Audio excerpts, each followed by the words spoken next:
So may I start by saying thank you all so much for coming today.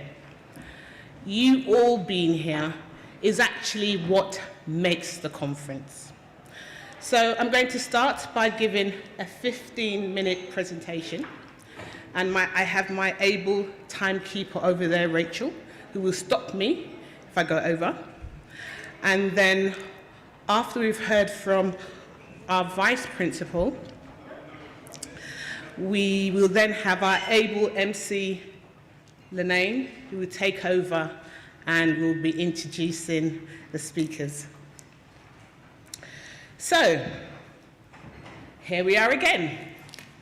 Second year, BME Early Career Researcher Conference. And I'm Dr. Bernadine Edu Onibukun. So, why is this conference needed? It's needed because there is an underrepresentation of BME early career researchers at lecturer level upwards. Only 0.5% of professors in the UK is black. And if we don't make the transition, so researchers, if they don't make the transition from being a postdoc to become a lecturer, how are they going to go up the ladder? It's needed.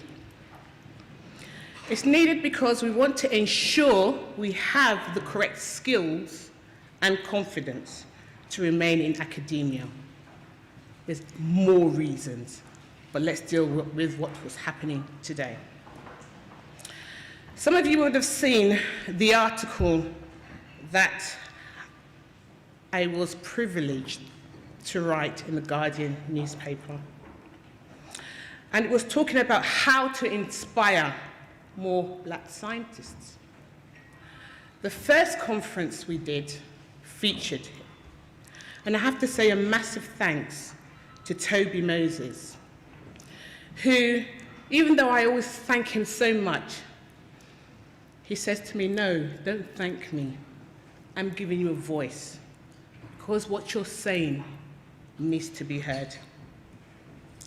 I was very fortunate again to have another article published, just March 2018, in The Guardian, and this was talking about the importance of black professors.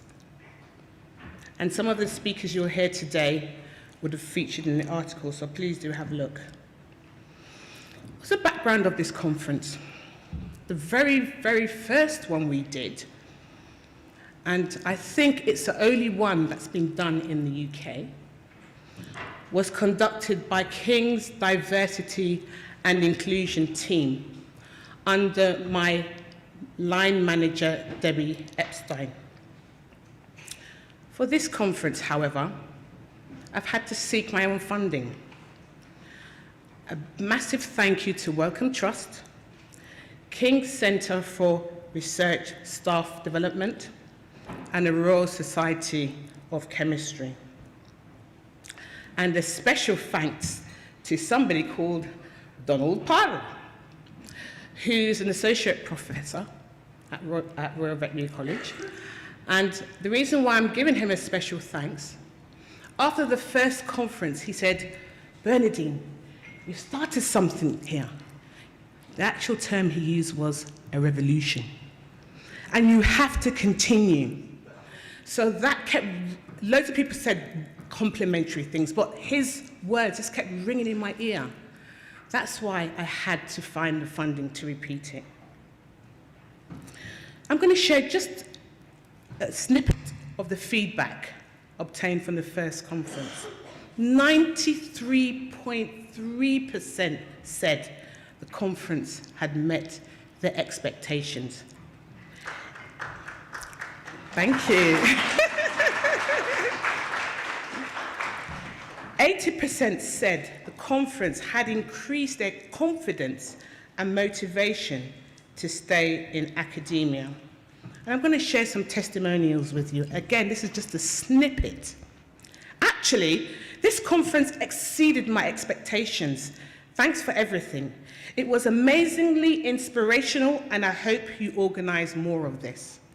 Someone else said, it was an excellent conference. There is nothing I can really think of to add more, what I would have done differently.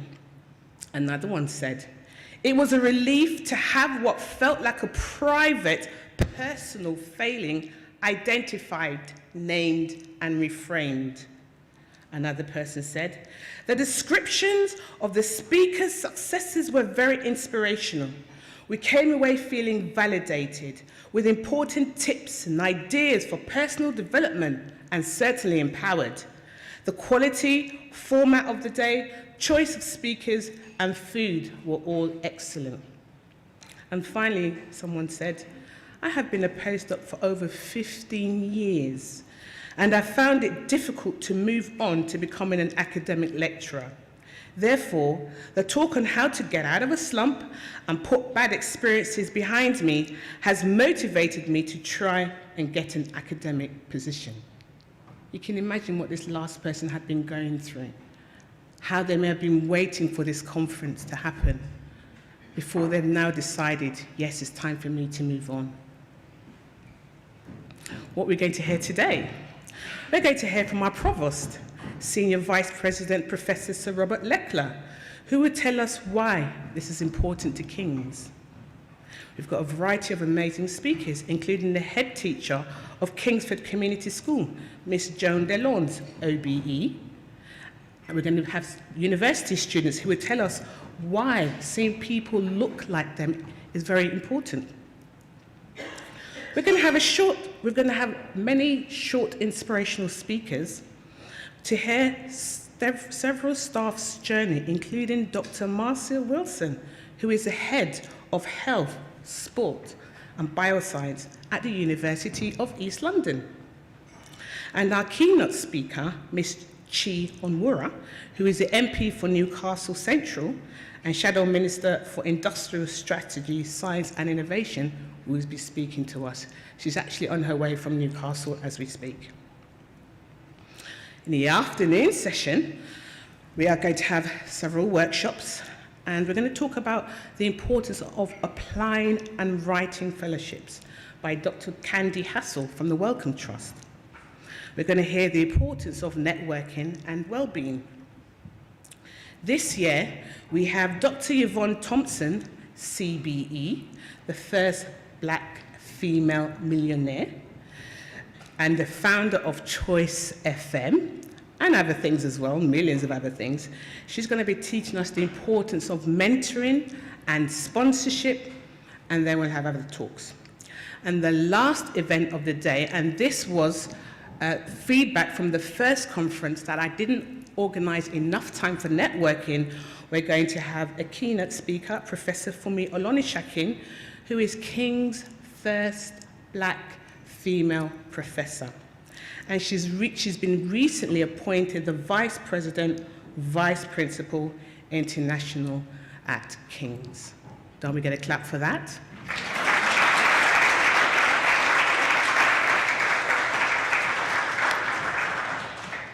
This conference would not have been possible without these people.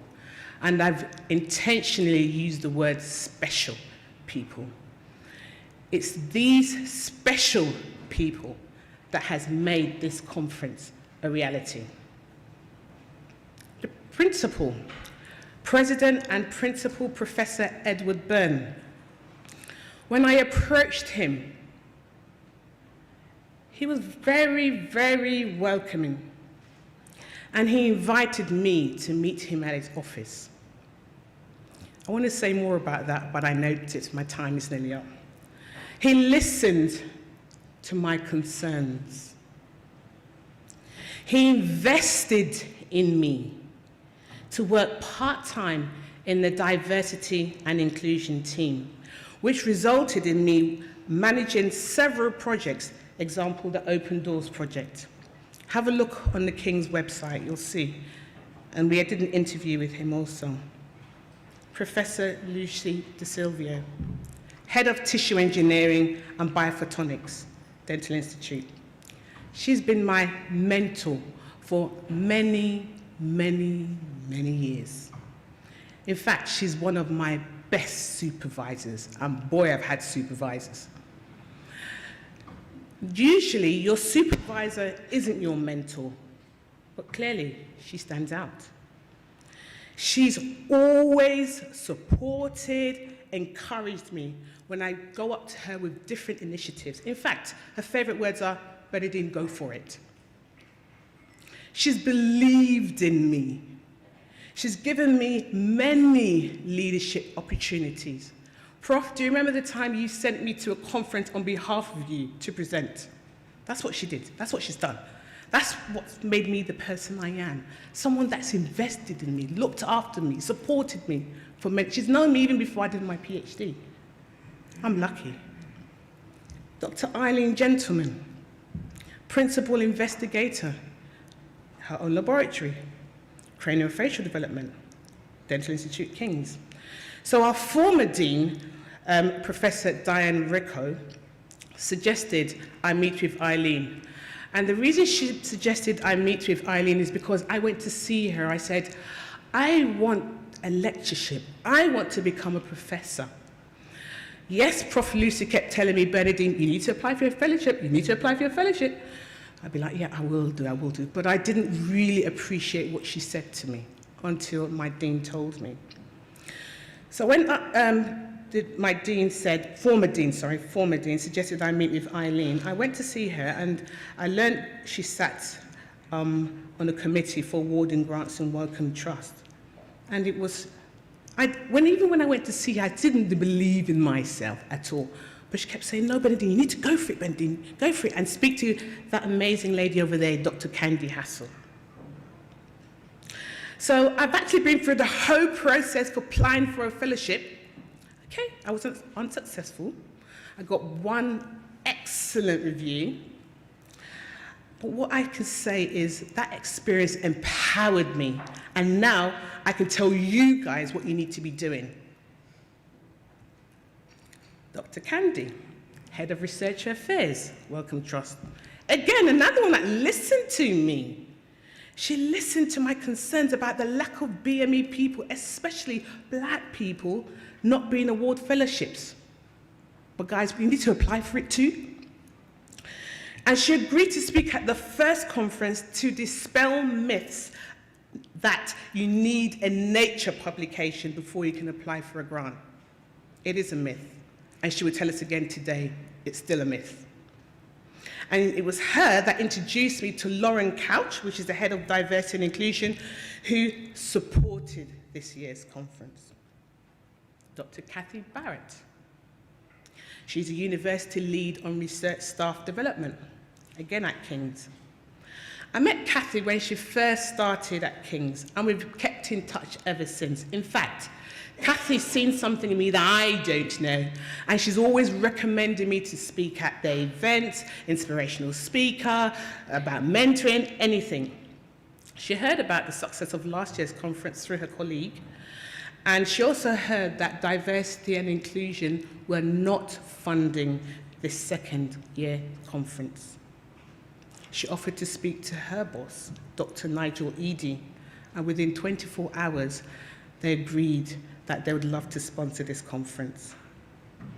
Thank you, Kathy. Thank you, Nigel. Dr. Ife Akintunde. He's one of my prayer warriors. He won't mind me sharing this with you. He was the first blind student to study law at the prestigious University of Lagos. He's sitting right here. He's the first blind student accepted to study for a master's in international relations and doctorate in politics at Lancaster University. He's constantly promoting, talking about me to anyone that will listen to him. He's come all the way from Lancaster to be with me today, to support me. It was because of him that we got a lump sum of money to do the 5th year anniversary of my charity at King's, 5th year anniversary celebrations at City Hall with Miss Delane's students, which are the Kingsford community students at City Hall. And lastly, behind every successful and powerful woman is a strong, self-sacrificing, powerful man. That's my husband. I love you. Thank you for your unconditional love, your support, and your prayers. Lastly, before I finish, I've got to recognize all my mentees. These are my future leaders who make me so, so proud. And they are actually mentors at a local school in Art Globe. Daniel, over here, graduate, studying Masters UCL. And it's his birthday today. Happy birthday, Daniel. Lenaine, my able vice president, she's the she's currently studying BA Religion, Philosophy and Ethics at King's. Naomi, currently studying medicine at King's. David, currently studying chemistry, biomedicine at King's. Corriday, currently studying BA Political Economy at King's. Rachel, currently studying a BA in Religion, Philosophy and Ethics at King's. Devonte, currently studying Economics at King's. Samita, currently studying Anatomy, Development and Human Biology at King's. Sharon, currently studying History at King's. And last but not the least, Georgina, a graduate from Brunel University. Thank you, guys. Now, hot off the press, we've got a conference coming for the 3rd year running, and it's been sponsored and held at University of East London, thanks to this amazing lady over here, Dr. Marcia Wilson.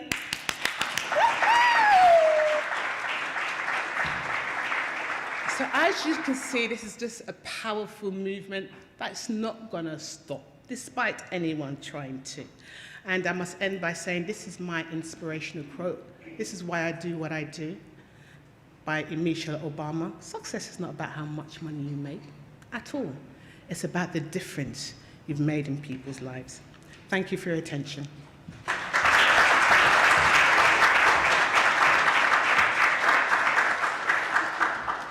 So now I'm going to call upon Professor Sir Robert Leclerc. He's a Provost of Senior Vice President Health, to give the opening address on behalf of King's College London.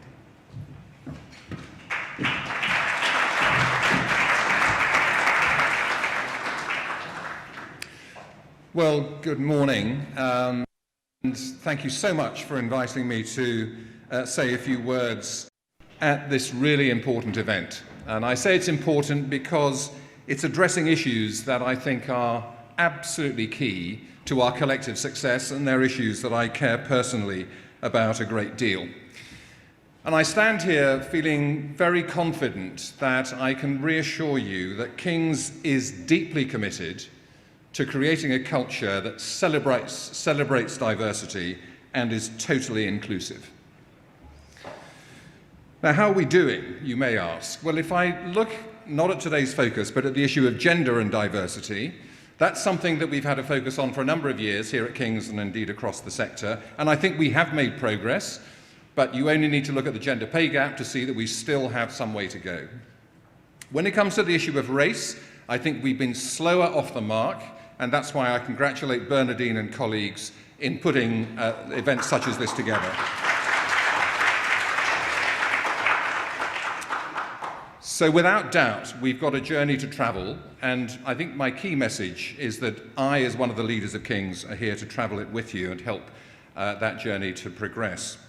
Now, are there signs of encouragement that we can look to? And the answer is absolutely yes, in our sector. And I'm going to give you 3 role models that I'm very conscious of. The first, and I don't know if you've noticed this, but it's something that I'm really proud of, that the Minister in government for universities in the UK is a 41-year-old black man who spent many of his early years in very difficult circumstances in Ghana. In fact, there was a very nice piece in the Saturday Times magazine a week ago about him, and I'd recommend reading it.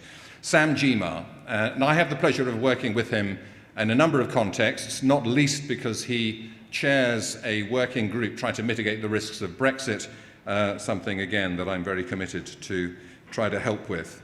So he's doing a brilliant job as our minister.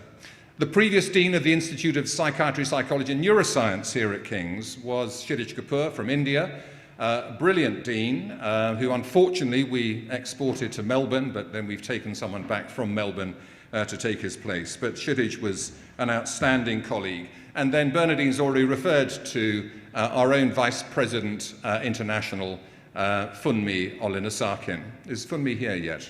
No, she's coming later. Okay.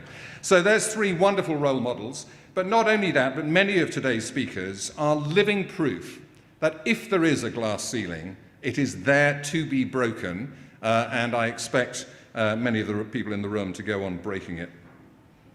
Now, King's is one of 8 universities that won a race equality charter mark a few years ago.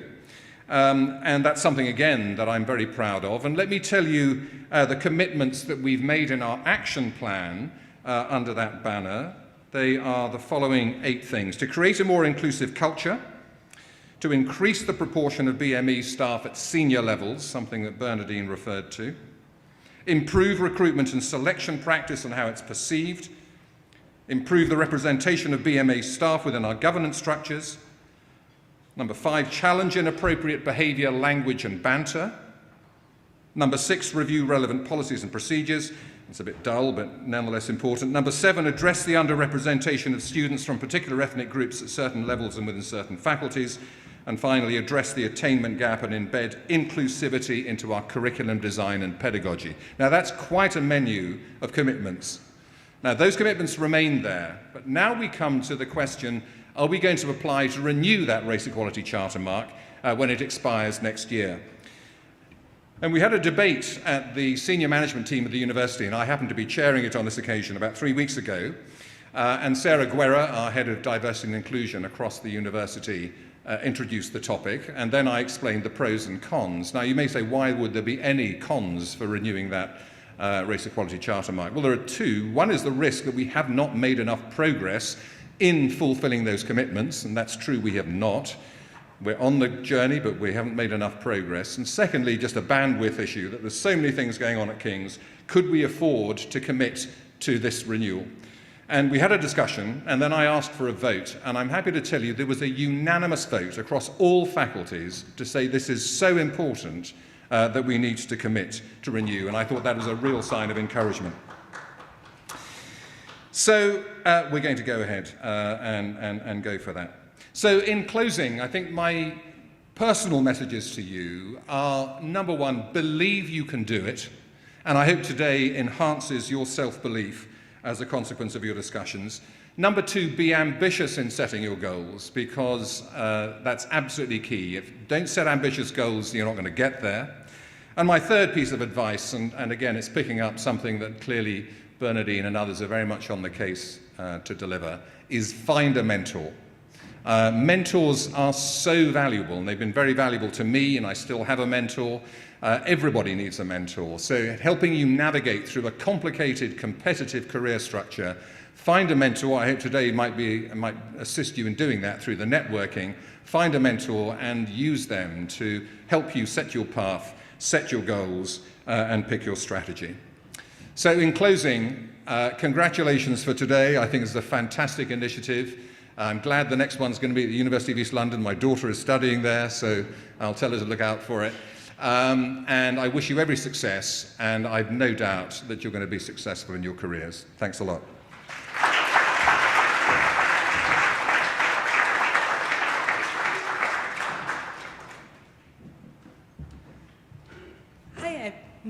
Hi everyone, I'd just like to give you all a warm welcome and thank you all for coming on behalf of Dr. Bernadine and Yakinke and King's and so on and so forth. I would just like to take a few seconds to give you some housekeeping rules, just to explain a few things. First thing first is that there is no fire alarm plan for this event. So if a fire alarm does ring out, please proceed calmly to your exits that you came through at the back, and then straight through the hall into the courtyard, and we will then go on from there. Security will come and so on and so forth. The second thing I'd like to say is that refreshments will be available throughout the whole of the conference, so please help yourself to the water on the table and to the tea and coffee and to the side. For our speakers, I'd like to say that Rachel will be keeping time on your right, And so if you ever need anything, Rachel will be here to tell you. And that anyone dressed as I am in a white blouse with a label and a black shirt or trousers, skirt or trousers, they're available for help or questions on anything you need. So please ask any of us. We're here to help if you need anything. And I would like to introduce our first speaker, Miss Joan DeLons, OBE head of, OBE head teacher at Kingsford Community School and international school in a Confucius classroom. Thank you.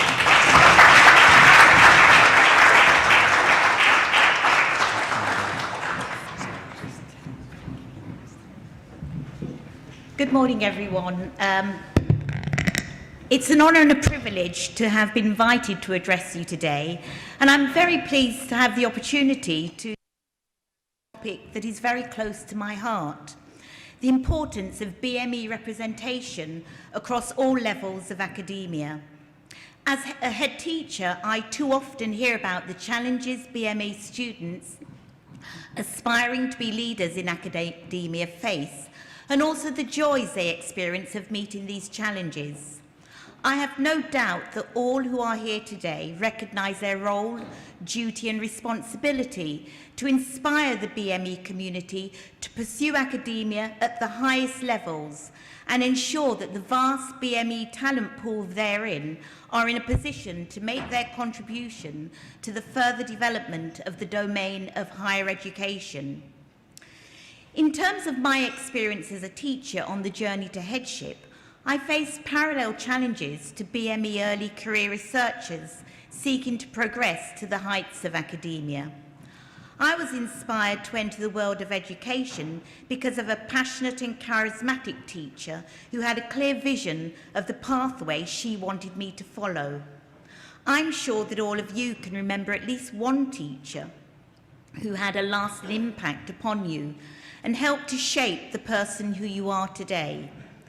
This woman had a profound influence on me and constantly fed my drive and determination to have high aspirations, aim for success, and be excellent in all my pursuits. Despite the motivation of this teacher, however, she was not present in my school. Therefore, for me as a child in school growing up in Coventry, there was always something lacking, in that there was no one like me amongst those who taught me.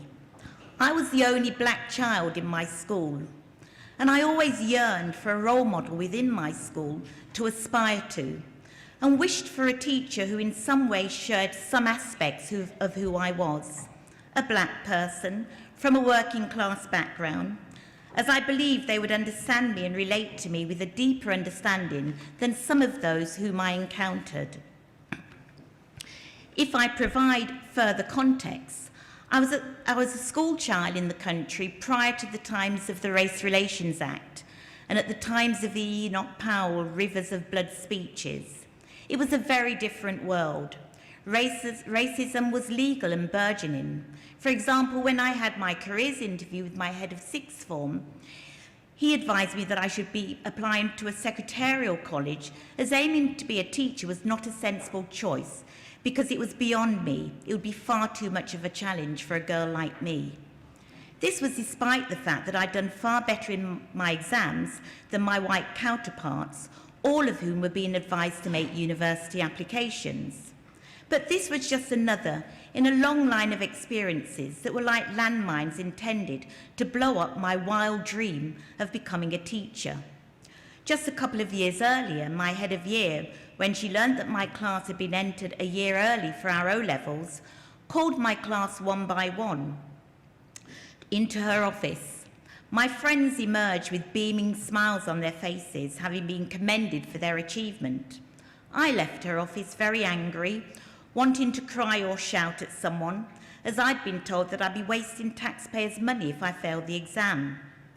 The words of the head of year telling me that she had no idea what my teacher was thinking of to enter me early for the exam rang in my ears for a long time like a piercing scream, reminding me that perhaps I was not worthy. However, I passed the exam with flying colours, and it is mediating experiences such as these which in part have shaped and propelled me to where I've reached in my career today. So my first message to early career researchers is that you must be resilient. Upon becoming a teacher and educational leader, the types of experiences I have just mentioned informed my recognition of the fact that the provision of inspirational teachers, opportunities that open doors to disadvantaged young people, and strong encouragement for them to aim high needed to be central and to be ever present. This has been at the heart of my vision for my school since I became head at Kingsford Community School 17 years ago. Kingsford is an inner-city comprehensive school of 1,500 students between the ages of 11 to 16. The school serves a mainly BME working-class population that is multicultural, multilingual, and has high pupil mobility. There are high levels of economic and social deprivation and relatively high levels of crime within the area where the school is located. Pupils face widespread deprivation and disadvantage. Indeed, since becoming head, I've organised 3 funerals for 3 murdered pupils, 3 black boys murdered in 1 year on New Year's Day, Mother's Day and Good Friday. Not gang members, but innocent victims of London's endemic knife crime culture. All 3 had the potential to enter academia, but that opportunity was cruelly snatched away when their lives were suddenly and abruptly ended. So in short, Kingsford has provided an extremely challenging environment for any head teacher, not least for one who is a black woman for whom secretarial college was deemed the highest goal in terms of realising her potential.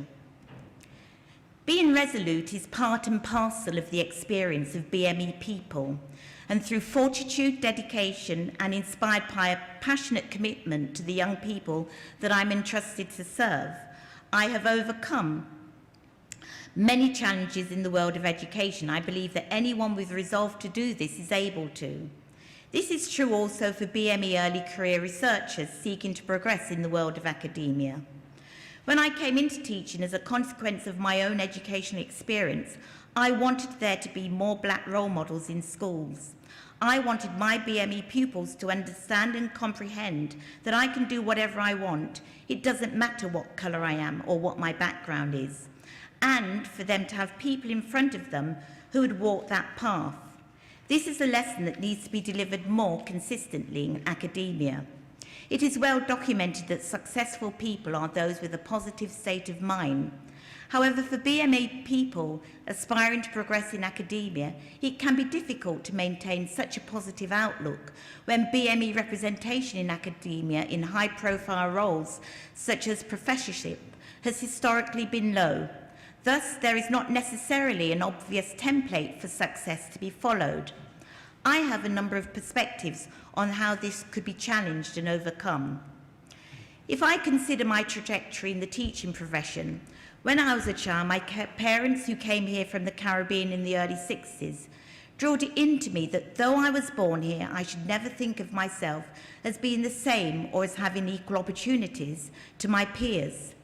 They reinforced to me that in the same way I was short-sighted and needed glasses to see clearly, I should also be conscious that because of my colour, it was likely that I would always have to work twice as hard or more or differently to my peers to reach the same destination. They told me unequivocally that I'd have to be better than my peers to stand out from the crowd and have my talents noticed or valued. It has been my experience that BME teachers often feel that they need to constantly prove themselves and work harder than their counterparts. They perceive racism, both overt and covert, as a major problem in the school environment, affecting their promotion opportunities. However, in my own experience, racial prejudice is not something that is prohibitive to success. It is simply a barrier and an additional hurdle to be leapt over. When I was a child in Coventry, I never saw a black teacher, let alone a black leader. When Muhammad Ali, the world champion boxer, visited the Caribbean Community Centre in Coventry, that was the nearest I ever came to a leader in any field. Yes, it was also truly memorable. It was indeed the lack of black role models in education that inspired me to pursue a career in teaching. At my own school, Kingsford, where we have pupils from the age of 11 to 16, I've sought to ensure that through mentoring and additional pastoral support, our pupils are enabled to fulfil their potential. Integral to this is ensuring that my pupils have the benefit of role models in academia to engage with and learn from. A substantial element of this is delivered through my school's partnership with the Yak and K mentoring programme run by Dr. Bernadine Idowu.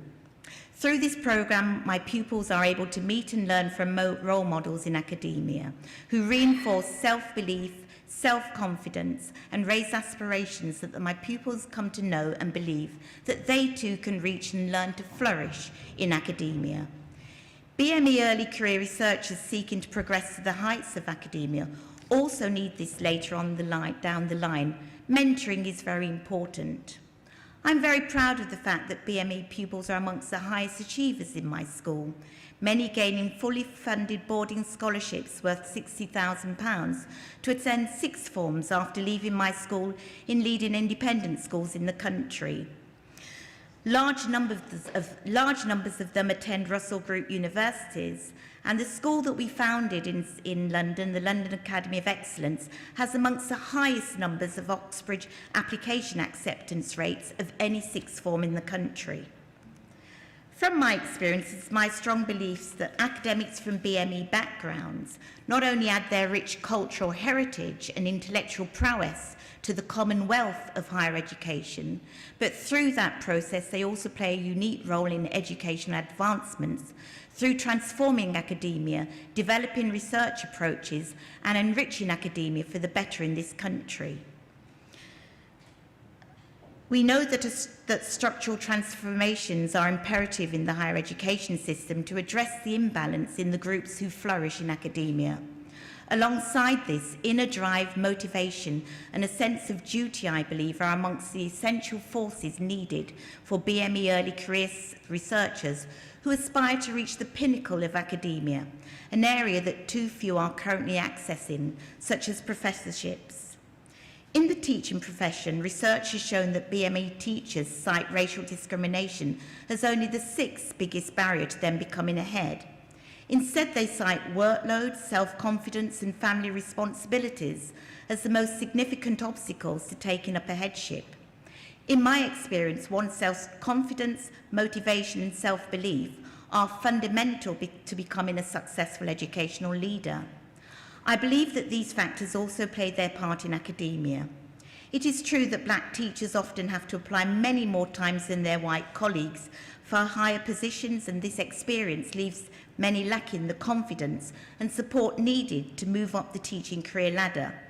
This was certainly how I initially felt when, upon applying for a leadership team vacancy at my previous school, when it came down to a choice between myself and an external candidate, the head teacher chose in favour of the external candidate, citing the fact that whilst I had the talent, she needed fresh blood and not ability.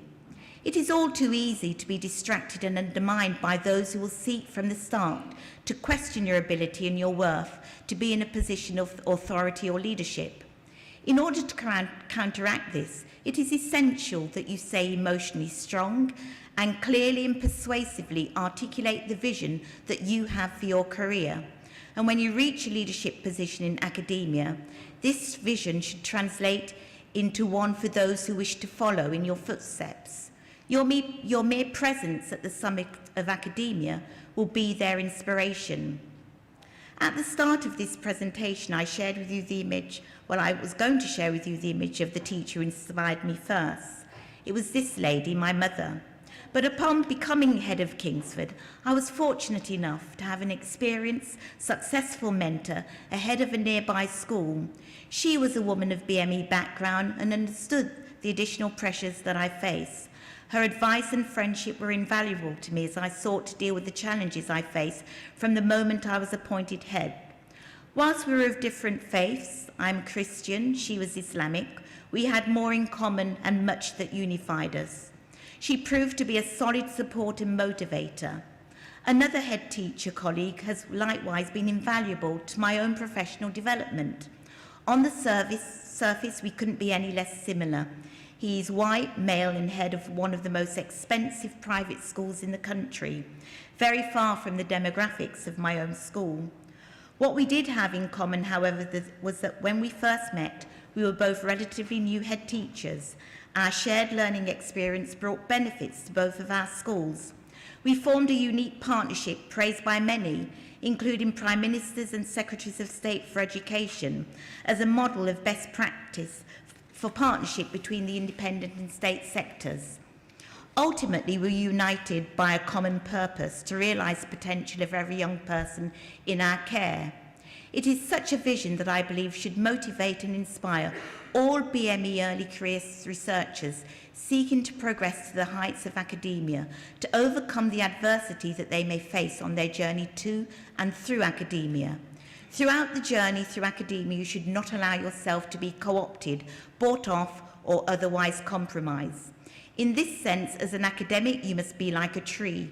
You must have the flexibility of a tree's branches and the firmness of the trunk. Academics set the example for hard work, and through this inspire others to do the same. However, although hard work is very important, it takes more than hard work to become an academic who reaches the pinnacle. Successful academics must be able to evaluate their own work, assess their strengths and shortcomings, and learn from the experience of others who know success.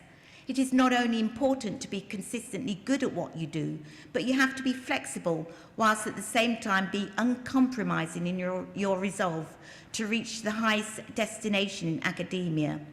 Leaders as well as academics are constantly faced with unexpected situations that require innovative solutions. Therefore, you must be receptive to new ideas. Flexibility should be balanced with a non-compromising adherence to essential principles. Your attention to study is an extremely valuable tool for self-analysis and growth. Through study, we learn how others have achieved their success and why they failed. You must also learn how to improvise, be a good listener, have humility, and be patient. You must be self-motivated, self-transformational, and recognise your own talents and needs. The words I leave you with, I first heard in 1994. I'm sure they are familiar to you. When I've had my moments of doubt, they have inspired me to overcome the challenges that I have faced on my path to becoming a successful head. I'm sure they, in turn, will also inspire you as future leaders in academia as you progress through your journey to the success which lies in your hands and capabilities. Thank you very much for listening to me.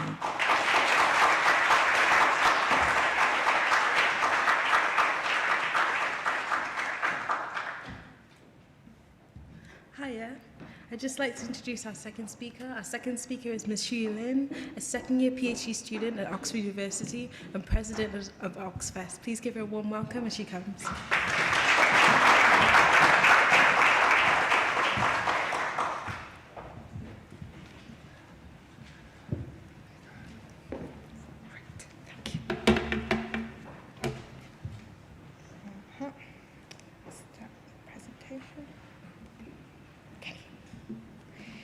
Hello, everybody. My name is Xu Lin.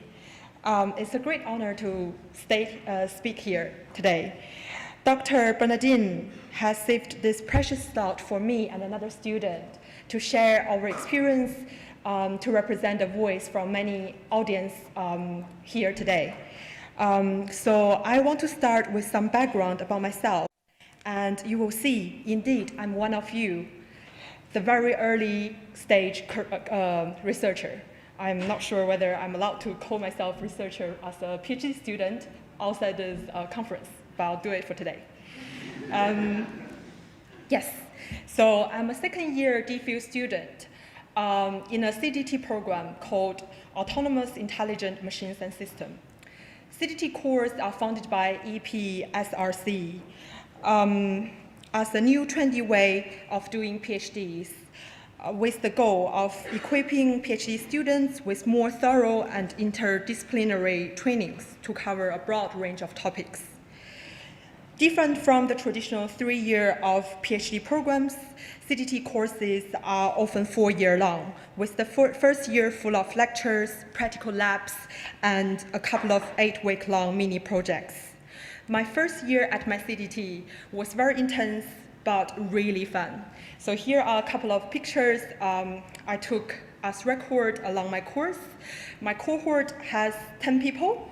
The middle picture shows a normal lab session that we have. Often is a coding exercise on a specific problem for us to practice machine learning techniques, such as analyzing a time series using Kalman filter, which we never thought about before.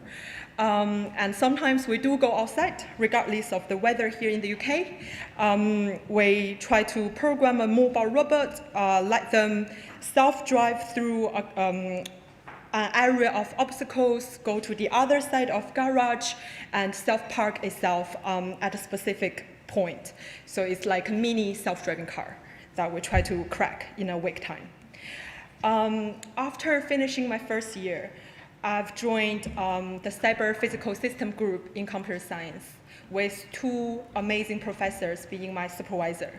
I have Professor Stephen Roberts.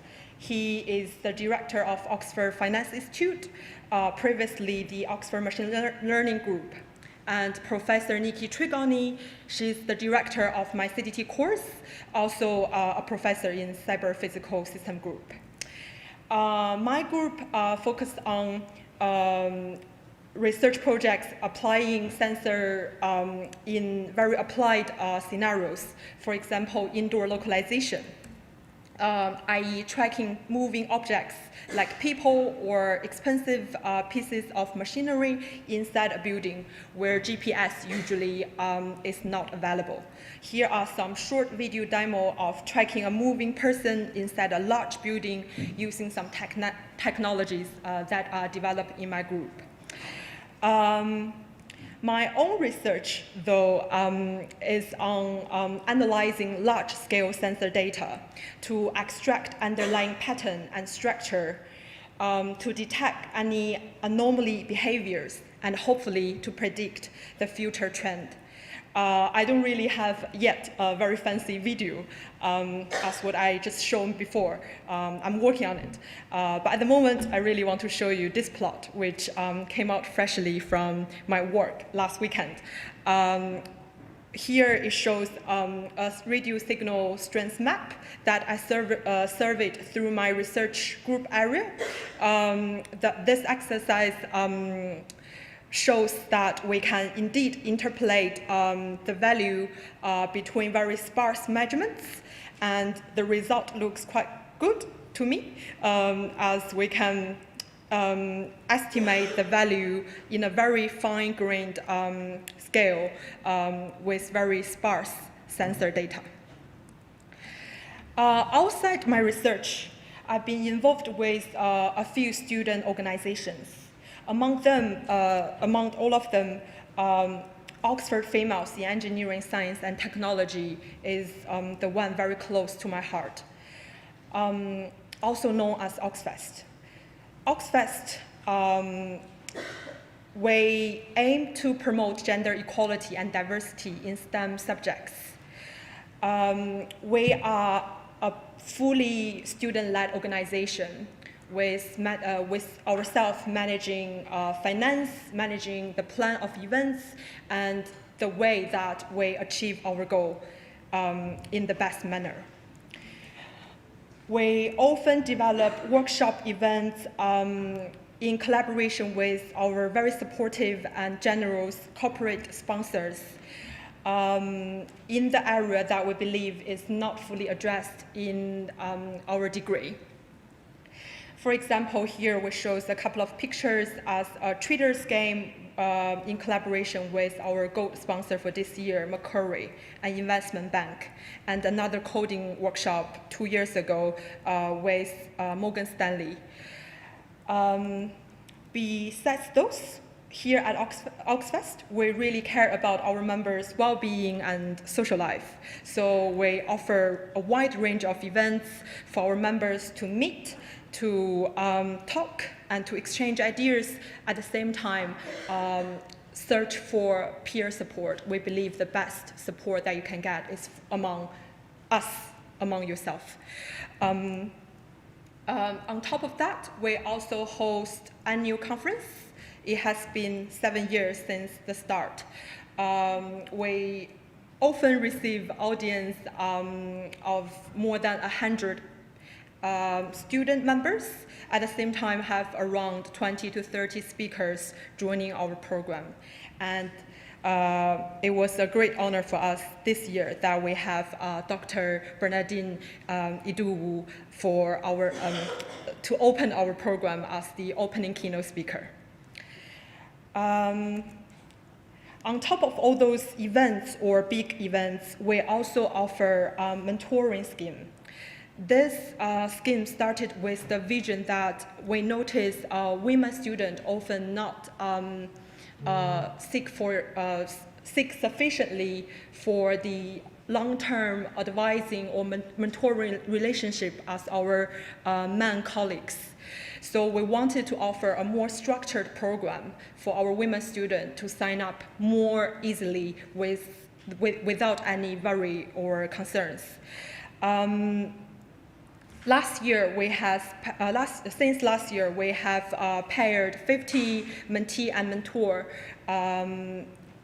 with mentees being our members and mentors either a professional from our sponsors or a local Oxford academic. At the moment, with the consultation from a couple of advisors from Oxford Career Service and the Pro Vice Chancellor, Dr. Surrender, we are rolling out a whole series of restructuring on this mentoring program because of some issues of dropping out mentees from our observation. So we want to introduce some local group interactive session to our program to make sure everybody receives the advice that they are seeking for on spot. Here I actually want to show you a short video of a panel discussion that we hosted on the theme, on the topic of towards gender equality in STEM. I hope this video can give you some gist of what we are aiming at and the type of discussion that we want to start at Oxfest. So let me just jump to the right place because of the limitation of time. First one, I guess, is when you said the thing you'd say to your younger self. I guess it's the thing you'd say to lots of people. I think it's called imposter syndrome, that feeling like you shouldn't be there. Mm-hmm. Now, I feel that all the time. Yeah. But I also think that nearly everyone does. Mm-hmm. Yeah, unless they're some form of psychopath. Because there are a few of it. It's this thing to realise that, you know, I mean, on the one side, I could sit here and go, you know what, I'm head of department at Oxford University, I've got a degree from Oxford, I've got a PhD from Cambridge, you know, I'm doing pretty well. But on the other side, I think, one day they're going to notice. Get that phone call and say, Professor Dean, we really complete. Yeah, you're right. I don't say anything more, but we respect your destiny. Yes. Actually, and I've realised now, and it took me a very long time to realise that's okay. Like feeling like that is kind of weird, but it's okay. It sort of means you're normal. And what it does mean is, yeah, you have to look in the mirror sometimes and go, no, I'm meant to be here. They gave me this job. I'm going to do my best impersonation of someone who can do this. but feeling that way doesn't mean you shouldn't be doing it. It just means you're human.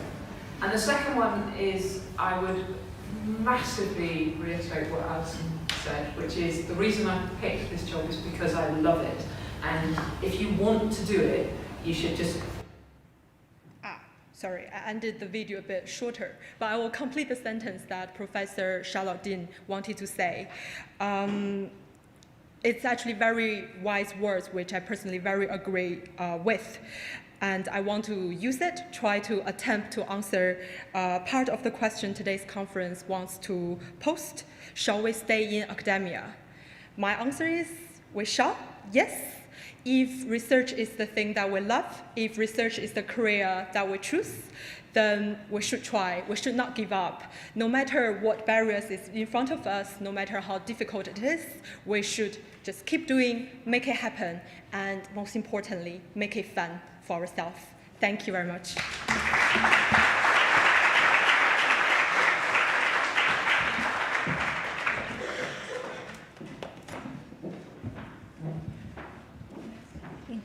Hiya.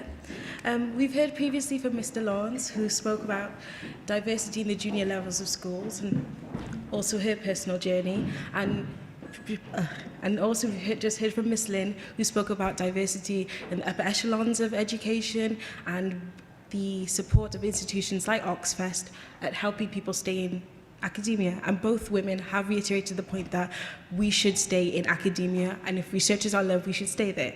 So now we'll be hearing from Miss Fumi Abari, who will then speak about her journey from Leeds University and from her first degree in chemistry and now becoming a medical student. Please give her a warm welcome. Thank you.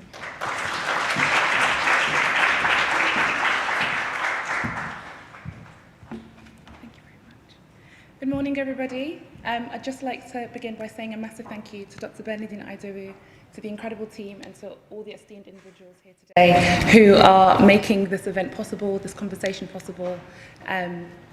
Okay, sorry about that. I didn't realise how tall I was. I just wanted to say my greatest thanks for this space being created. Thank you. I'm really, really honoured to be here. I'm just incredibly honoured to be on this space, on this stage, to share with you what I do, and also to just share my insight into why and how this conversation is so important. And we're only 2 hours in, and I'm already so inspired. I've just been scribbling away. I'll tell you a little bit about myself. My name is Oluwafumilayo Nofisat Abari. I have to introduce myself well, okay? Thank you. And yes, I am a third-year medical student, and I have a degree in chemistry, which I studied at the University of Queen Mary in London. Outside of my academics, I served as a scholar at Medic Mentor, which is an organisation which serves the country, really, and encourages applicants into medicine.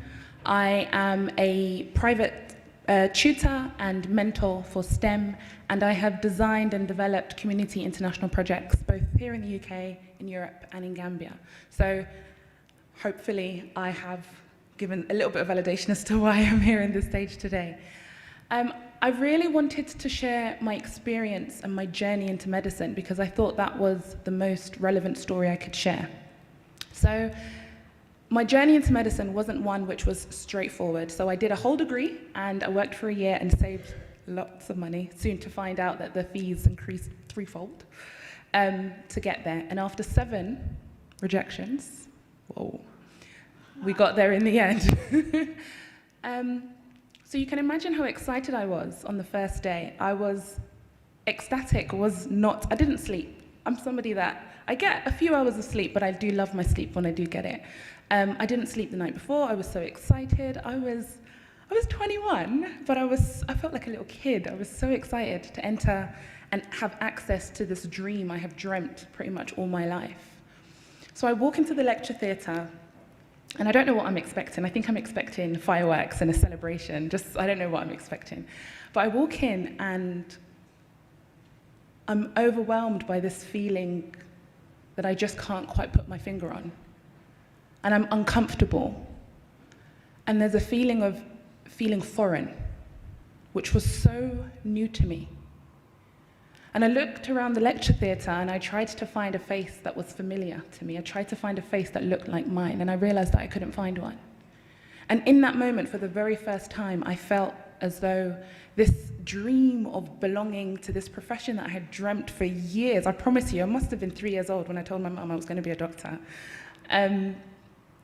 all of a sudden became inaccessible to me, even though I was in it. But the day went on and I found that actually there were 7 familiar faces of the 253 in that room. And the experience unfolded. So beyond the cohort of students lacking representation, I had never seen a lecturer or professor or even a doctor that year who looked like me. There were so many instances throughout my studies, where myself and my peers experienced situations where we would enter the clinics really excited to work with patients, and they didn't want to work with us.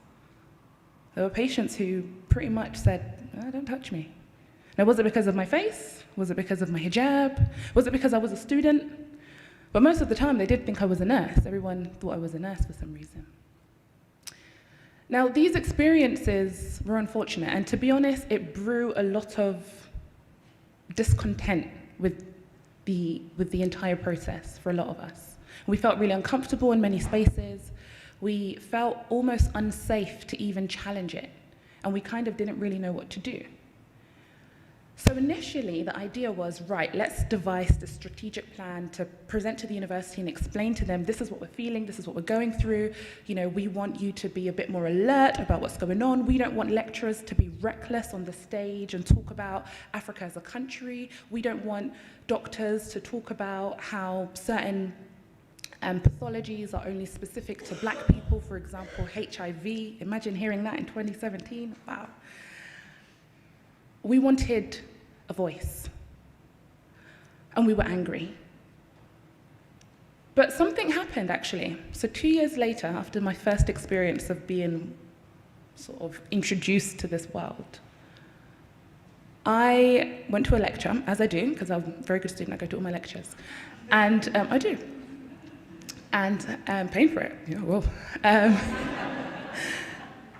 And lo and behold, I sat, and I had a row, actually. I have a row that I sit on. It's the second row, and you have to stretch your neck, and it just ensures that you stay awake and you stay alert. And the lecturer can see you when you want to ask a question. So I'm sitting there, and I'm just waiting, and I'm looking at the lecture slides, and the name is a Nigerian name. And honestly, I'm getting goosebumps, I'm getting excited, I'm looking at my peers, I'm like, are you guys looking? You know, we're all doing that in the lecture theatre. And then a black professor walked onto that stage and delivered a lecture on renal pathology.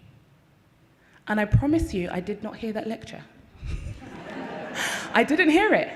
I sat in that lecture theatre. He probably thought I was so rude, but I was so excited. I sat at that lecture theatre. I was on my phone. I was like, black professors in the UK, do they exist? And then I found that actually, this professor was one of the 85 black professors in the UK, and that's 0.4%. And I was in awe. And it wasn't just me and my 6 peers.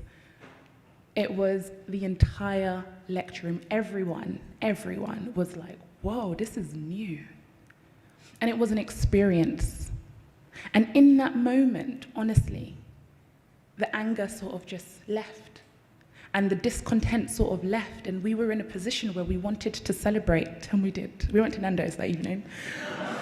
And we celebrated. We had a little team, and we actually called ourselves the Cocoa Collective. Now, I called ourselves that. Nobody wanted a name for it, but we were a group of students who were the BME students at the medical school, who would constantly face various challenges, and we didn't really know where to go, so we had a safe space. And most of us didn't drink as well, so the social activities at universities were limited.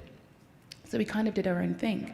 And we wanted to just celebrate, and it was so beautiful because we kind of took a moment to acknowledge that actually these glass ceilings have been broken for us, and we don't have to be the first.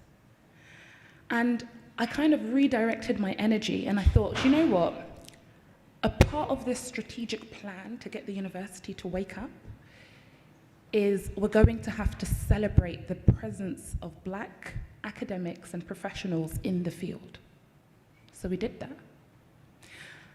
A friend of mine, who is now a co-founder of the Race Against Medicine, we founded the Student Collective committed to championing, celebrating, and advocating for BME students and professionals in the field, STEM and medicine. And we decided to launch an event. And that event was celebrating black women in science, and it was the UK's first. And I want to tell you a little bit about that event, because on the Eventbrite list, we could see all the people who had signed up, and a lot of it was students. Many students had applied to attend the event. And there was one name, and I called Aong, my colleague. I was like, Aong, have you seen the list? She was like, yeah, I've seen it. And I said, no, a doctor is attending. She's like, who? I was like, Dr. Bernadine Idowu. Google her. So we Googled. She hasn't heard the story before. So we Googled her, and honestly, We were at a point where we were studying for our exams, we were trying to fight this fight, and we were thinking, we're doing it wrong, we're celebrating. Should we be celebrating? Should we not be angry? Why are we celebrating? And just seeing the fact that an academic had already made a commitment to our journey without even knowing us was the energy and the motivation that we need and that we needed. And the event was absolutely amazing. I can tell you more about it during the networking event. And it was hugely special and hugely transformational. And the small message that I want to share, because I appreciate that my time is up, is seeing you in the room, whether you are a researcher, whether you are so early in the career like where we are at the moment as students, just seeing your presence does so much for us, sort of as your protege. It means that the presence of BME academics becomes normalized. It means that we don't have to be the first. It means that if we can see it, we can achieve it. Thank you.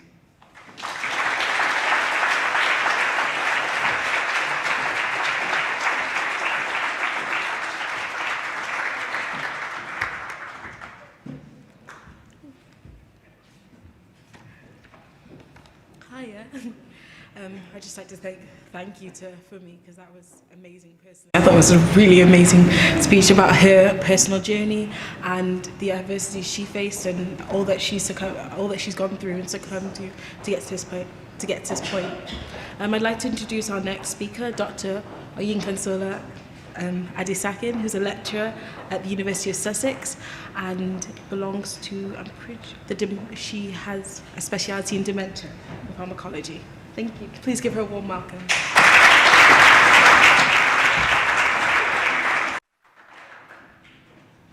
All right, thank you for having me here. This no toilets for me. Okay. Is that okay? Great. So I thought I'd just show you a slide of my journey so far. I grew up in Lagos, Nigeria. I went to a secondary school in Nigeria, a school called Queen's College. I came to England when I was about 15, 16. I came with my sister, who was 18. This was a time where the universities were striking a lot, and my parents thought it was a good idea to send us over. And they were quite brave, because it was just both of us. I did my A-levels, and then I went to Leeds to study human genetics. And while I was there, I remember thinking, okay, what am I going to do next? I've done this BSc, but I had this really amazing mentor, Dr. Marianne Shaw, who kind of said, well, I think you should do a PhD, go for it, you can do it.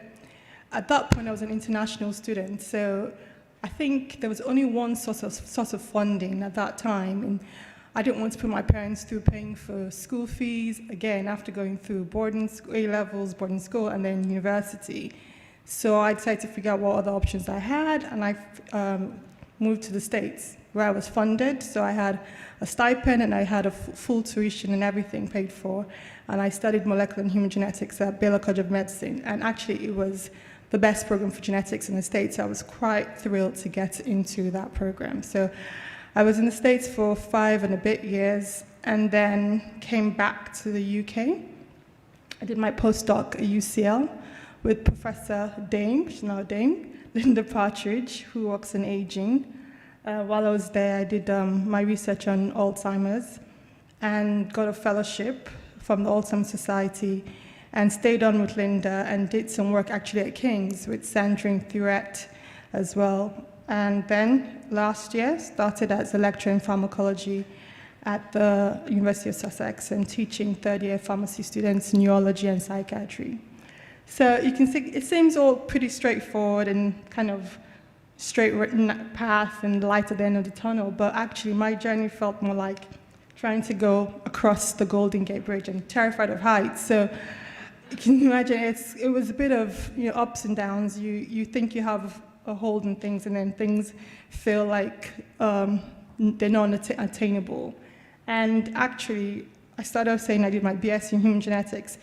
I wasn't quite sure if I wanted to do a BSc in genetics or do pre-med and go to the States, because I kind of wanted to do medicine. But when I went to a careers event while I was doing my A-levels, and I heard about this topic called genetics, because growing up in Nigeria, you just heard of medicine, pharmacy, and dental. Those were the three options, basically, if you wanted to stay in science. But I was more curious. I wanted to know why people had the disease they had. And then I heard about this thing called genetics. I thought, I think that sounds more like what I really want to do. And so I went and pursued the BSc in human genetics. Again, I casually thought about the PhD. I was pushed into it sort of by my mentor. And at the end of the PhD, it was really productive. I had 3 papers in 3 high-impact journals, but actually those papers only came in the last year, my 5th year. So I learned a lot to be very persistent and very patient. It was loads of weekends working. And that was the first time, I think, again, as a Black minority student, I think I really experienced it. Because growing up in Nigeria, I felt very confident, very sure of who I was. I came into England, even in the University of Leeds, I think about 2 or 3 Black students. That didn't faze me. For whatever reason, when I got to the States, it was very apparent then that I was different. There were 2 Black students in my year, about 100 and something. And I felt, the conversations I had with the African Americans there were, make sure you push yourself harder, make sure you show yourself. And it was always constantly this, you have to prove yourself a lot more. And I now started second guessing myself a lot more. And I remember when the second cohort of students came in, I think there were 8 students that year, and there was an email sent out to all faculty saying, don't be overwhelmed by the number of Black faces you're seeing in your classrooms. And all of this is just very, very kind of strange to me. But we persevered, and now I think they had a scholarship for ethnic minorities to come in and study medicine at Baylor. I think they've taken that away now. But there was a lot going on that time in terms of being Black and being positive and showing yourself as being having the right to be there. It was a very interesting time, and I remember when I was leaving as well, the dean of the school called me and said, I hope we've treated you well while you've been here. So it was, for me, that time was a lot of, I have to prove myself, I have to prove myself. I did well, came up with a good PhD, but I felt like I wanted to come back to the UK. At that point, it was closer to home, it was closer to Nigeria. I think I felt more assured of myself as well, being in the UK. So I came back, I did a postdoc at UCL, and this was a very, very tough time. I became a mom, I had 2 girls, and I struggled with the guilt of working and balancing home life. And I remember the first day I took my daughter to nursery and I was crying. I said, I don't really want to do this anymore. And then again, that imposter syndrome as well. Do I actually have what it takes to continue down this path? My publications were not that great at that point as well, because I was just dealing with so many things at the same time. But my PI was really great. She allowed me to change my working schedule so I could come in at 7 and leave at 3, so I could get him on time to pick my daughter from nursery. I also had accrued all this annual leave during my maternity, so I was allowed to take Fridays off on holidays, so that was good. I knew I didn't have any big holidays planned in the future, but I took Fridays off for a whole year. So that really helped, and that was amazing support from my PI. And then she kind of encouraged me and said, you should apply for a fellowship. And I put that in red because for anyone that's applying to go into lectureship positions, I have to say that really is a big tick. She said, I think she applied for a fellowship position. And the first time I said, we'll apply for grants, we'll put your name down, because she was a very famous PI, and we'll just put that you pay me as a postdoc on the grant, even though I wrote the whole application. But I felt having her name there was, would be better, give me a better chance of getting funding. So we put her name down, this grant that I had written, put my name as the postdoc that she was going to pay, and we didn't get the grant. And my PI, she called the society. She said, we got so many good comments. Why didn't we get this grant? And they said, oh, who wrote the fellowship? And because they know, well, who wrote the grant? They know most of the times the postdocs help to do the writing. And she said to them, oh, the postdoc actually wrote the grant. And they go, well, why didn't you just tell her to apply on her own merit as a fellowship rather than you putting in a grant and putting her name on the grant? So they did this amazing thing where they opened up the application. The application closed in November, and they said, we'll open up the application again for you to put in the grant under your name and apply for that in January. And then in March, I got an interview, and in April, I got the fellowship with my name on it. So, yeah, so that was great boost of confidence. That was amazing time. And then, again, the fellowship was coming to an end, and then you feel, well, oh, what do I do next? I have to apply for more grants, lack of security. I felt a bit discouraged. I started thinking of other career options because I didn't want to be a postdoc again and again, and I didn't really know how to navigate myself to be a lecturer, what to do. I didn't feel like I had the publications that were high enough impact to get me into this lectureship position. So I started going for career events, networking events, trying to figure out what other options I had, but nothing really struck the chord. I still felt like I needed to entertain applying for lectureships. So I remember that time, I think I spoke to Bernadine, and she said, oh, why don't you speak to Professor Ijoma Uchegbu, who is professor at UCL. She's quite good, and you can talk to her. And we had some really good conversations. I met up with her for lunch, and she encouraged me. She said, look, if you want to go for this, just go for it. And then she sent me an email saying, oh, by the way, there are lectureship positions opening up in Sussex on pharmacology. And I thought, oh, pharmacology, I'm human genetics. My background is dementia. I'm not quite sure I qualify for it. Next rule of thumb, just check, even if you think you're not qualified. So I sent an email to the recruiters, and they said, well, yeah, to one of the professors that was recruiting. And she goes, yeah, send in your CV, you're qualified for the position. And I did. I went for the interview. There were 4 of us. There were already lecturers that came out, was still a postdoc. And there are 2 positions they were offering. There were 2 odd people that were already lecturers, and I was a postdoc, and I got one of the positions. And now I'm a lecturer at the University of Sussex for pharmacology, teaching 3rd years, neurology and psychiatry. I'm setting up my own lab, working on dementia. It's been a steep learning curve. I'm not going to say it's been easy so far. It's been 6 months. I'm applying for grants, trying to get funding. But actually, with the lecturing part, that's the part that was kind of new to me, but that's the part I'm enjoying the most. Having the relationships with the students, feeling like you're transferring information, and when they get it, you feel like a sense of accomplishment and a tick that you've done something. And then shortly after that, just quickly to say, I joined the Athena Swan, so I'm co-chairing Athena Swan now at Sussex, and that's something I jumped on in February, even though everyone's saying, oh, you have so much you're doing at the moment, you're just trying to set up. But it was important for me because just as we've all been saying here, I'm trying to make BME noticeable at Sussex. We're trying to organize our first Careers Day to support Black History Month in October, and that's an initiative I'm trying to bring into Sussex and just promote diversity and inclusion. So thank you guys for this.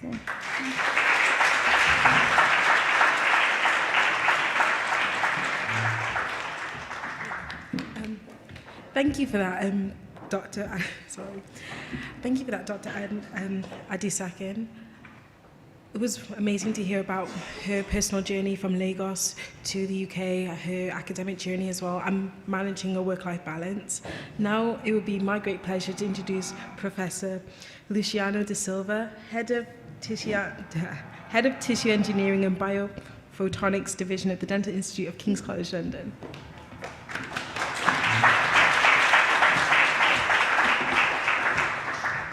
I'm not so tall, so I'm going to have to adjust it for my height. At least you can see me. Normally they can't see me over the lectern.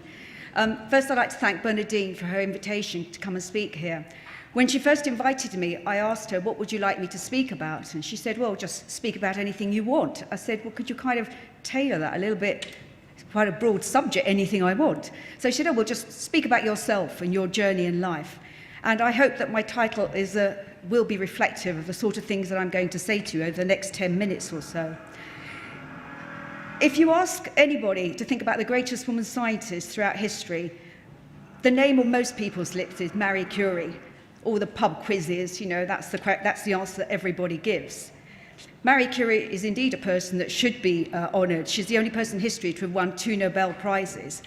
I'm in no way in the same league as Marie Curie, but I'm also a woman scientist, and in the next 10 minutes I want to tell you just a little bit about my journey. I experienced difficulties too. It's not just about the colour of your skin. I was actually born in this little village where the red arrow points in Italy. If you know Italy well, it's on the stretch of mountains, the Abruzzo Mountains, about 200 kilometres from Rome, going towards the Adriatic. And that beautiful little picture that you see up there is my home. And I love to go back there every year. We have a family home there, and it's where I go to recharge my batteries and go back to nature and appreciate the things that I don't have time to appreciate with the hectic life I lead here in London. That's my history, my path to Kings from Roccasicura, the little village I came from. And many times during that path, I felt very much like Dante in his Inferno. And if you are familiar with the works of Dante, one of the most famous lines is, "In the middle of the journey of our life, I found myself in a dark wood, for the straight way was lost." I promise you, many a time I was lost in that path. So in 1962, my family immigrated to the UK, to London, like all families during that period, for a better life for their children.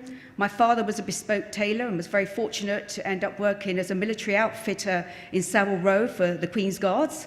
I came from a Catholic family, so convent girl, educated at a convent. I graduated in 1980 with a BSc, and I went on to work as a research scientist in the Cobbold laboratories at what was then the Middlesex Hospital.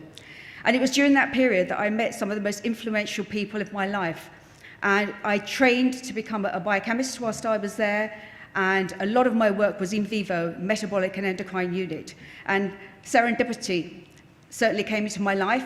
Professor Sandra Downs came to give a talk, a seminar there, and she knew I was working on developing radioimmunoassays for growth hormone for children who didn't grow. And she said to me, "What are you doing here, Lucy? You should be in academia, you should be doing a PhD. And I said, "Sandra, I'm earning a salary. There's no way that I'm going to go back to being a student." So at the time they were writing an EPSRC grant for a research centre, the IRC, and I jumped on board. She dangled sufficient carrots to say, you can still earn a salary, you can still work as a researcher, but you can do your PhD part-time. I cannot tell you, 4 years I stopped living. I didn't know what weekends were, I didn't know what evenings were, I didn't know what a social life was. And I can tell you, I was in a relationship at the time and I actually lost that as well. Such was my drive that I wanted this PhD. I realised that it was a stepping stone in academia. So I wasn't your conventional student, I was a somewhat mature student. But the good thing is that I literally finished my PhD and I was in a lectureship. By then I published over 40 papers. And I had said to myself that I was only going to stay there for a short while because it was only 18 miles from my home, but I used to spend 3 hours a day on the road getting to my workplace. And then in 2003, I was informed that they were looking for a cell biologist at the institute, the Dental Institute at King's. And I applied for the position. I was the only woman who applied for the position, and I'm very proud to say that I got the job. And the rest is all history, as they say, because I literally followed the standard academic path. I went there as a senior lecturer, I became a reader, and mentors, just to say how important mentors are. At the time that I applied for my readership, I had an excellent mentor, and she's our next speaker, Professor Susan Standring. I met her when I was invited to the principal's dinner, and I sat next to her, and I found her to be such an inspirational person. Little was I to know that she was to guide me, support me, and mentor me for the rest of my King's days. I then got a chair in 2010 and became head of division in 2013. Now, I want to share some key moments with you, but please don't think that life has been a bed of roses, because to get to those key moments, I've suffered too, and the path has been tough, and I've fallen down many times and dusted myself and said, come on, you know you can do this. In 2014, I won the Supervisory Excellence Award, and I've put up pictures here, not for you to look at me, but to look at my students. I still keep in touch with these students. They've become professors in their own rights, they've become directors of companies, consultant orthopedic surgeons, they work in pharmaceutical companies, but they still come to me They still come to me to ask my advice. They still come to me. They invite me to their weddings. They invite me to their celebrations. They still want me to be part of their life and share their successes. And I do with great pride. In 2015, I was appointed guest professor at Zhejiang University. My work has taken me all over the world, and I have lots of collaborations abroad. I have exchange students. I have 2 in my lab at this moment in time. And I love going back to China and Malaysia and Thailand. And these are just some examples of some of the places we've been. These are some of my colleagues from the Institutes of Dental Institute at King's, and our former Dean, Diane Recco. This was just a couple of years ago. We were in Peking, where we signed an agreement between Peking and KCL, and we now organise conferences, alternate years in Peking and in King's. We had one last year at King's, so the next one will be in at KCL. This bottom picture here shows us, this is Trevor Coward and my group, some of my group. We go over to Pune in India once a year, where we run a 15-day master's course, hands-on. Students get to work with patients, sort of thing that we can't do directly here in this country, but in India it's facilitated and very easy. And I've certainly been humbled by some of the experiences of patients who travel for miles just to be seen, and they're seen by the students, but obviously under supervision. As a woman, I've fought very hard to get on committees, to be recognised by my own status, and I was on the European Society of Biomaterials for over, well, I'd say more than 10 years really. First as a committee member, then as a secretary for 4 years, and during those 4 years, my main role was as a liaison officer for the Young Scientists Forum. What does that mean? That means these are young, early career scientists who want a voice on a committee, who are looking for leadership roles. And I mentored these young scientists to achieve a legal status within the European Society of Biomaterials. And again, even today, I watch as some of these people have become members of the committee, both at European and at international levels. As my role in the ESB, I also fought hard to be the person to fight to bid the World Congress. And at the time, I was the only woman on the committee, and I led the European bid to take the UK to host the World Biomaterials Congress. This happened in Chengdu in 2012, and you can see me here with my colleague Liz Tanner with a tartan sash, because we're actually hosting the conference in Glasgow in 2020. It was a very hard battle, both at the European level, where we were fighting against Switzerland and we were fighting against Germany, and then we won that bid. Then we won the world bid against Japan and against America. And we were an all-women, coincidentally, we were again an all-women team. So again, very proud moments of my life. But it wasn't easy. It wasn't easy because we had a lot of resentment from unfortunately, some of our male colleagues. The culmination of my relationship with students, and I thank Bernadine for her very kind words, my drive and my motivation in my field and in my work is the young people. I've done it, I've been there, and I've got a t-shirt. I now want to mentor young people. I've lost track of the number of students that come to my office. It's like Piccadilly Circus or the bus stop outside my office. And I'm very fortunate that I have a very good secretary who, we call her the Rottweiler, but she's not here, I don't think, because she literally bands as people start approaching and say, have you got an appointment? But I love it. I absolutely love it. And nothing gives me greater pleasure than to sit with my students to discuss their problems, their work, their issues, and go into the lab. And we have weekly meetings to discuss results, and I absolutely revel in it. It's what drives me, what motivates me, what gets me up every morning. And I'm proud and honoured, and I'm not afraid to say that, to have won this award this year. It's going to be presented in September. For those of you who are not in the biomaterials world, Klaus de Groot is a very famous ceramicist. He's a materials scientist, and he has established this very prestigious award. He's called it after himself, the Klaus de Groot Award. And it basically is in recognition of scientists who've shown a distinct ability to provide excellent mentorship and guidance to young researchers, helping them to establish their independent career. And when I received notification of this very recently, I was absolutely overwhelmed that all the years of being on the European Society of Biomaterials Council came to this. So, along that travel, I've just shown you the good moments. I've had many doubtful moments where I've asked myself, am I good enough? Can I do it? Can't I do it? You know, is it above me? Can I achieve this? But I think the thing you have to tell yourself is you must expect great things of yourself, because if you don't, who else is going to have them? You must do that.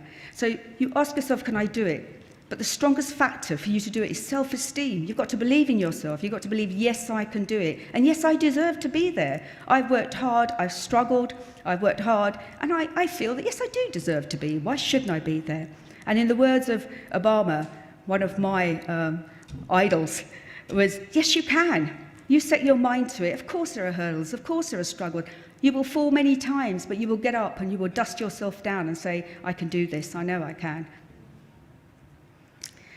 My greatest honour came, and I feel like I'm blowing my own trumpet here, but they're just examples of moments in your life that are important, was when I was awarded this in 2012, which is the Italian Civil Honour. And I know how difficult it is to get anything awarded from the Italians. I really know that. And when I was awarded this, I was in China. I was at a conference in China, and I read my emails at 2 o'clock in the morning, and it said, you have been invited to the Italian embassy, da-da-da-da. And I said, no, it must be a mistake. I actually wrote to them and said, I think you've actually made a mistake. And they wrote back and said, no, it's you. We haven't made a mistake. And I was awarded this, it's called l'Ordine della Stella d'Italia, which is a civil honour, Order of the Star of Italy, and it's to recognise those expatriates who have made an outstanding contribution to the preservation and promotion of national prestige abroad. Out of all the accolades that I've had in my career, this has got to be my proudest moment, because this is not mine. It belongs to my parents. I still get emotional after all these years, sorry. This is the man.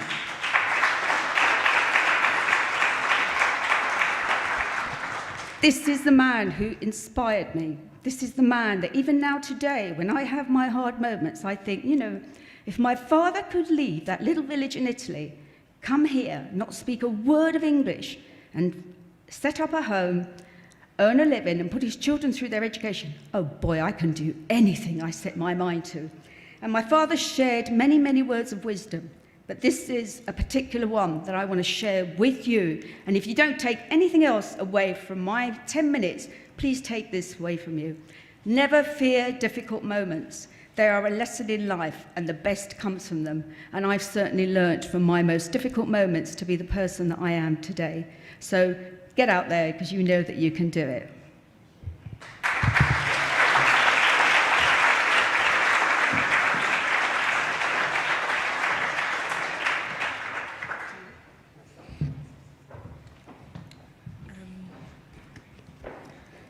I think we can all agree that was a wonderful word from Professor De Silvio. She has told us about her being a champion for diversity and inclusion, for working harder than any other woman possibly, to be a voice for those who didn't have a voice, and to also represent her culture, her heritage, her family, and also her students that she holds so dear. One of those students being Miss Bernadine, of who she has been Dr. Bernadine's mentor for over 20 years. Now it's my greatest honour and pleasure to introduce Professor Susan Stanring, Emeritus Professor of Anatomy at King's College London, Editor of Gray's Anatomy, and also the developer of the King's Access to Medicine programme. Thank you. Please give her a warm welcome. Hello, everybody, and thank you, Bernadine, for inviting me. I realise that the only thing older than me in this room is the building itself. So even a long story short of my journey would take too long. So I decided that I'd talk about making decisions, and just 3 examples of that, which I hope are helpful to you. I first came up to Guy's Hospital Medical School in, I can't remember now, 1964, goodness me. I came up from Cornwall, from the far southwest of Cornwall. Any of you who've seen the Poldark series, I used to play around those mine stacks. Unfortunately, no Aidan Taylor there at the time, but there you go. And my parents were not, they hadn't been to university, and I didn't know very much about medicine, but somehow I thought I wanted to be a doctor. And you will recognize this. You get on the educational academic treadmill, you are very focused, you do your A-levels, and you somehow end up at university. And so when I started, I was thinking of what Fumi was saying about the demographic you had. I was looking at my portrait sitting on the steps at Guy's Hospital Medical School in 1964. They were almost all boys. There were about 6% girls, and I recall 3 boys of colour, one of whom was from Ghana. So that was my demographic. The women were more or less invisible. But I enjoyed my first 18 months. You didn't have an integrated curriculum as you have today. We didn't see a patient. We were far too dangerous to see a patient. We had a white coat, but we had to keep it on inside the medical school.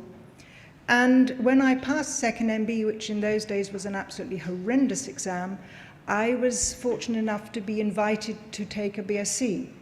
Now, there were 12 medical schools in London in those days, and so they were intercollegiate, intercalated BScs, and you had to be the top 1 or 2 students in your year in a subject to be invited to do a BSc, and it is to biochemistry's gain that I chose to do anatomy and not biochemistry. But it was a very valuable year for me because it was when I made probably the most important decision of my life, other than the one to get married, of course, but that's a different story. I decided that medicine was not for me. And thinking back, I realize now why that was the case. I didn't have enough information. I was way too young. I was 17. My prefrontal cortex hadn't started myelinating adequately. And the careers industry that you have today and with which you are so familiar, and the brochures and the online and the conferences that we all speak at, they didn't exist. I had some idea about being a doctor, which I thought was using a microscope, but that was about it. What I really wanted to be was a scientist, and I discovered that when I did my BSc, and I made the momentous decision to give up medicine, hand in my place. I think the rest of my year thought I must have done something utterly horrendous because they blanked me for the rest of the 5 years. I still see some of them now, but for a long time they didn't speak to me. And I was taken in to do a PhD by Professor Roger Warwick, who was then the head of anatomy at Guy's and Thomas's as it was then. And I began my love affair with Schwann cells and the injury response in the peripheral nervous system. My last research paper actually was with Lucy, working on biomaterials, working on bioresorbable glass and Schwann cells. They will be there on my tomb, I think. In fact, my personal email is incisure, because when I did my PhD, it was to show that little splits in the myelin sheath, for those of you who are the cognoscenti of the peripheral nervous system will know what they are, well, where they are. I proved that they were real, because up until that time they were thought to be artifacts in the myelin. And I went on through a pretty successful research career. I was a PI of a major European grant, and I became the professor, I had a personal chair, but also I was the president of the Peripheral Nerve Society. Now, I remember well the occasion when I was elected to the presidency, because I stood up one Tuesday evening at our conference in the Austrian Tyrol to the conference dinner, but I did something that I bet nobody else has ever done, and I hope they never have to. I had to draw everyone to a minute's silence, because that Tuesday was 9/11, and that was a very difficult time for me. But it's when I learnt of the extraordinary kindness of strangers, because the Austrian neurologists opened their doors to all the American neurologists who were there, who couldn't get back to America. So that's one thing. When you make your decisions now, at any stage, make them with full information. No one should say, I didn't know, as I didn't know. Go and ask. I didn't have a mentor because they hadn't been invented, or at least not for women, when I was a student. But today, you can ask people, you can go on courses, you can, well, ask around. That's important, and I'm sure all of you will do that. And of course, there are so many groups. It's so wonderful to hear of particularly the women's groups. I'm sorry, guys, I know I don't have a Y chromosome, but I've spent my life not having a Y chromosome and suffering from it sometimes, and being regarded as possibly not Professor Standring, but Professor Standring's secretary, because I couldn't possibly be a professor. I'm a woman. So that's one thing. Get the information. Keep up to date. Even as editor of Grey's Anatomy, I still have to keep up to date and know what is current and what is topical. And becoming head of Grey's Anatomy, that's another decision that I had to make, because I was asked if I would take this on because I had suggested some very radical changes in a book which is 160 years old now. And in order to do that, I recognized the time that was going to take me and the amount of work in addition that it would take me, and I had to factor that into what was already an extremely busy work-life balance. I had 2 daughters, but in fact they were just leaving for university, so at that stage I could say, right, I can fit this in. But work-life balance is something that, again, didn't really exist when I was a student and when I was growing up. You just worked, as Lucy said, about all the hours that you had. My students, my BSc students, were waiting for me when I got in at 7 o'clock in the morning. You needn't shake your head, Bernadine, they really were. I can see you. First lesson in camouflage, don't move. And the other decision that I made was, I think, one of the best ones I made in my life, which was the Access to Medicine program. One morning, I was admissions dean at King's, and Professor Sir Cyril Chantler, who was then the principal, asked me to come and see him because he had heard of a new HEFC initiative. HEFC finished last March and became the Office for Students, but then it was going full tilt. And it was a bid for, or asking you to bid for monies for widening participation schemes. Well, we worked incredibly hard on our widening participation, widening access to medicine and the extended medical degree program at King's, as it became. It was then Guy's and St Thomas's. We didn't get the money the first time, but HEFC were sufficiently impressed that they asked us to come back when we got more money, and we got it back from the Pool of London Partnership and others. And we started a scheme in 2001. We graduated our first medics in 2007. And I was looking at a photograph of those medics, and they already overturned the demographics of my 1964 picture, because they were mostly female and they were all black, which I thought was an extraordinary achievement. It was a very hard slog, overturning prejudice of staff who said, why should I bother to teach those kind of students? And overturning the prejudice of head teachers. Who ever heard of a medical student coming from Peckham? It was quite extraordinary. But to deal with young people and to raise their aspirations and to bring them into science, into STEM, into medicine, I think has been one of the best things that I've done. So to you, I would say, when you're going through your careers, make wise decisions, make informed decisions. Recognize that you're going to have to work very hard, and this work-life balance, if you're a true academic, your work is your life. But you can do it. But from time to time, there will be things that set you back, and yes, I recognize the imposter syndrome. We've all been there. But you will overcome it. You will succeed. You can't have it all at one time. Don't believe that myth. It's not true. But ultimately, I hope, if you have as much fun as I have had, you will find that the good things of working with colleagues, inspiring youngsters, advising them, will far outweigh the bad things in your life. And believe me, I've had a few bad things happen too. But I wish you every success. The fact that you are here shows your commitment and your intention to succeed, and I'm sure that you will. I have one little acronym, it's JFDI. It's just do it. That's a surgical acronym. I was at a conference once and I was very bored at what was being said, and I muttered it under my breath, and the man next to me said, "You a surgeon?" I said, "No, but close." But thank you.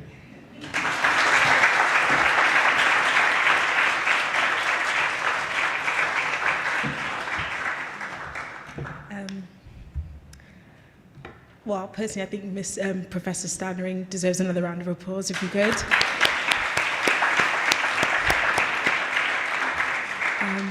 Her words of encouragement of wisdom have been amazing, and I hope that there is something that she said has touched each and every one of you today, and that you may take that home with you.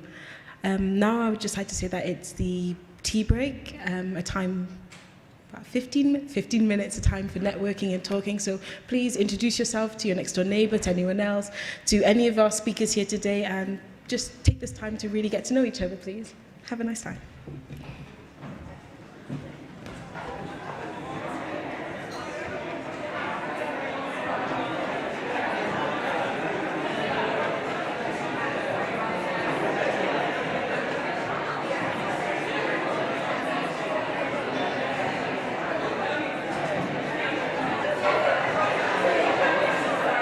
London, so that would have been okay. But if you know family and friends, tell them to come to the careers conference. I'm going to plug it.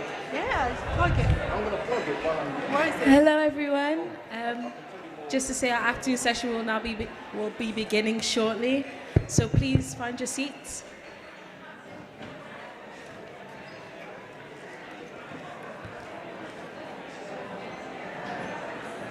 Now that I've got your email addresses, I'm going to invite you to our, hope you can come to our careers conference tomorrow, but I invite you next week as role models.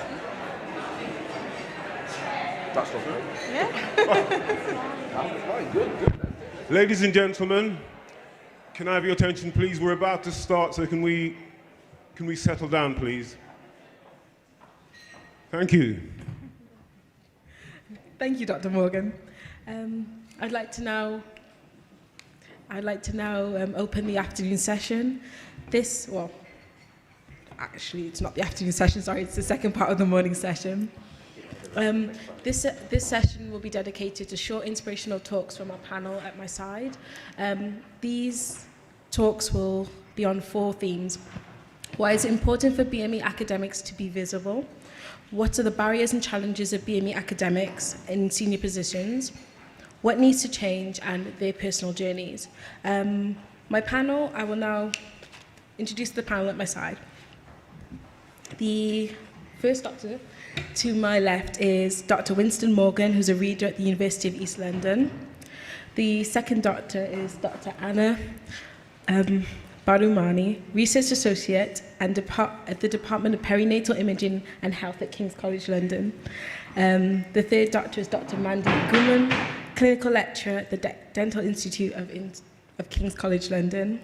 The fourth doctor is Dr. Marcia Wilson, Head of Health, Sports and Bioscience at the University of East London.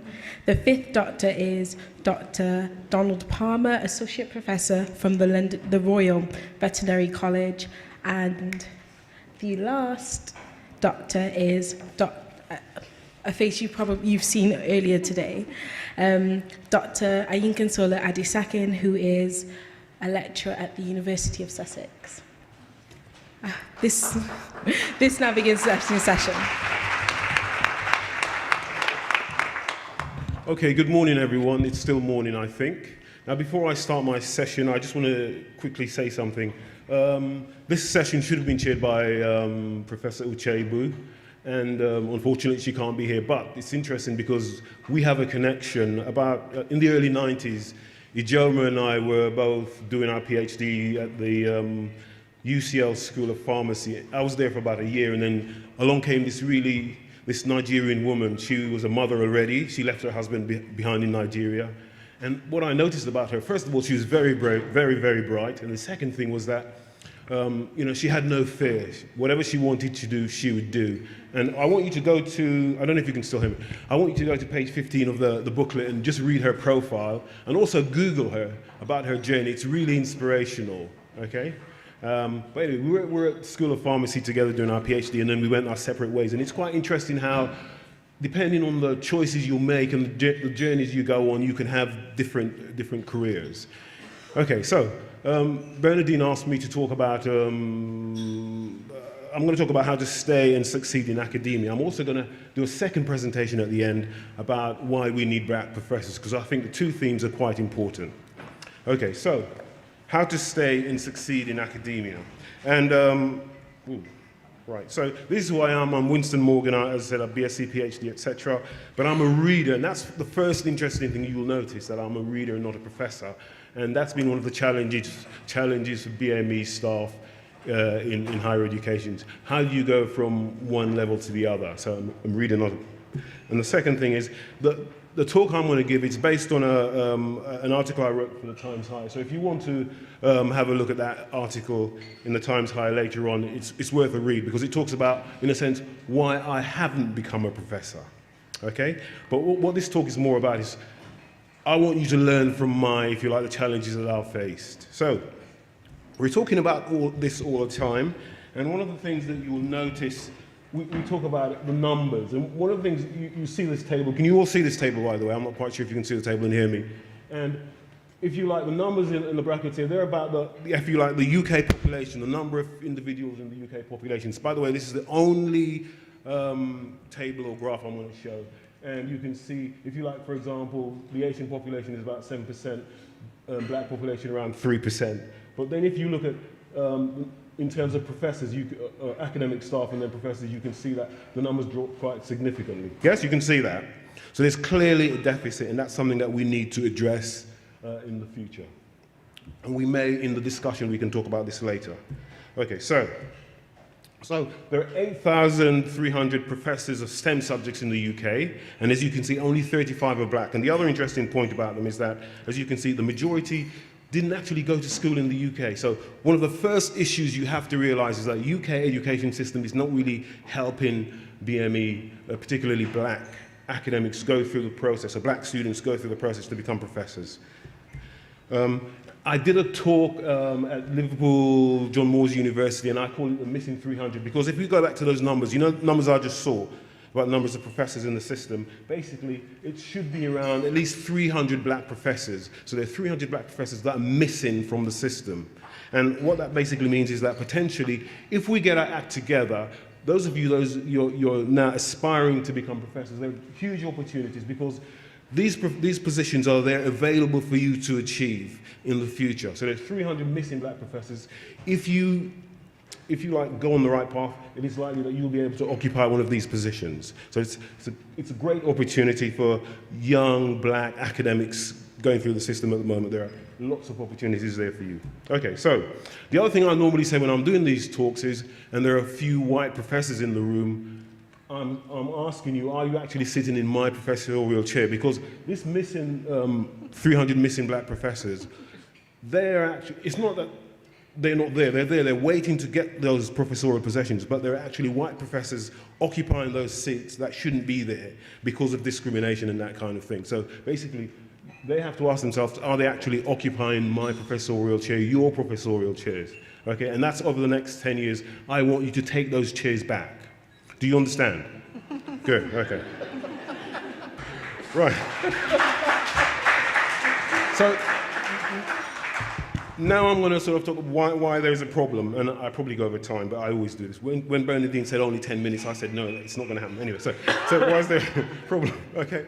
And if you look at, you have to start with BME students in higher education, and you recognize all of these outcomes for BME students, we're struggling. So whether it's admissions to top universities like this one, or the attainment gap, which my colleague may mention a little about, or even employability, getting a postdoc position, it's not happening. There are gaps for BME students. And I've been talking about this for 15, 20 years, and my colleagues before me were talking about this for the last 25 years, and nothing's really changed. But hopefully you're going to be making a difference, okay?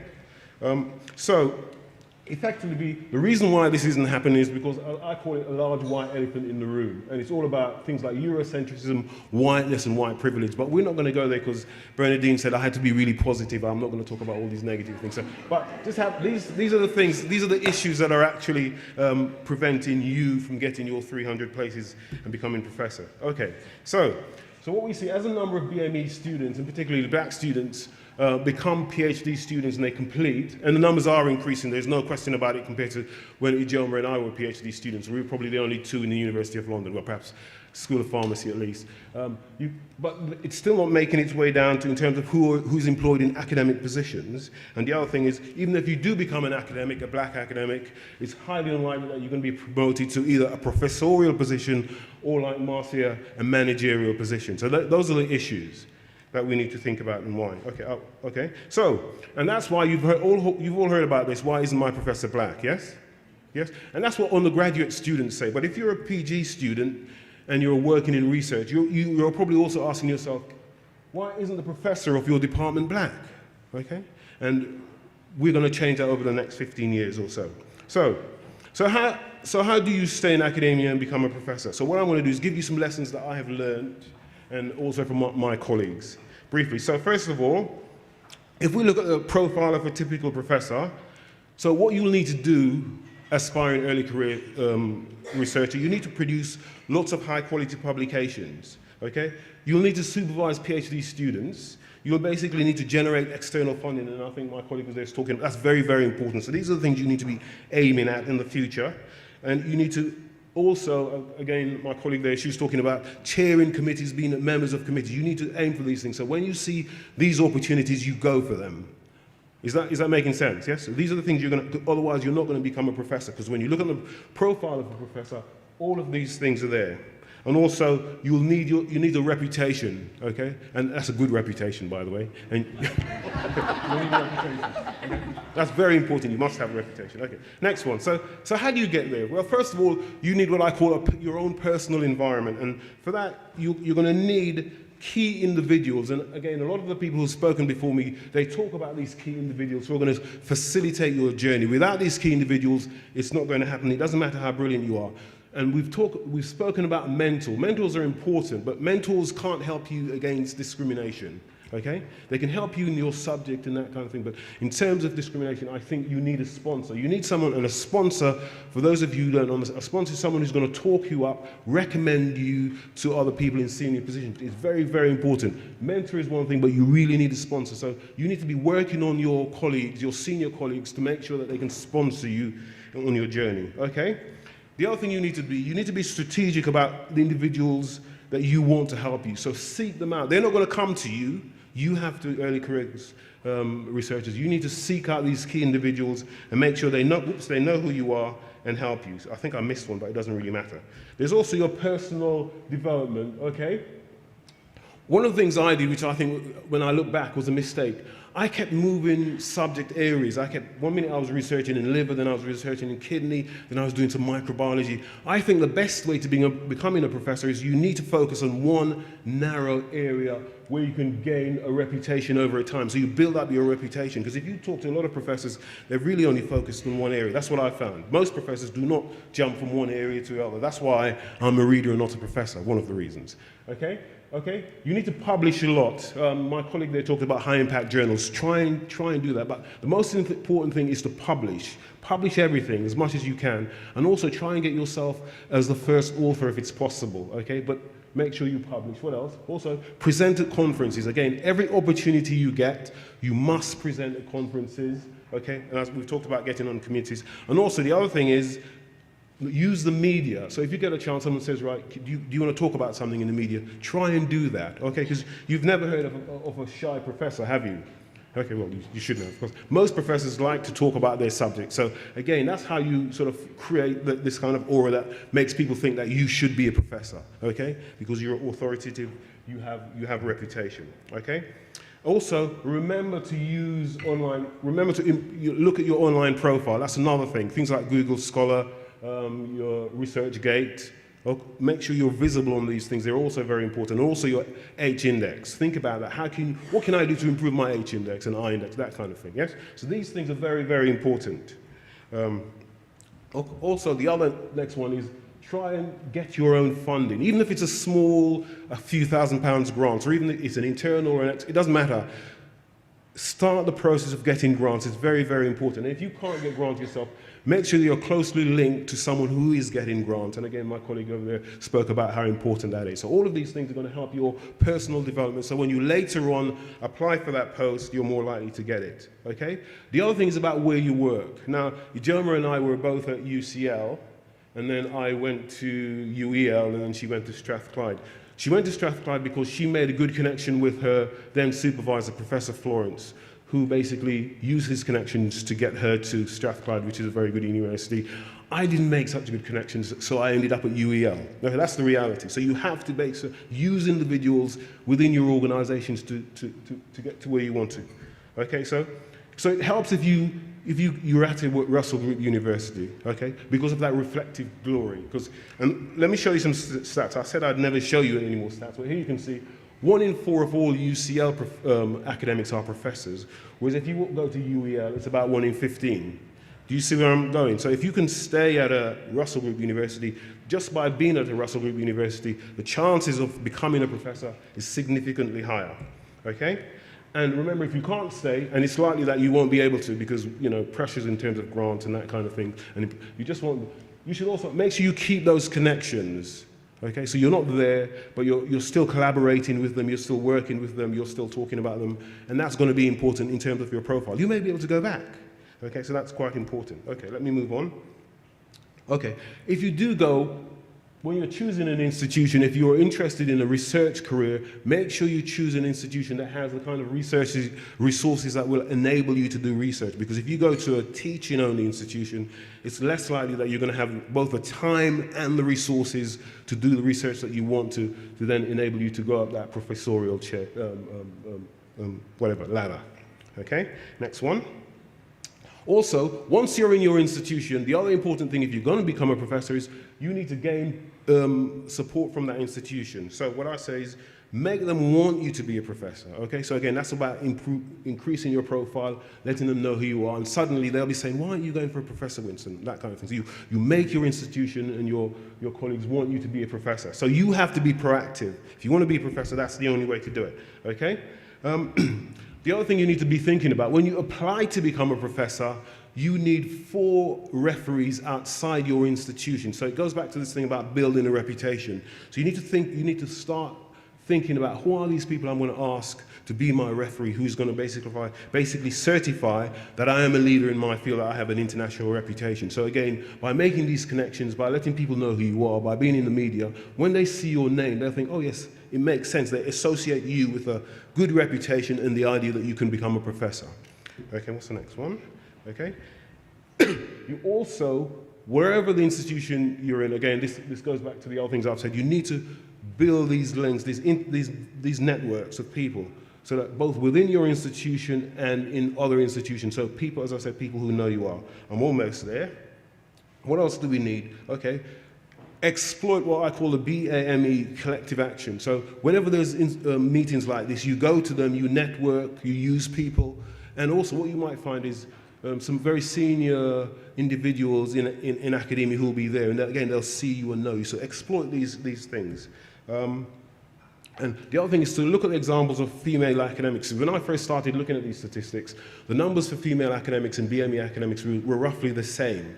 But over time, I would think there's been greater progress for female academics compared to particularly black academics. And one of the reasons are, if you like, there's been a lot of government initiatives that people have followed up on. Okay, so whenever you see initiatives, you try and push those initiatives, even though, like the ones that Bernadine's been pushing. Also, in your institution, make sure they don't just have policies, but the policies are audited and that there are consequences for not acting on them. So, for example, they might say, we know there are not many BME academics, but no one does anything about it. So you need to push your institution to both look at their figures, audit them, and action them. That's very, very important.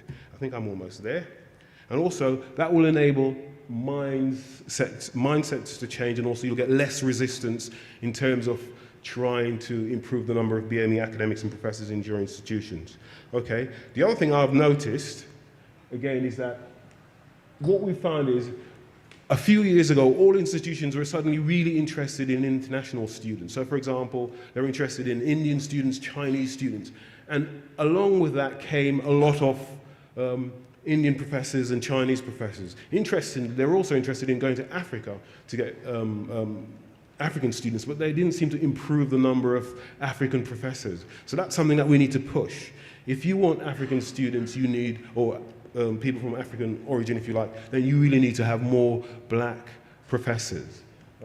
What's the next one?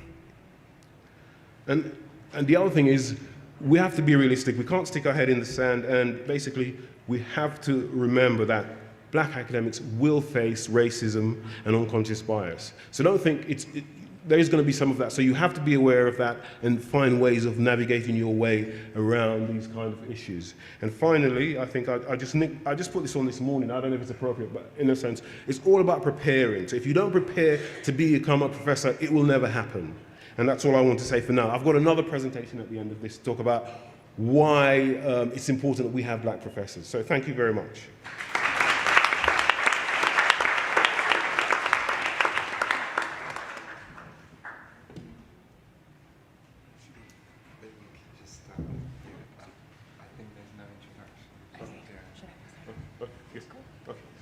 Sorry, I think the next speaker is going to introduce herself because I think the young lady who was doing the introductions has disappeared. So I'm really sorry. Good morning or good afternoon, everyone. I'd like to thank the organisers for this opportunity to speak to you.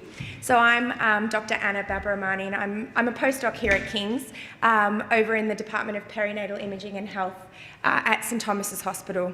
So I came over to King's as a researcher about 3.5 years ago, and I'll briefly go through the steps and some lessons that I've learnt along the way and that I'm still continuing to learn. So my parents migrated from India to Australia, so hopefully you recognise the accent. So I am born and brought up in Melbourne, so that's where I did all of my studies.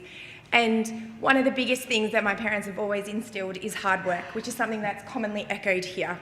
You will not achieve anything unless you work hard. I always had a passion for science, but never thought I was going to be a scientist. I thought those are people that just sits in lab and don't speak to people. But I was given opportunities which I decided to take, and this is what's brought me here today.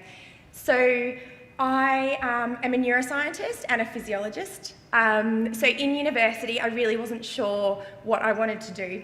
I did my degree because I thought I wanted to be a psychologist, and I hated it once I was there, but I started doing physiology and loved it. And then our university, so I studied at Monash University in Melbourne, and they offered summer research scholarships. Now, I never thought I wanted to be in the lab, but my dad said, give it a go. It'll give you some extra money over the summer if nothing else looks good on your CV. So I gave it a go and loved it. And that research was in looking at brain development, which is something that I was actually always interested in. So that was a 6-week summer research project. My then supervisor said, do you want to stay on? Paid me a bit extra, continued to love it, decided to do a 3rd-year research project. And in Australia, we have an honours degree, so you don't have to do a master's, which is mostly a 1-year research year. So I did that because basically I thought at the end of my basic degree, I wasn't going to get any job, so let's just do it, increase job opportunities. But during that year, and it was a very tough year, there were a lot of nights I ended up crying because the experiments were very difficult, very long. I was working on a large animal model looking at mechanisms that contribute to brain injury. So when there's a restriction of oxygen in the baby, what's happening that leads to a baby being born with brain injury, and how can we develop therapeutics? So it was a very emotional year, and we had a very tight group of honours students, and we're still very close today. But by the end of that year, I realised something, that I actually loved science and research. And this was still with my same supervisor that I'd done the summer research with. And I had a very honest discussion with him and a couple of the others in the department and said, I really want to do this. And he said, okay, well, let's go for it. So my marks weren't as good as I wanted at the end of that honours year, but I had someone that believed in me, who said, I don't care about your marks, you work hard, so let's make sure that you get this position. And I went straight into it. Now some of you are probably doing your PhDs, and they're tough. No PhD is easy. It's an emotional roller coaster, but this is where it's important to try and have some strong support networks. We had a lot of the group that I did my honours degree with continue to do a PhD. Many of them are not in science now, but that was such a strong support network in addition to my lab group, in addition to my family and friends outside science, that really helped me go through. Now, one thing about me was I didn't know if I wanted to do a postdoc, but I knew I wanted, once I finished studying, to travel.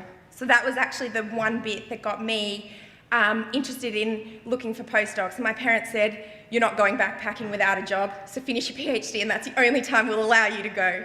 So I thought, okay, well that's good, at least then I'll have money to sustain my love of travel. So as my PhD was finishing, the roller coaster was going its many ups and downs as I was trying to write, finish projects. Our lab moved from the university to the hospital, so you're always thrown these curveballs. I was at a sort of crossroads. I was writing, I'd finished my writing, I'd missed the deadline because my boss said, just take a few weeks off. I said, don't want to take a few weeks off. I want to finish. But he said, no, look, take a few weeks off, reflect.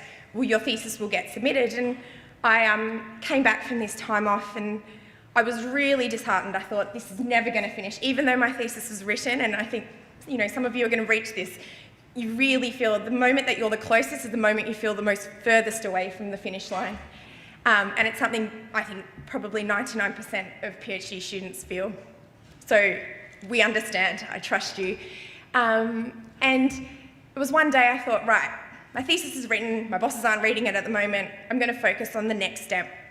I want a job overseas. Now, I'd always had a passion to come to London, but it was during the global financial crisis. So colleagues that were in London said to me, you're not going to have much luck coming from overseas at the moment.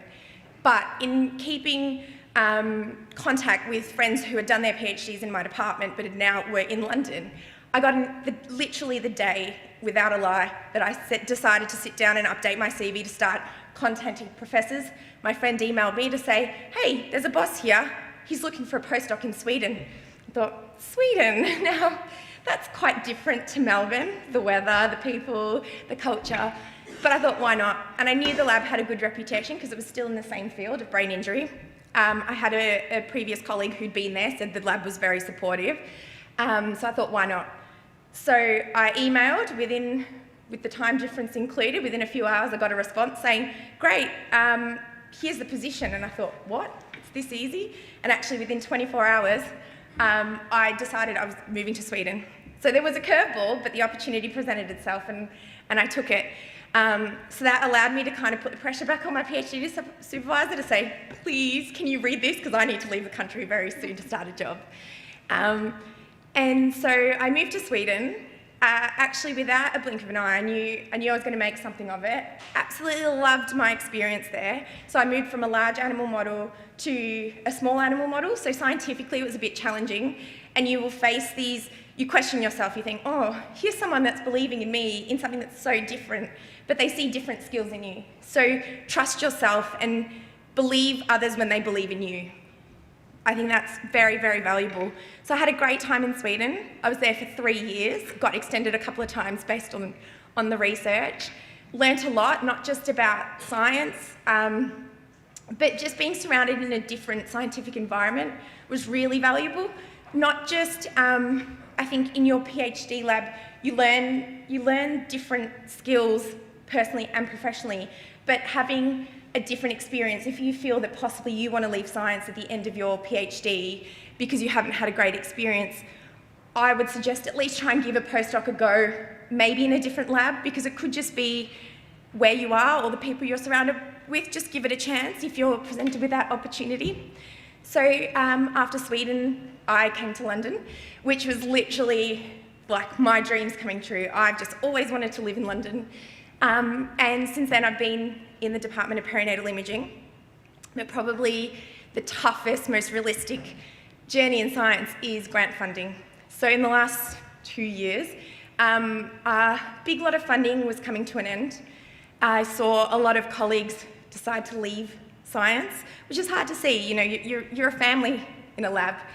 And an opportunity came up to work on a new project, but it didn't have a lot of funding.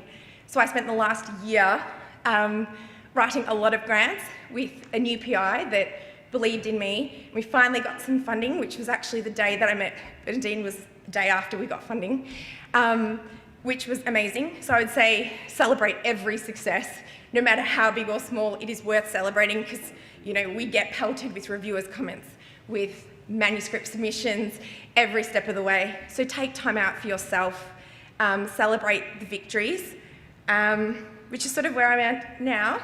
In addition to being a postdoc here at our School of Biomedical Engineering, during that time we've set up an Early Career Researcher Society, which then also stemmed with the opportunity and the faculty recognising that research staff should have a voice and should be listened to. So I've helped set up the Faculty Research Staff Network as well. And I think one of the biggest things is it's very easy for everyone to come and sit and complain, but the best way to start making a change is firstly to listen, but see the best ways that you can help be the change. you need to listen to your friends and your colleagues and, you know, band together. I think that's really important. And another bit of advice I'd say is don't compare yourself. We're compared so much when it comes to grants and manuscripts. And don't use that as a reason to not go for something. And if someone says go for it, believe them. So yeah, that's a snapshot of my journey. Thank you.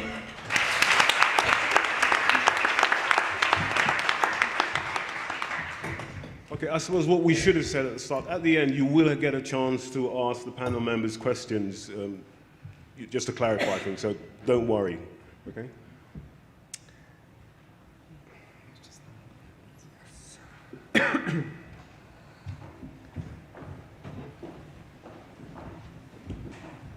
Again, I'm going to ask the next speaker to introduce himself.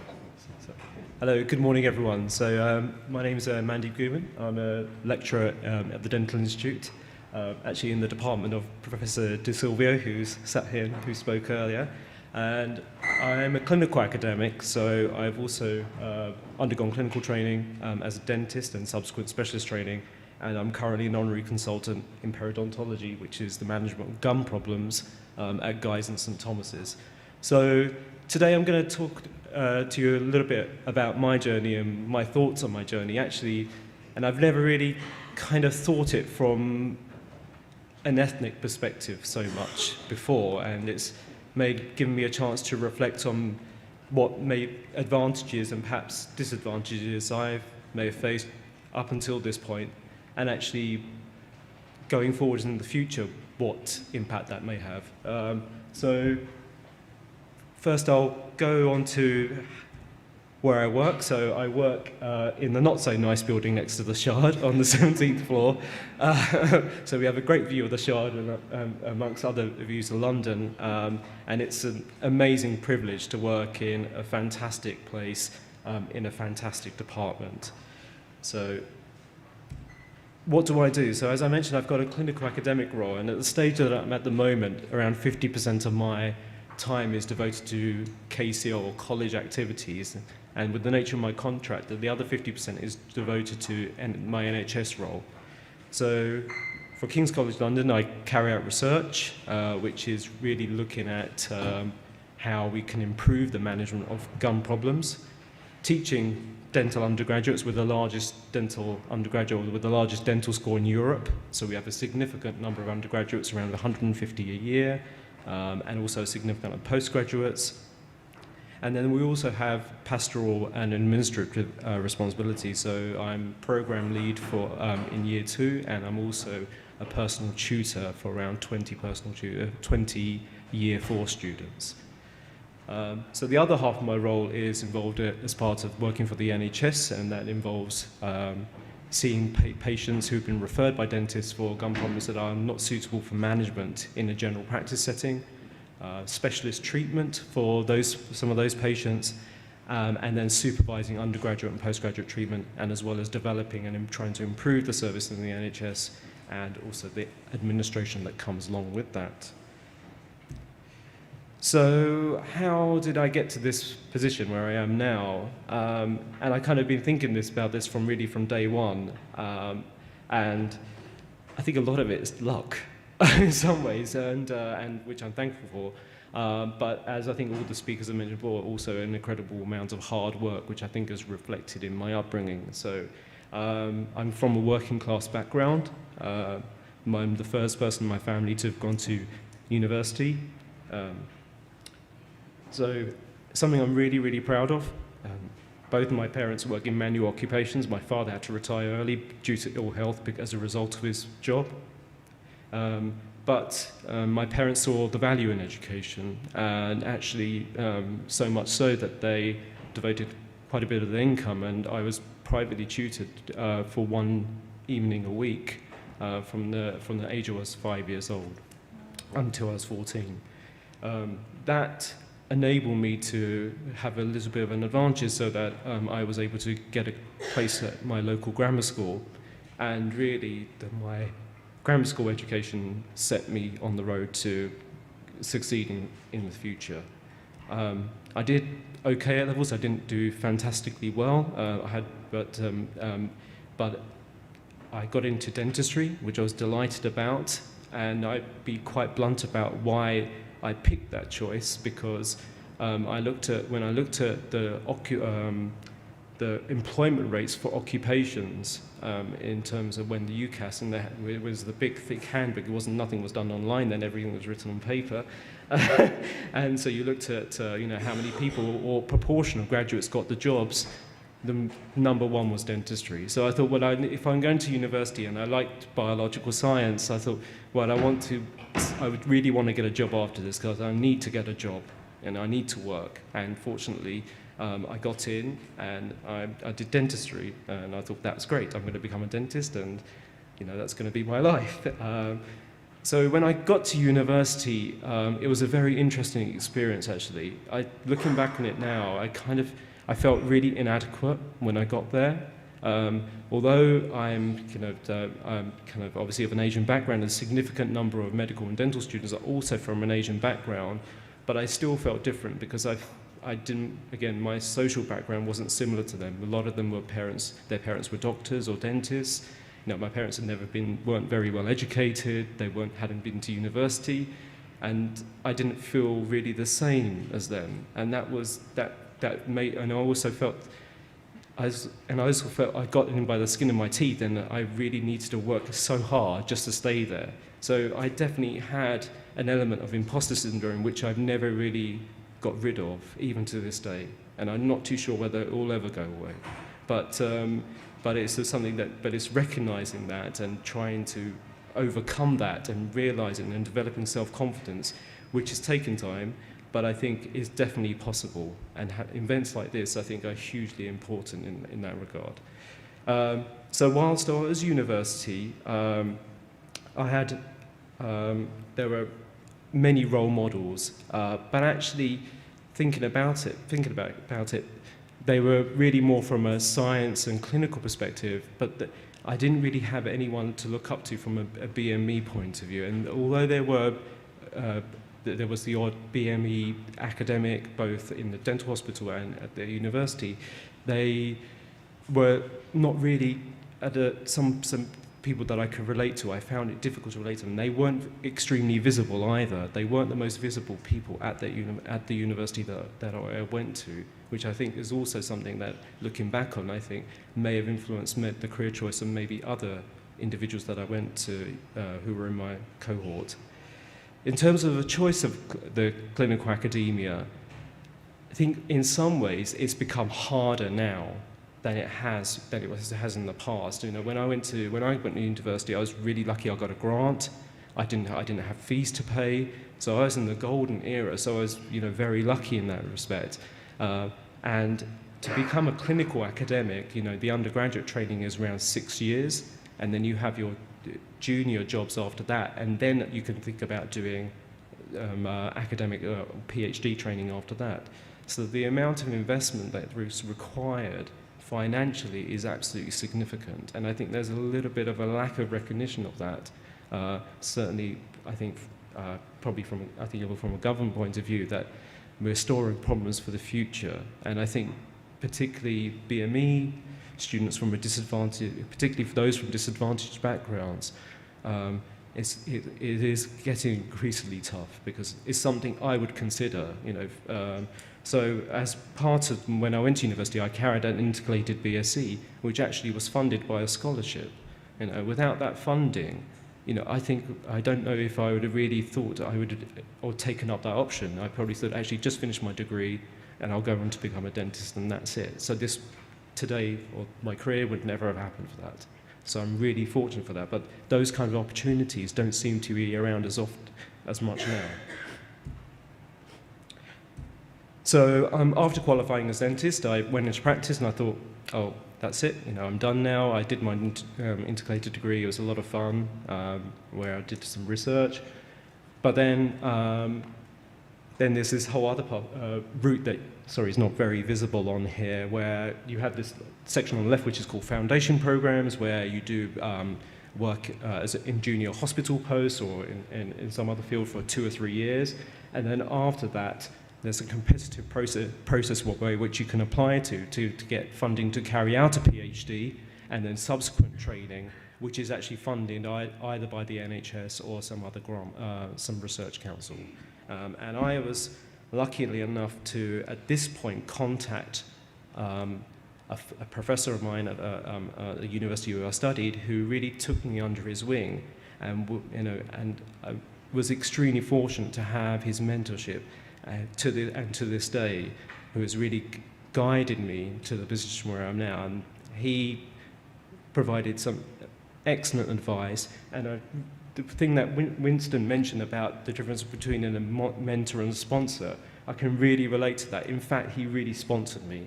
So finding that individual I owe a huge amount to, and I think the term sponsor is absolutely apt, because it was more than a mentor. He really believed in me. He saw my potential when he met me, but he went over and above what I think someone would reasonably do, and for that I'm forever grateful. But I think you're right, that's what it requires, and sometimes in these situations, particularly when you've got people who in their social circle don't have these kind of are not surrounded by academics, or that kind of academic environment, or particularly in a social context, it does make it a little bit difficult to aspire to look up to that and feel that you could be a part of that. So again, I went through this pathway just by a slightly different. I got a training fellowship, which is on the bottom left, funded by the Medical Research Council, and then after that, I completed my PhD. And then after that, I combined my specialist clinical training with national NHS funding to carry out further research. And so that's eventually ended up. So I've gone through, going from the bottom up, and then if you look at the yellow line, which is kind of the end of your clinical training. So I had an NHR clinical lectureship, which was for a period of 4 years, and then now I'm at the kind of level just above, and the challenge now for me is to ascend for more senior ranks, and how to negotiate that. So I'm talking about dentistry in particular because that's my specialty, but actually similar thoughts could apply to medicine. What are the drawbacks, or what are the problems that we face? Is that it's, as you're aware, it's an extremely long training pathway. My training's been around 15 years, so it's quite an arduous process, balancing the many different aspects of the job. So being a clinical academic, you don't just have to consider just the academic side. It's also your clinical duties and the stress that comes with those. It's time work consuming. It definitely affects my work-life balance. And the other thing is that, and particularly in dentistry, is that the path that I've chosen is not likely to be as rewarding financially, which is something that actually I think is, when you're saddled with, debt of 5 years of university training, is a big consideration for our graduates. So what improvements can be made? I mean, I think obviously Winston's echoed, mentioned some very salient points, but in terms of from a clinical academic point of view, I think actually the key thing is really trying to tap our undergraduates at a really young stage and trying to engage them. I think it's really, really hugely important to try and encourage and enthuse them, and for them to realise that this is a viable career option for them, whether it's STEM, medicine, dentistry, whatever, veterinary science, so that they can engage and then hold on to this kind of aspiration and follow it through. I also feel that our training options are not flexible enough, and then we should be enticing particularly junior academics or clinical academics to consider again a career in clinical academia. For example, as I had, providing more scholarships for integrated for research degrees, combining clinical and PhD programs, so that, for example, the clinical training element is funded by an institution, and if the student agrees to do a PhD. And perhaps I think that's a model that's quite popular in the States, and I think we need to be far more imaginative. And then finally, I think adoption of mentoring schemes to partner junior BME academics with senior clinical academics. I think I was lucky just to contacted the right person at the right time who became my sponsor. But I think maybe there's other people who try to do the same but haven't had the same benefit as me. Okay, thanks very much.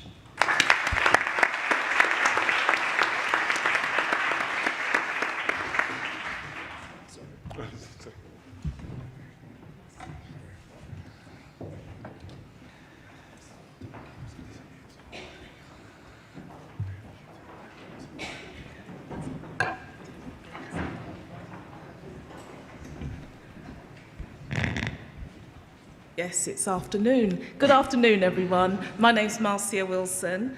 I currently work at the University of East London. I am the head of one of the 6 schools in the university, the School of Health, Sport and Bioscience. Bernadine, thank you for this invitation. It is so wonderful to be here. And you know, Bernadine talked about inspiring the early career researchers. I've been in academia for almost 30 years, and I will tell you right now, I feel incredibly inspired hearing the stories, hearing the journeys. I can relate. I'm getting quite emotional, so I apologise for that, but I can really relate to so much of what has been said. You know, just the things that you experience on your journey. I'm going to share a little bit of my journey, but I'm also going to talk about some of the issues and some of the problems that we face in universities. I hope that when I speak about these things, it will just make it seem, it just comes across that you need to stay in academia because we need you. Okay, we need you to stay in academia. We need you to work with our undergraduate students, and we need you to feed the pipeline and get more PhDs, get more professors into the system. We need you. So my journey, I grew up in the East End of London on a council estate. Very, very similar to what you're saying. My parents didn't finish school. The immigrants from Jamaica came over in the late 50s, early 60s. And as I say, I grew up in the East End. I went to Eastleigh School, just up the road from your Kingsford School. And at that time, only 2% of the population actually went to university. Very, very different to today. And I always had a keen interest in sport and in psychology. I've always been amazed by the way we think about things and behaviour, and we do things, and what inspires us to do certain things. And I wanted to translate that into sport. There was no such thing as sports science, and I'm kind of giving away my age at the moment. There was no such thing as sports science, so I applied to do physical education and educational studies, thinking I might want to be a PE teacher. And I was accepted to go to Bangor University in North Wales. And so that really started me on my academic career. And so I studied sports psychology. And going through that system, my 3 years at university, I did not encounter one black academic. I was not taught by one black lecturer. Most of the lecturers were male, and I recall having 2 female guest lecturers during my 3 years. And I was the only black person on the programme. There was one mixed-race woman in the year above me, but that was it. It was just the 2 of us for the 3 years on the programme.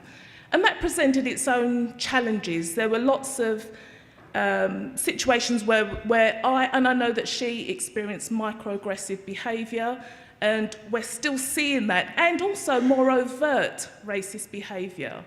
You know, just take a look at what has been happening in a number of universities across the UK, mostly to young black women who are undergraduates. So that's why I'm saying we need you. We need you in the system. After I graduated, I wasn't quite sure what I wanted to do. I was very aware that I wanted to work in sport, but I didn't want to teach. I'd had a little bit of an experience in secondary school, and I decided that was not for me, no way. But I didn't know what I wanted to do, so my professor said to me, think about going to the States. Think about going to the States to do some postgraduate work. He had just come back from Oregon, and he'd been on sabbatical there for one semester, and he loved it. And he said, you would be great in the States. Just go, you love sport. So I went to the University of Houston, and I did my master's degree, and then I ended up going to the University of Iowa after that, and I did a PhD there. The experience in the States, I mean, I was out there for 10 years. The experience was a good one. It was a good one. But once again, you know, very few black students, and it was only when I got to do my PhD, that was the first time that I was actually taught by a black professor. So I had done 3 years at undergrad, 2 years at master's, and it was only when I was doing my PhD that I saw someone who looked like me stand in front of me and lecture. And the feeling that I experienced when I saw Professor Audrey Qualls was the same as what you described earlier. I sat there. I didn't take in anything. I was in awe. And I wanted to be just like her. She was amazing. And so when it was time for me to do my PhD, I looked her up. She was a statistician. And I decided, okay, she needs to be part of my supervisory team. And I was fortunate enough to have that contact with her on a regular basis. And she was this amazing role model that reached out and helped every student who came her way. Every single person. She was absolutely phenomenal. After that, after I finished my PhD, I stayed in the States for a year, and I worked in South Carolina at a small liberal arts college. And I decided, after being there for about probably 2 months, I need to get out of here. I need to get out of here. It was in a small rural town, and I didn't feel as though, you know, we had entered, you know, the 2000s. It was just very, very different to what I experienced elsewhere. Openly racist. And I just thought, I cannot stay here. So I worked my year out, and then I decided to apply for a position it's called the University of Gloucestershire now, but at that time it was Cheltenham and Gloucester College of Higher Education. So we didn't have Skype. I'm really giving away my age. We didn't have Skype, no FaceTime, none of that. So I had a phone interview, because obviously I was living in South Carolina. And I was offered the job. And so I moved back to the UK, and I turned up for my first day at work, locks and all, okay? And I said to the dean, hi, I'm here to report to Professor so-and-so. He said, okay, yeah, what is it you want? I said, well, I'm a new lecturer here. You could see the look of shock on his face, because it was a phone interview. There was nothing about me on the internet or anything like that. And I was thinking, he was probably thinking, oh my God, what have I done? Anyway, he was great. He was an absolutely wonderful boss, and we got on really well. And we still do get on well to this very day. And I stayed there for a couple of years. I was the only black academic in that department. There were very few black students. And that presented challenges not just in the working environment, but it presented challenges outside of the working environment when there are very few black people in the town that you live in. So there is nothing that is geared towards, you know, social life. You think about going shopping and buying things just simply for your hair, you know, you can't do it, okay? It's just not available.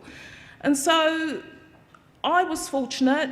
I got a job at Brunel University after that, and I worked there for 5 years.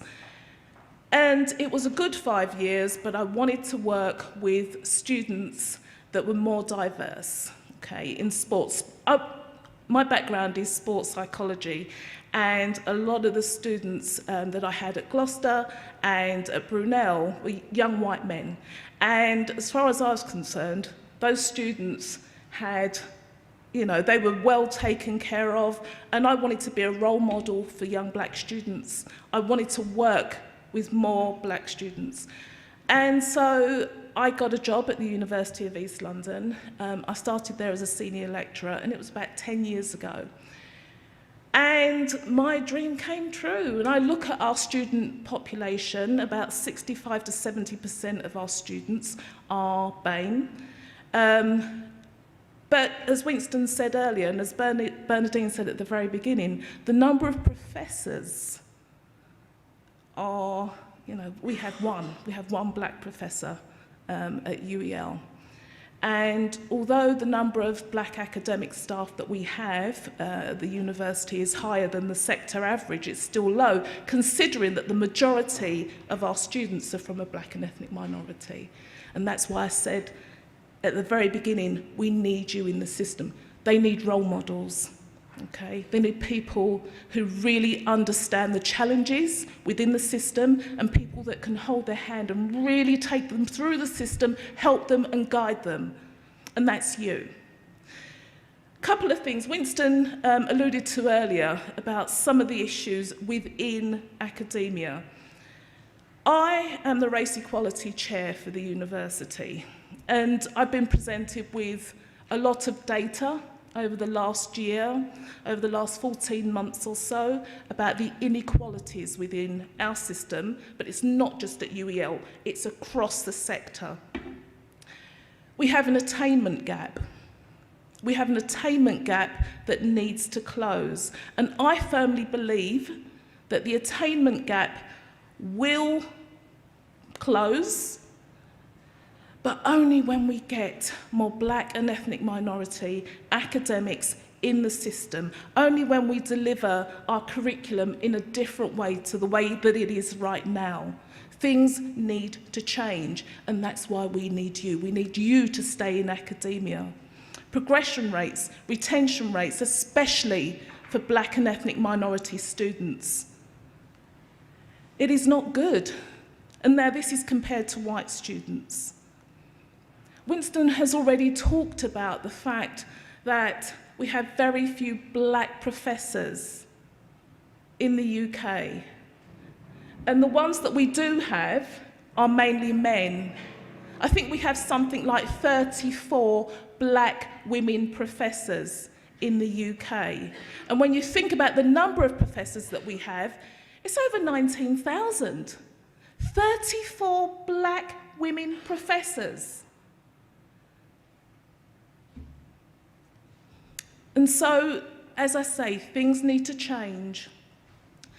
Some words of advice for you. You've already heard about the importance of mentorship. I agree with regards to sponsorship. When I decided to try and progress my career and move up into management, I had a sponsor. I had someone who actively encouraged me and also said a lot of positive things about my work ethic, and the things that I wanted to do in the higher education system, okay? So it wasn't just a mentor, it was a sponsor. Something that hasn't really been mentioned, and really I need for you to take this on board, your support network, okay?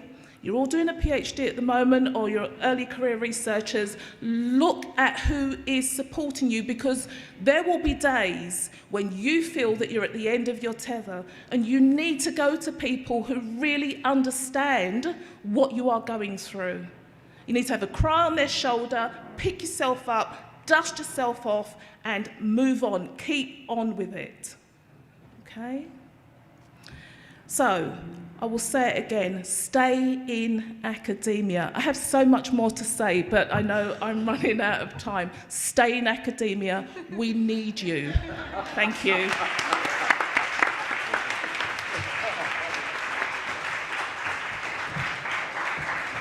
Okay, I think we're going to try and hopefully finish this session by about 1:30. So the next two speakers are going to be very, very quick, and then we'll have a 10-15 minute, hopefully, question and answer session, if that's possible. But I want to reaffirm something that Marcia said. She's the head of school in the school that I work, and from the moment she became head of school, you could see a big difference, not only in terms of staff behavior, but also student behavior. And also, because of her position and the things that she believes in, she's also changed policies and directions, and that's had a big impact. And I'm looking forward to seeing how that's going to change in terms of the numbers, the outcome for our students.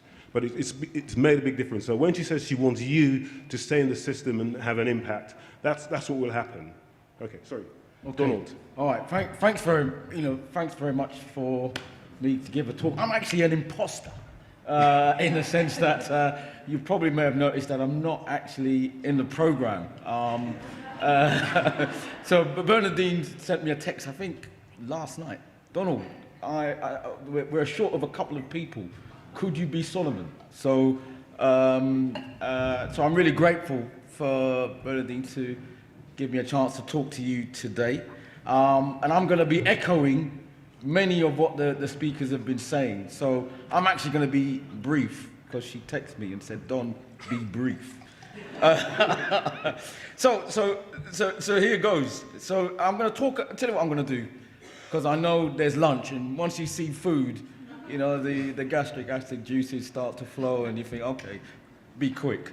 So this is really, I'm going to talk a bit about my journey, and then similar to what Winston and what everyone else has been saying, you know, give you some pointers that hopefully, you know, you can take away. So here are some pictures that are really key in terms of my journey.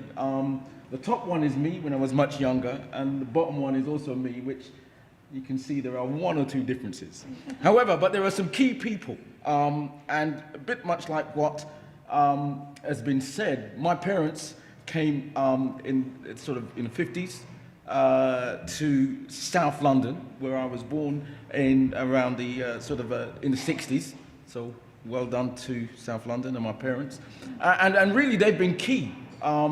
As mentioned before, my parents are from humble background. So my dad was a bus conductor, and so you guess the age, because some of you are looking and wondering, what is a bus conductor? Okay. And more importantly, my mum was a cleaner and worked in a hospital in the days where what they eventually became were auxiliary nurses. And that's really important, because the NHS celebrates its 70th anniversary. And equally, my parents are from the Windrush generation. And the Windrush, which came in 1948, is also celebrating its 70th anniversary.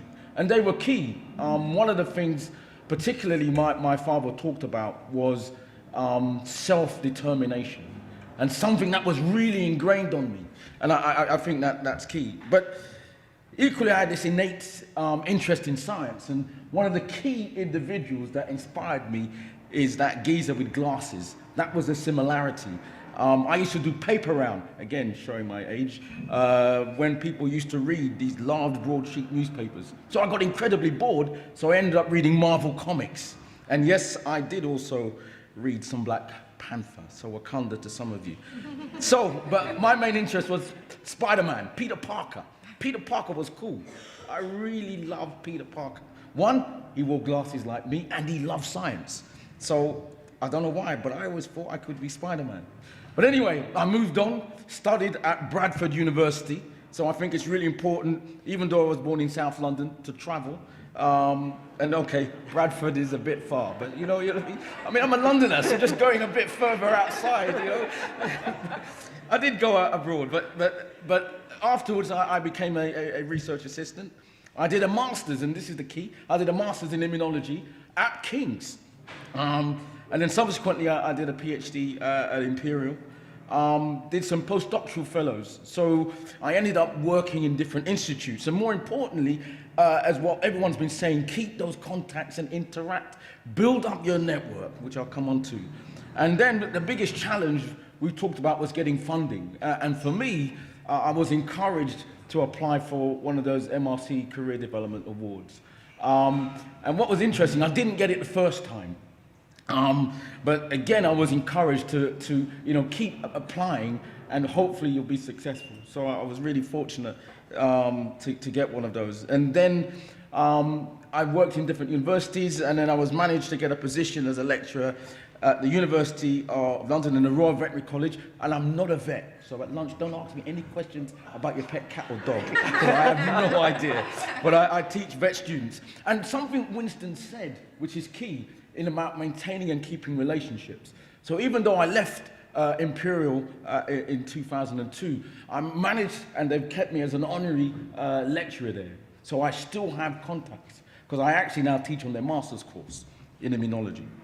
And then I ended up doing some further training. So never stop learning, guys. So I ended up doing a postgraduate certificate of academic practice, which I thought was quite interesting, because even though I was into research, I thought it was really important to get some sort of ideas around teaching.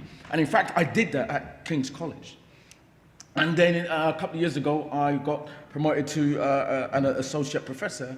And then last year, I decided to apply for fellowship of the Royal Society of Biology. And again, it's what's been said about putting yourself forward. So here are just some things that you might find, useful that looking back on my life, not that I'm retiring or getting old, but you might find. And it's what's been said in terms of a role model, a sponsor, or the way I use it is a champion, someone that can actually sort of rally you and provide you with some guidance and support. And when necessary, when meetings are being discussed and ideas or which person can we suggest, if your champion's in the room, he or she might suggest, actually, I know a person who can. That's really key. And here are some of the champions and mentors, and you might recognize one of those individuals actually who gave a talk at the very beginning. That's Professor Sir Robert Leckler. So, and if you read his biography, you would have heard when he said he was in the States, then he came back and he was at Hammersmith Hospital. And he was looking for some people to do his research, and I was one of them. And he's been absolutely, when he says on his words, and he saw this fresh kid that was me, he said, Donald, I'll give you an opportunity. And he also found my PhD position. So again, it's having someone who can sort of sponsor you, who can champion you, who can actually, open doors. And that's really important. And I think an important aspect is also to diversify your knowledge base. So yes, be infused with science, but something one of the speakers said about when he went to university feeling inadequate, and more importantly, therefore, then, read around your subject area. I think that's really key, because by diversifying your knowledge base, you're going to interact with different networks, which I think is actually quite important. Join a learned society. That's, I think, really important. So I was fortunate to be part of the British Society for Immunology, and I'm now on the editorial board in terms of the journals. So again, by actually going to a learned society, that's really important. And in fact, I'm encouraging young people to be part, for example, of the Royal Society of Biology. So that's really important. Get network, get interaction, and meet folks. And more importantly, be bold. What I really liked about many of the speakers today, and Prof, you were brilliant, when she said, I got this award from Italy. I think it's really important, because you often find that and it's often been said about this idea of imposter syndrome, about people of color and women are slightly embarrassed to actually, sort of champion themselves. Whereas I know some of my colleagues have no problem in saying how great they are. And I think that's really key, to always, promote yourself as possible. Now, don't be arrogant, don't be rude, but at least make sure people know who and what you are, okay? So occasionally, send emails to various people that you're working with, say, look, this is what I'm doing, so that you can actually, people are aware of who and what you are, particularly in this age of, social media. So it's about being bold, it's about being brave. So, for example, one of the things I came across, and some of you are obviously very good researchers, if you find that your area of research is not actually being promoted in your journal, email the editor and suggest, why is this area of research not being promoted? And say yes, and I can write a review, okay? So, it's about being bold and being brave. So, that's what I'm saying, is put yourself forward. That's why I admire Bernadine. Bernadine realized there's something not right, and she has put herself forward. Be bold and be brave. Absolutely, I admire the woman immensely. And also, as I said before, seek opportunities to engage. So one of the most amazing and incredible thing I did a few years ago is to actually, go to the Cheltenham Science Festival. And I actually worked then with a group of artists, and we actually explore the relationship between art and immunology. Absolutely fantastic. I can't draw to save my life, but it was a fantastic experience. So again, that's the whole idea of coming outside your comfort zone. Get involved, be a volunteer. That's really key. So when you're becoming part of the learning society, make sure you can get involved and contribute. Again, I really admire Bernadine and what she's been doing by getting some of the young people to volunteer so they can get that experience. That's absolutely key. And more importantly, no more than just a job. So it's really idea about diversifying your knowledge base. Read and write. We talked about publishing and the importance of making sure you get your name out there. I cannot stress that enough. Also, be professional and be reliable. So always reply to emails. I know it's hard because we're always inundated with emails, but if you are reliable and professional, when there's an issue to be explored, they'll come to you first. I can guarantee you that. And while we're talking about London and the opportunities that are in London, I also want to remind you there are a lot more universities that are out there that are actually doing quite well. And more importantly, there's a large number of Russell Group universities that are not in London.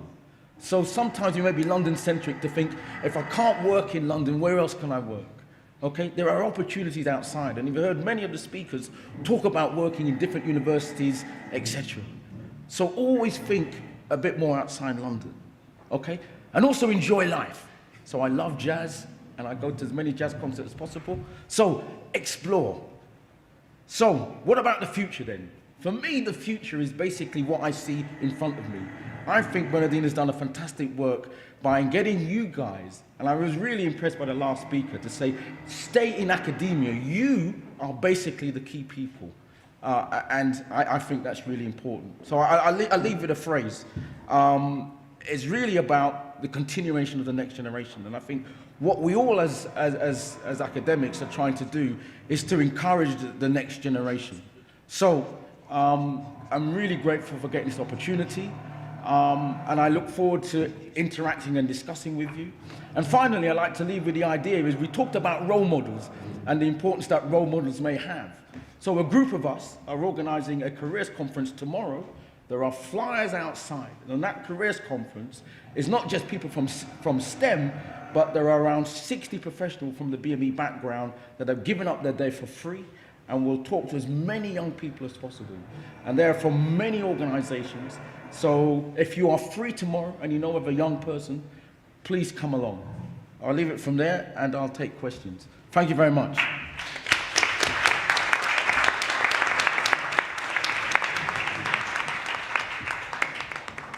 Okay, thanks, Donald.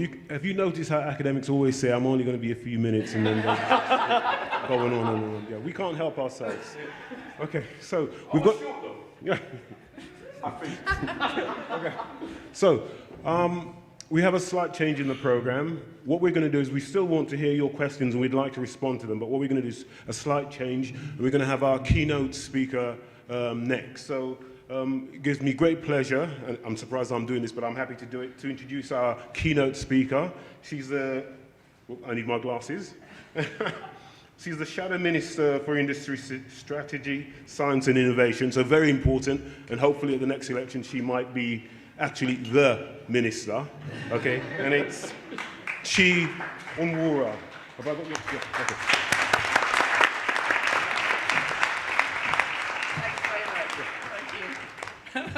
Thank you. That's one of the best introductions I've ever been given. Hopefully very important. Not really at all, but I'm very. It's a real pleasure to be here, and one of the reasons. I mean, I'm Chi Onwura. I'm the Member of Parliament for Newcastle, Pontine Central, and the Shadow Minister for Industrial Strategy, Science and Innovation.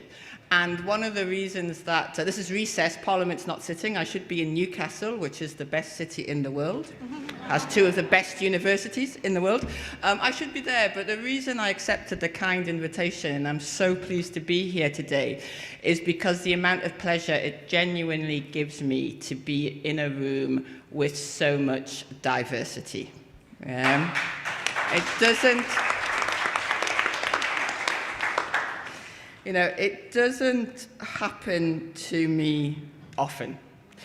As I actually say that Parliament is the most diverse working environment I've ever been in, which confuses some people until I tell them that I was an engineer for 20 years before going into Parliament. Because as an engineer, I was so often the only black person in the room, the only woman in the room, the only working class person in the room, the only northerner in the room, the only socialist in the room, and the only Newcastle United fan in the room. It's very sad. And as an MP, that isn't quite the case. You know, we have a third of MPs are women. Now, this is amazing progress, and almost half of Labour MPs. Labour still has more women MPs than all the other parties put together, despite the fact that we're obviously not the largest party. And at the last election, we had much better representation of black and minority ethnic elected, but we're still far from being representative of the country. And yet we are much more representative than engineering and science and academia. And that's not right. And representation is so important. And I say, you know, I think that I had a head start in as much as a Nigerian Irish Geordie, it was clear from an early age that I was unlikely to spend my entire life with people exactly like me. I think it took people like Boris Johnson and Jacob Rees-Mogg a bit longer to come to that conclusion. Indeed, I'm not sure whether they have made it to that conclusion, to realizing that the world is not made up of people exactly like them yet. But unlike them, you know, as a child, I would have been hard put to name half a dozen people, you know, who looked like me, half a dozen famous black people outside of music or sports. And my knowledge of black achievement through the educational system at the time, which was, you know, in many ways fantastic, was limited to those 2 sectors and a few walk-on parts in the great histories of nations, you know, generally as hapless victims or stereotypical villains. You know, and that really matters. It matters that the people that you see, because if you cannot see it, you can't be it, or at least it's a lot harder. I mean, as a engineer, I was isolated. I was a minority. I didn't think that people, and as a child growing up in the Northeast, MPs were all white men with posh accents. I didn't realize that that possibility could encompass me. And yet the fact is that people like us, people like you indeed, academics of black and minority academics, have laid the path for some of the greatest discoveries of our era. Pioneers in their field who overcame the obstacles of the differences in spheres they never thought would ever accept them. Pioneers who laid the foundations for where we are today. Now, I was lucky that I always knew I wanted to be an engineer. I didn't know any black engineers. I didn't know any engineers, actually. And the lack of role models in engineering, and in particular in academia, was something that I just had to come to terms with. But that's something that we need to be moving to change now, and that's why I'm so glad to be here and look out on all this academic talent. But figures published by the Higher Education Statistics Agency record that no black academics in the staff category, managers, directors and senior officials in the 2015 to 16 across UK universities. And that is amazing, you know, that is absolutely amazing. That is an incredible statistic. And that there are only 85 black professors in higher education out of 20,000 in 2015. 56% of BME lecturers felt they had been discriminated against, and 73% felt that their university was poor or worse when it came to racial equality. Now, in such an environment, it can feel almost impossible to envision yourself at the top of structures that don't represent you at all. As Nathan Edwards, a doctoral researcher, like many of you here, said, there is an overrepresentation of black students and a massive underrepresentation of black professors. These students end up overwhelmingly as recipients and not participants of knowledge creation in this country. And I think that as Shadow Minister for Industrial Strategy, which basically means I'm Labour's Minister for Industrial Strategy, I think that is a loss not only to academia, but it's actually a loss to our country, to our nation, to our industry and our competitive environment.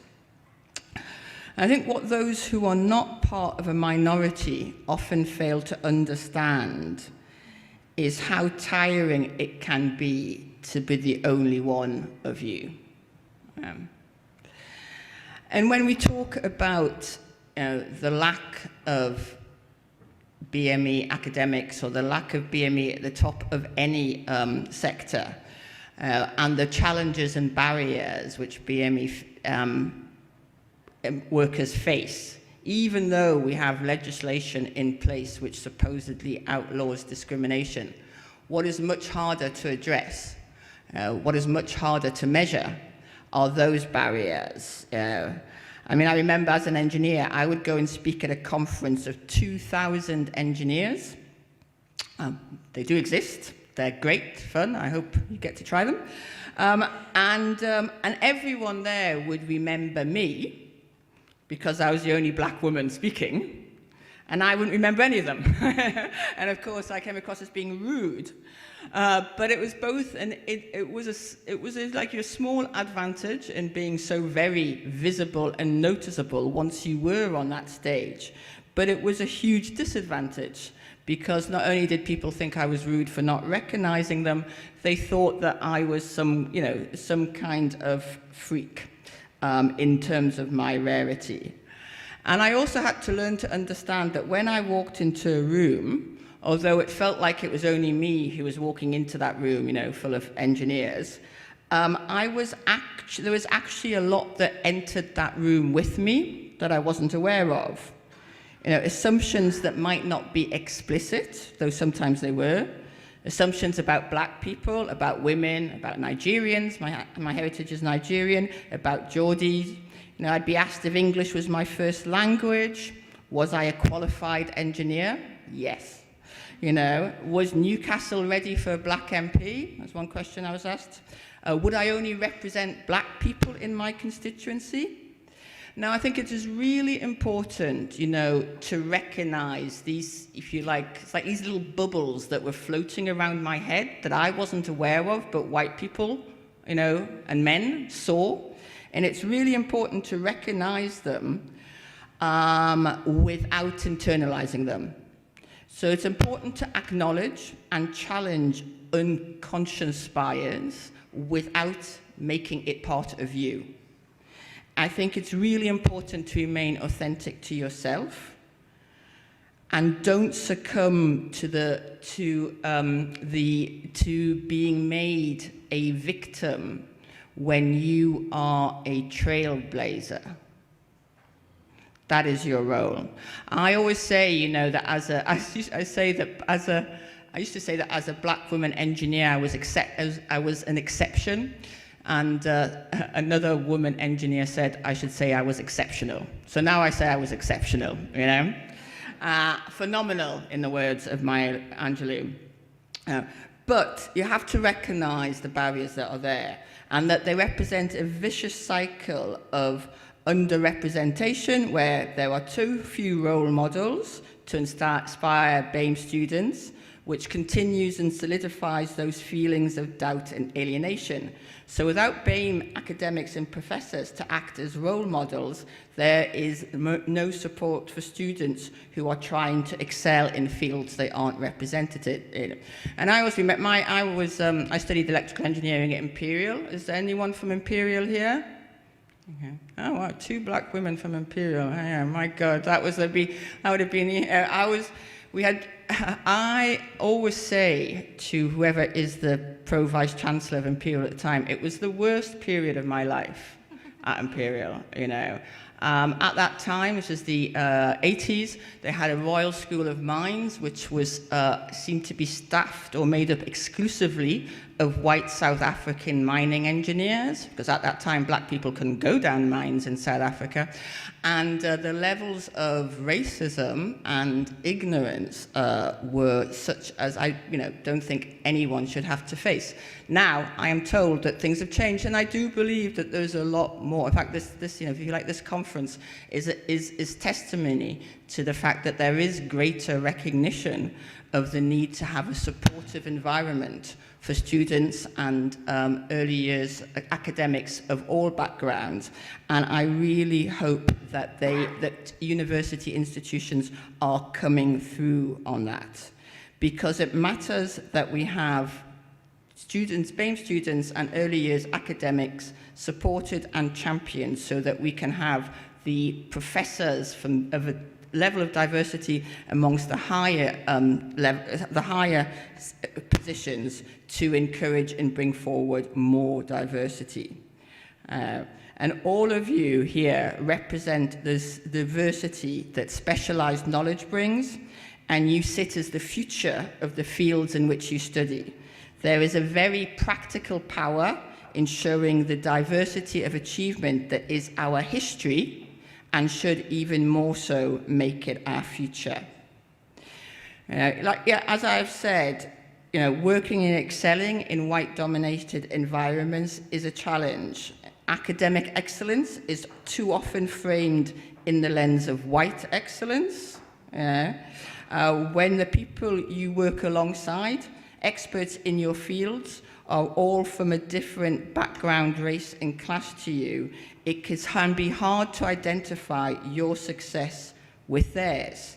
The work you do can feel like it's been held to a different standard, and that can, as part of that, the doubts about the standards and being judged equally can raise self-doubt and in the internalization of some of the stereotypes which challenge us all. But even though carrying that weight of difference can feel like a chore, I think it's really important to recognize too that the diversity that you bring, the diversity that we need to see more of, is an economic advantage. And studies have shown, and I always say when I talk about Shadow Minister innovation, what generates innovation? It's people from different disciplines, from different backgrounds, from different countries sometimes, with different perspectives, coming together to generate and create new ideas and new ways of seeing. And that can never happen in a monoculture.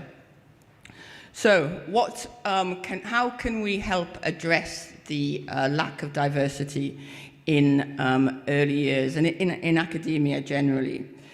I think one of the sort of the keynote policies that Labour that I'm developing with Labour is to create what we call an innovation nation, and that is a part of that is about diversifying the concept of innovation in science, so that it shouldn't be part of a culture that is over there, but it should be part of the heritage of everyone in this country.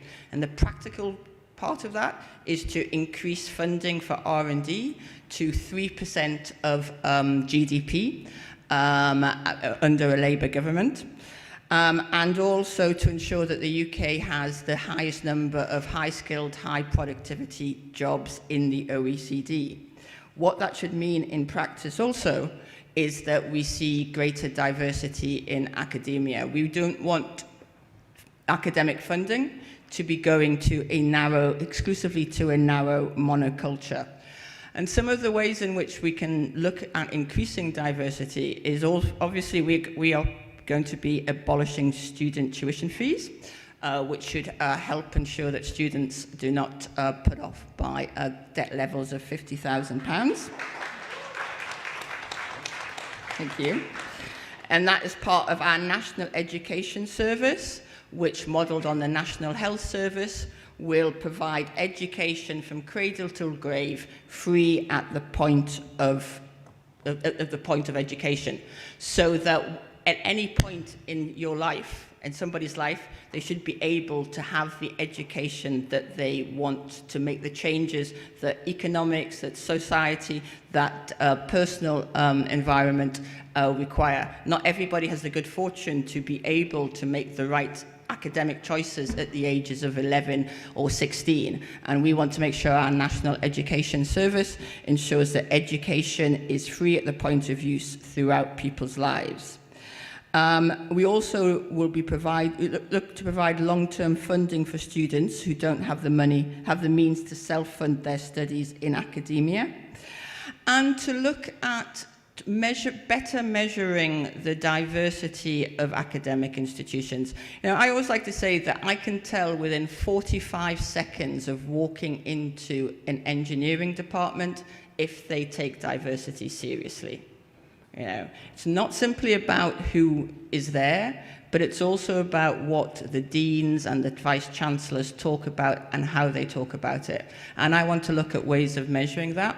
I also think that we need to look at the way in which academic positions for postdocs are based around short-term contracts.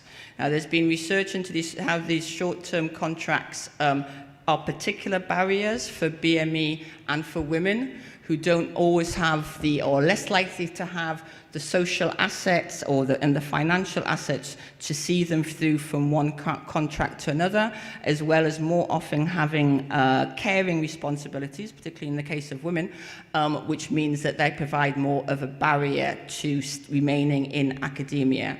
And I think we need to have a better support for early years academics. You know, we talk in the Labour Party. We are very much against 0 hours contracts because of the precarious nature that they provide. There is a way in which short-term academic contracts also are also precarious and do not give the certainty and the employment rights that are needed in order to help ensure real diversity in any profession. So as part of our development of policies for the next Labour government, which cannot come a day too soon, we're looking to engage with all of you here. If you have ideas about how we can ensure that under a Labour government we have more diverse and equitable academic environment, particularly for early years academics, please get in touch. You represent the future of academia in the United Kingdom. As a country, we punch so much above our weight when it comes to science and research. We have, I think it's the second highest number of academic citations per head of population. And we maintain globally a name, even though current Tory policies seem to be doing what they can to reduce this, but we are an icon of educational excellence for countries across the world. You know, you as representing the future, I call upon you, to take into your own hands, if you like, the kind of defining what that future should look like and how we can ensure that it is more diverse, more representative, where the stories of excellence in academia come from all kinds of backgrounds, where the diversity of our academia represents the diversity of our nation, and that our academic excellence is driven by everyone, is driven by the many, not the few, and all can make the contribution that their talents enable them to. Thank you very, very much.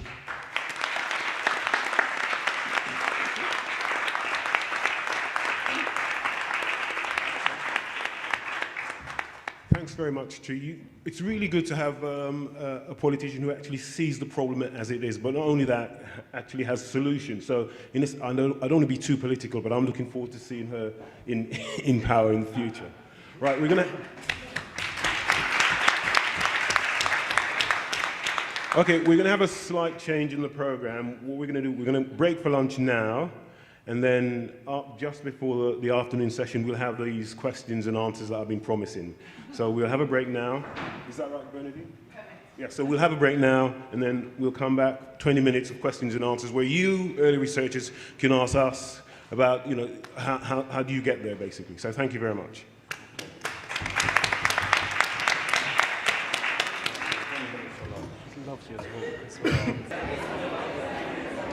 So you do a lot of networking there? Huh? You do a lot of networking? Talking to researchers. She's from Houston. Houston? She's from Houston, yeah. I've been to Houston. Yeah, I've been to Houston, Yeah, Texas. yeah. Okay. And when I said South Carolina, she felt my pain. Okay.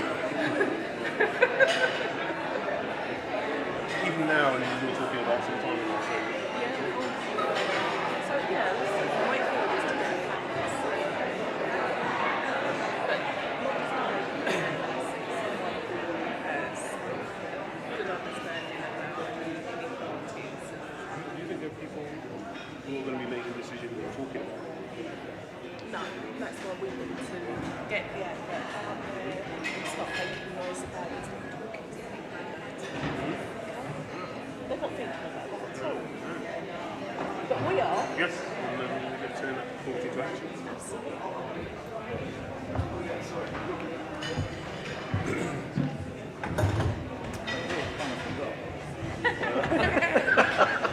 Sorry, I kind of forgot. Where was I?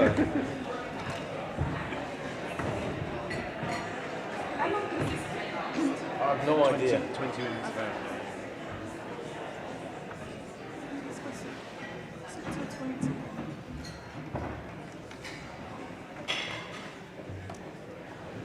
I've got time to get my milk.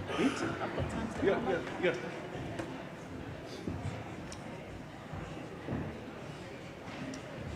Okay, so we're going to start in about 2 minutes. So, yeah.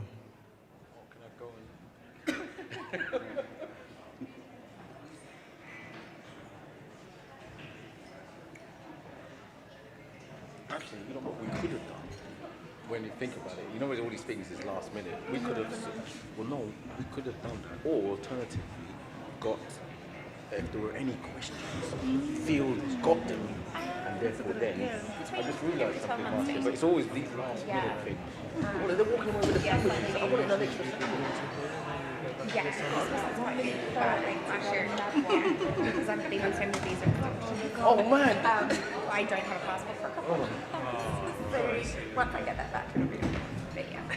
Okay, initially I'd said I was going to do a second presentation about why we need black professors, but I don't think I've got time to do that. But I've just put up perhaps the most important slide from that presentation about why we need black professors.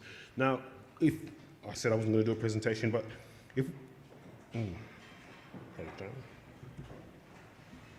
How does this thing work? Suddenly, the technology is letting me down. Right, so if you remember these campaigns, who remembers these campaigns? Roads Must Fall. Yes. What we need, you know, why is my curriculum white, and also why is my professor black? Basically, the answer to these questions can be found, we go down. I'm going the wrong way again. I can't think upside down, that's the problem. Right, so just have a look at this meanwhile we settle down. The kind of things that will happen if you have more black professors, okay?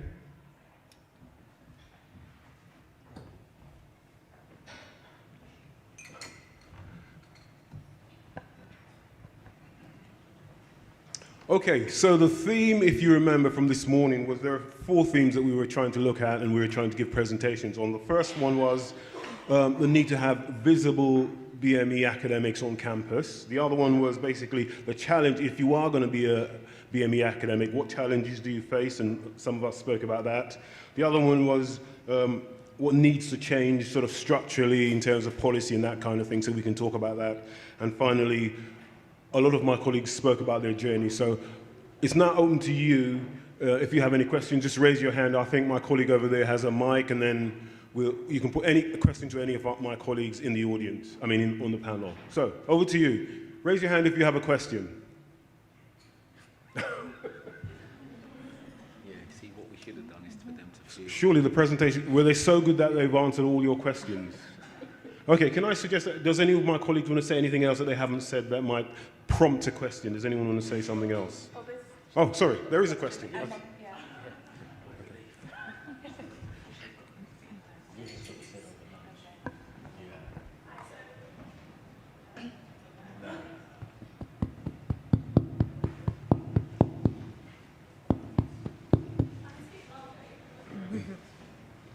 Hello. Hi, so I'm a second-year PhD student, and when I started my PhD, there was a lot of emphasis on being an independent researcher, and I guess it depends on the environment or whatever you study or whatever institution you're at. But obviously, having come to events like this or speaking to Bernadine, there's a different emphasis from this conference where you talk about having support network. So how do you distinguish between being independent and leading your research and then also having the support? How do you balance it out? Because you don't want to go one way, the other way, where you're being babied, you know? So how do you guys go about being independent researchers, but then also relying on other people? How do you find the balance in that? Who wants to answer that one? I'm happy to start. Yeah, young people. So I think personally, having a support network, both personally and professionally, is important. That's the kind of, the village that helps you grow. But with reference to independent research, I think it's being able to trust your own ideas in this. For me, it's science. So that's the experience I'm speaking from. But having an idea, trusting it, but also having PIs and colleagues that also help you believe in your idea, but driving it forward. So for me, I think I see, when I hear independent research, it's more trusting that idea, driving it, but still having this support network that I can go to speak to, but also collaborate with, because in science and many other fields, having a collaborative network really adds to your research. It's not about one technique or one way to answer the question. So I guess it is a balance, but it's really that your idea is being driven forward, but you've got a team to talk about, discuss, and work towards with this idea that you're driving forward. I think sometimes we forget, and I've just written this down to remind myself, that when you are doing a PhD, you are referred to as a PhD student. So one of the key things about doing a PhD, and I remember mine, and it is, as I say, a lot of hard work. It is about problem solving, and I think you're absolutely right. And I look at the pathway of a PhD, it's a bit like learning how to walk. So when you're born, you don't know how to walk and you require support, but eventually you're able then to run. And what I mean by that is that in the early years of your PhD, you'll be constantly, and I remember just talking to my supervisor practically every day, how do I do this, do I do that? But hopefully, eventually, you'll find that towards the end, you're the one that's driving the research. And in my own research group, and I'm sure many other senior academics will tell you, the drivers of most research are you guys, are PhD students and postdocs. They're the ones because they've got the drive, they've got the energy, and more importantly, they're reading and saying, well, I want to try this. So it's almost natural that you'll get there. Have you ever had any resistance going forward? So obviously, the first time you PhD, it's pretty much your supervisor or your research labs project that you've taken abroad. But then how have you got to a point where you then want to take it forward, but then there's resistance because supervisors sometimes have a hard time letting go, right? Yeah. Have you ever been that supervisor who has a hard time letting go of a project or entrusting your students with it, basically? I mean, I've supervised a lot of PhD students, and I find the opposite, actually. I'd be very disappointed if my student didn't take over the project. Yeah. It starts off with me, and then they have to take ownership of it. And what I find is sometimes students don't have the confidence to do that, to take over the project, but that's what you're looking for. That's when you're like, they've suddenly become a proper scientist, if you like, because they've taken over the project and they're taking it in a different direction, perhaps one that you as a supervisor hadn't thought about. But going back to you, so you're independent in that sense that the project is now yours, you own the project, but you continue to make those links both within your research group, but when you go to conferences, making other links, which are probably going to give you a chance to have a job outside your institution. So yes, independent, but also continue to make those links. Sorry if I can. I was told when I started a PhD, we had a PhD students office, so we were sort of all mixed up. So first year PhDs were mixed with third year PhDs. And when we started, and we were basically all told, oh, so basically by the end of your PhD, you should know more than your supervisor about this topic. And you think, what? I'm a PhD student. My boss has been in this for 30, 40 years. But it's so true because, and that relationship, hopefully you've got that kind of supervisor relationship that develops. And I remember the first time I went in and I said, I found something, but it's not what any of the papers say. And my boss said, that's fantastic. Like, that's exactly what science is. And I think it was that started giving me, it was the first time I went into my boss's office and had this conversation with him. And I was like, oh, okay, maybe I can, and it can do it. So it develops, and then taking time out. And I remember writing my literature review and just spending time dedicating. I was like, oh yeah, I do know stuff. So it comes with time, and you develop it. And then you speak to other PhD students that are at a similar stage, and you realise you're actually all at that stage, becoming sort of little leaders in your own field. Yeah. Right, we've got a question here. Thank you, all of you, for sharing your stories with us, and very inspiring. I have a question. And I keep repeatedly hearing this about the attainment gap. So the question I want to ask you is that, should the focus shift from attainment gap to dismantling the barriers to attainment? And I'm not just talking about semantic transformation, but actually making sure, because there isn't an attainment gap according to me. My research and my observations, it seems that there are barriers to attainment. Because students coming to university with similar grades, research has shown that students coming with similar grades and then are underperforming or not being allowed to perform as per their potential. So thank you. You or me? Okay, so you're very right. I think all too often when we think about the attainment gap, for the longest time the focus has been on the student. And people often look at it from a deficit perspective, sort of what's wrong with those students, why can't they achieve in the same way that others do? And unfortunately, I think some people still think along those lines. And you're right, it is about dismantling the system that we have in place, because I do not believe the system was designed for example, in my university, the majority of the students that are there. If you see the slide that Winston put up, okay, the one about the environment, the one about the curriculum, the one about, the way your professor looks, all of those areas, all of those factors feed into the attainment gap. I recall, going to university in the 80s, and my curriculum was completely white. I do not remember reading any books written by black scholars. They were all white men, okay? And that obviously, for me, I think, feeds into the gap. I said earlier about who was teaching me. For the most part, they're all white academics, male academics. You go to universities, you look around and you see the way certain universities look. They're not really inviting black students in. Okay, they're not what we call inclusive environments. So it is about dismantling education, higher education, the way that it is now. It's a process of decolonisation. And I think until we actually get to that point, not a whole lot will change. Winston? Oh, okay. Actually, talking of... Sorry, I'm calling on Winston because he's been researching this area for over 20 years. Okay, and he's spoken at various universities and has done a lot of work on it. Right, I was just thinking, looking at that slide, if you look at the third bullet point, it says having black professors on campus and in the classroom reduces stereotype threat. Do you know about stereotype threat?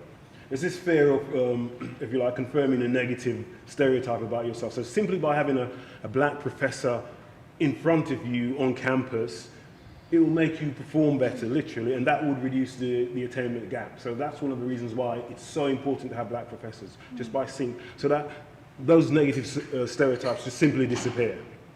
Okay. Oh, sorry. I want to add something further to that.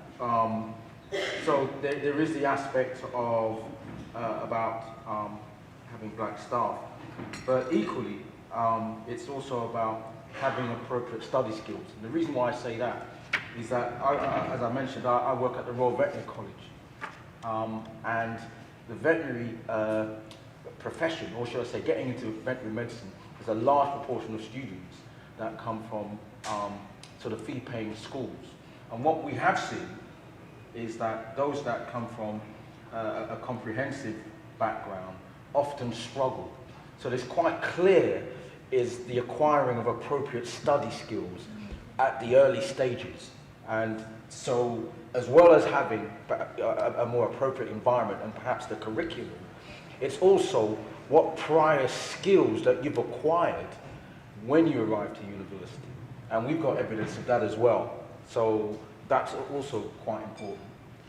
Sorry, I'm going to have to disagree with my colleague there about that, simply because I've been trawling through the data, I know the data, and if you look at an institution like King's or Imperial or UCL or Oxford or Cambridge, those BME students come in with exactly the same background, same education, same grades. In fact, there's a Runnymede Trust study that shows that BME students are likely to have higher grades than their white counterparts when they go to these Russell Group universities, yet there is still the attainment gap. So there are certain circumstances where there is a deficit in terms of study skills, but generally, if you end up in an institution like this, you have no deficit. But when you leave 3 years later, there will be an attainment gap. So it's not about blaming the students. The institutions themselves have to change. The academics themselves have to change. And my last bullet point, I said these benefits are not just, they're important for white staff, because when a white colleague see a black professor, they then see the black students differently. So it's not just about impacting on the black students. By having a black professor, it has an impact on the black staff as well. And also the white students, because you're in a class with white students, they may not want to be in a group with you. For example, you're doing a project, a group project, oh, we're not having him because of certain perceptions. But if you see a black professor, you lose all those negative perceptions about what people can do. Okay, so any other questions? Don't let me get started on this because I'll just keep talking and talking and talking. Okay, so any other questions? Perhaps one for Onika, who's early career researcher, you can say. Hi. Sorry, I can't see you.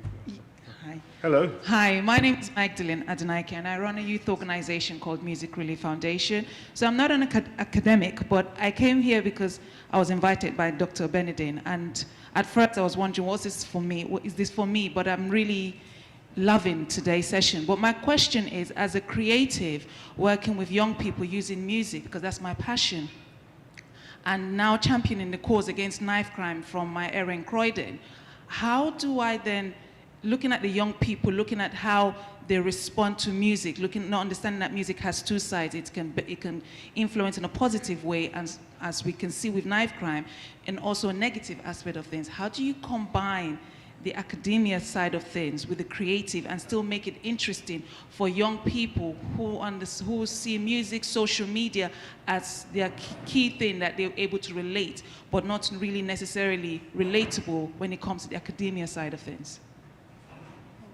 That's a hard question. I know, Who wants to have a go?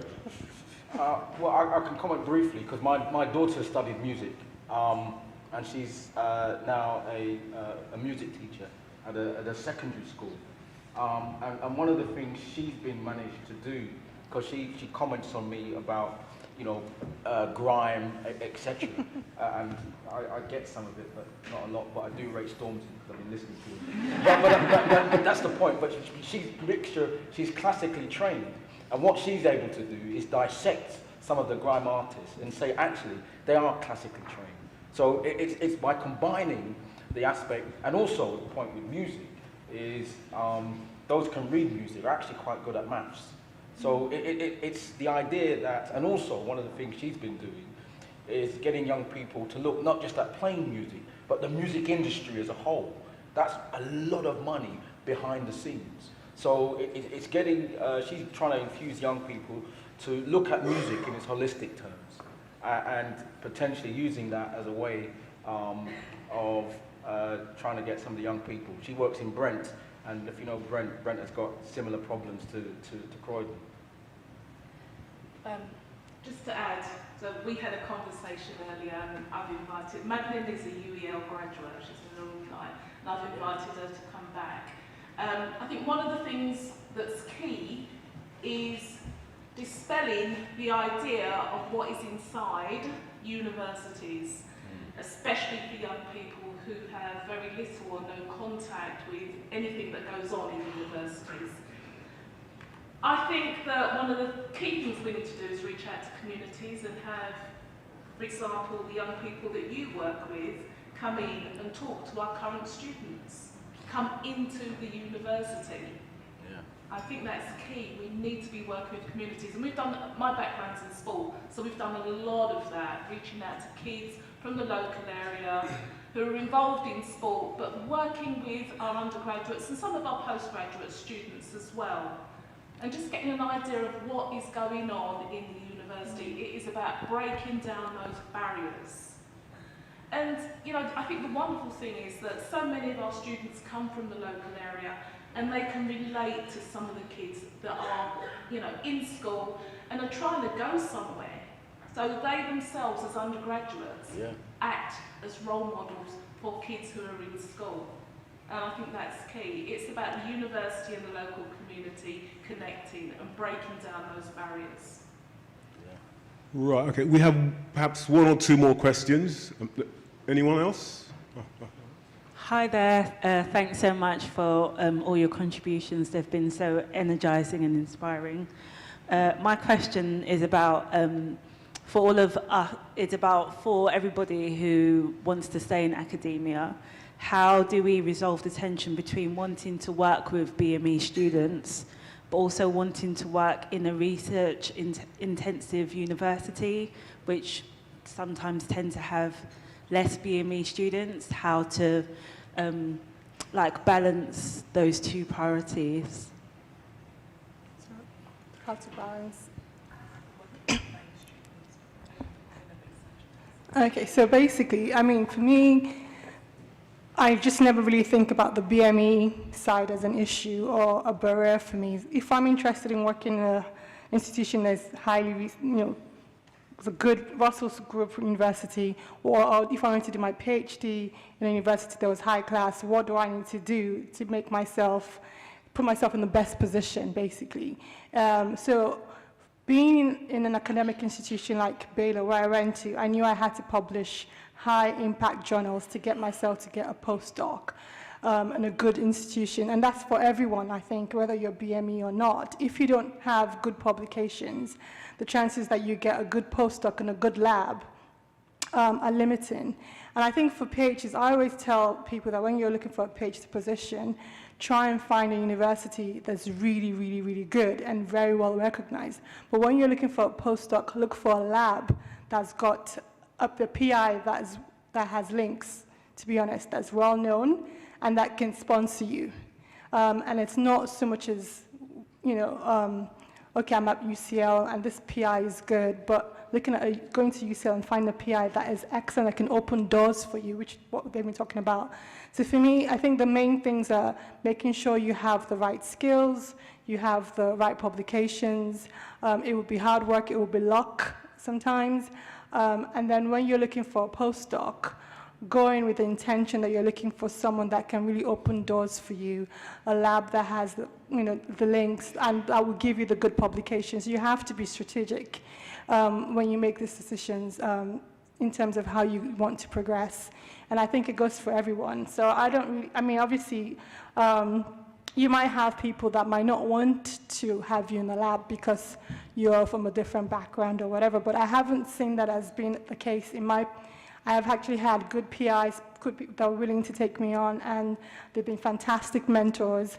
And so you find people there that, willing to give you a chance. And my PI actually, for my postdoc, she was the one that pretty much opened the doors for me to go on to be a lecturer. And she wasn't a mom. This was really interesting because she didn't have any kids. And I remember when I came back from my postdoc and I felt like, I had 2 kids, what was I going to do? I felt inferior. I felt like, I don't really know how I'm going to progress. And she said something to me. She said, when you want something done and you want it done effectively, you give it to a mother. And that was really encouraging for me because I had someone that kind of gave me that support and that boost. So also look for people that would encourage you in whichever way you find yourself, as a BME, as a woman, whatever. Try and find, speak to people, speak to members of the labs, try and get a feel of the environment that you're going to be going into, and choose wisely and make sure you make strategic decisions when you move up. I guess that's it. Right. Thank you very much. What I would say is, and we're going to have to finish now, unfortunately, if you are working in, let's say, a Russell Group University as an academic, then get yourself into a position where you can influence the admissions process, so you'll get more BME students in, more black students in, if that's what you want to do. The other one is, we're always inviting guest lecturers from highly prestigious institutions to come and to give lectures to our students. So volunteer for other institutions which might have a larger number of BME students. And that might be the way and also take them on as project students. That's what you could do. So there are ways around that. Unfortunately, do I have any more time? No, okay, so the session closes, but I think there's a networking session in the afternoon, so perhaps we can continue these conversations later. Thank you very much. Okay. Can we have a round of applause for my... Thank you.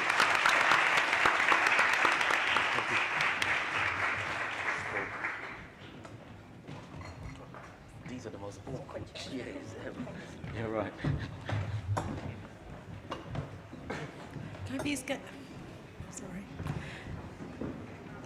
Could I ask for another round of applause for our panel, please? They were wonderful.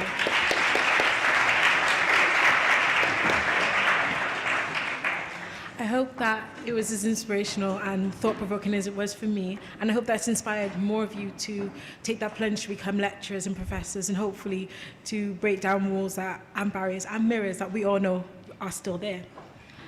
Now I'd just like to introduce our afternoon session. Our afternoon session will consist of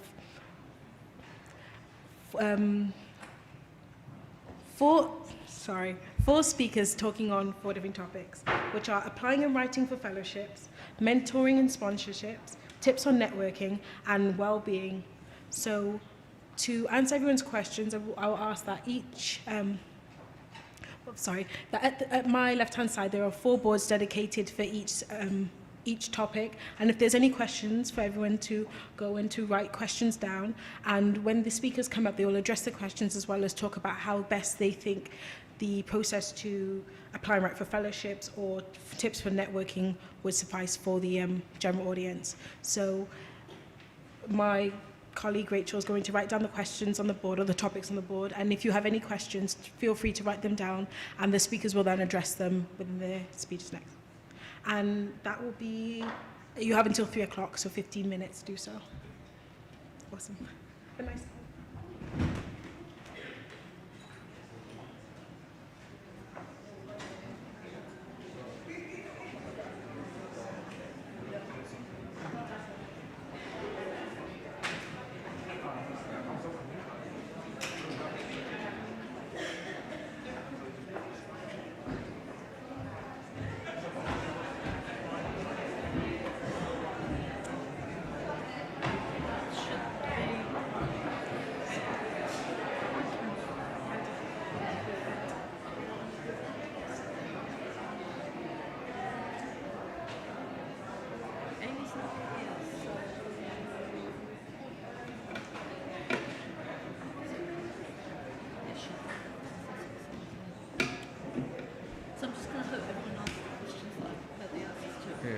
Yeah,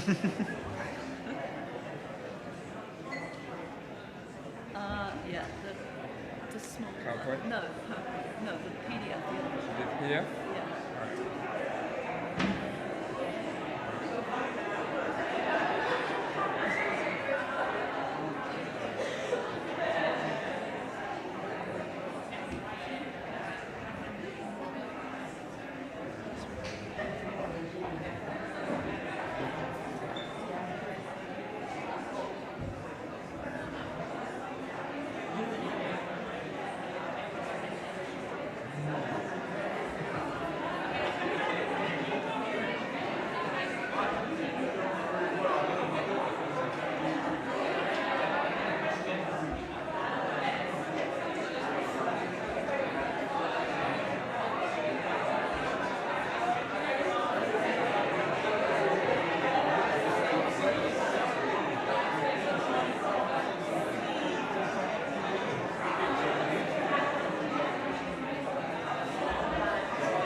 Hello everyone, this is the beginning of our afternoon session.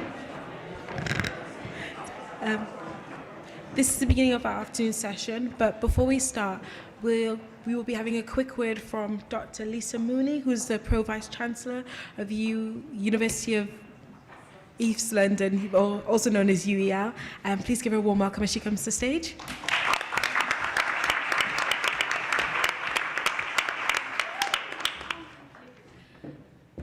Bernadine, inimitable creature, has terrified me to put me on the stage now for a few moments. I just want to thank Bernadine and to everybody who's put this together. I wanted to come today particularly to support my own colleagues from UEL, but also to see and get a feel of Bernadine's work and her magic in bringing this event together. We're going to host it at UEL next year, and I'm very proud to be having it.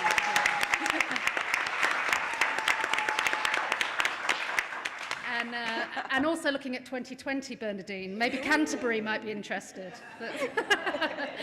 So I wanted to say thank you for today. It's given me a real insight to how we can build on it too, Bernadine.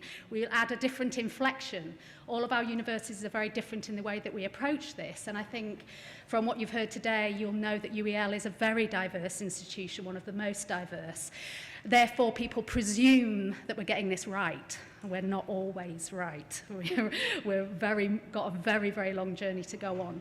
So in committing to doing this, it sets a footprint for me to affect change. And it's something I'd really like to get more involved in the conference next year, about how senior people, influencers in organisations, can meet you when you're banging on the door. It's not just about you pushing and pushing and pushing. We've got to respond. And that response is about taking leadership seriously around this agenda and affecting change in our organisations, because we can. And that's really important. So I look forward to next year and enjoy the rest of the day. I'm afraid I can't stay with you for the rest of the afternoon, but I'll certainly be hearing all about it and tweeting. So check into to what's happening in the debate for this afternoon. Thank you, Bernadine. Thank you.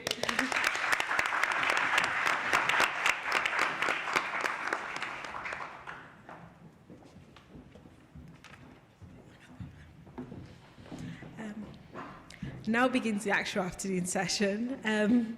The first of our discussions and the first thing we'll be talking about is applying and writing for fellowships, and that will be taken by Dr. Candy Hassel, who is here on the behalf of the Wellcome Trust, so please give her a warm welcome.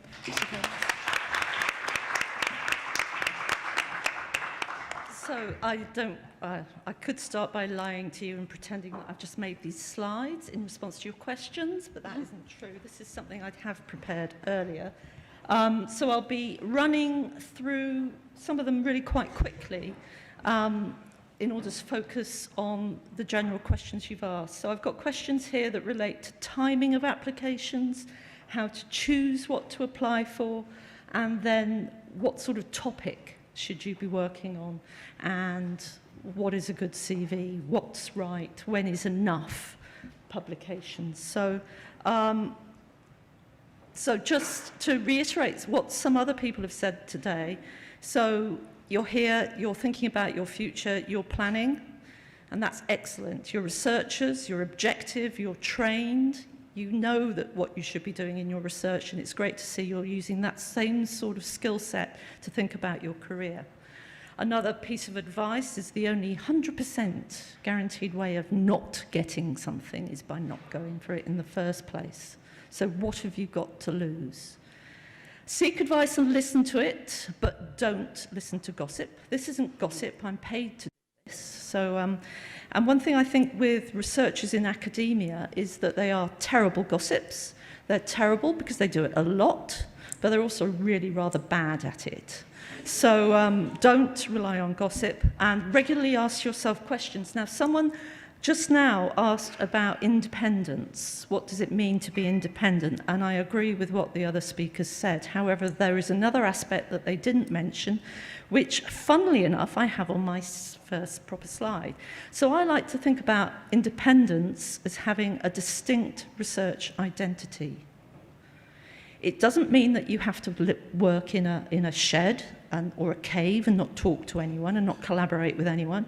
It's being known for doing what you do, be it driving your own project or by driving your component of a much larger research project.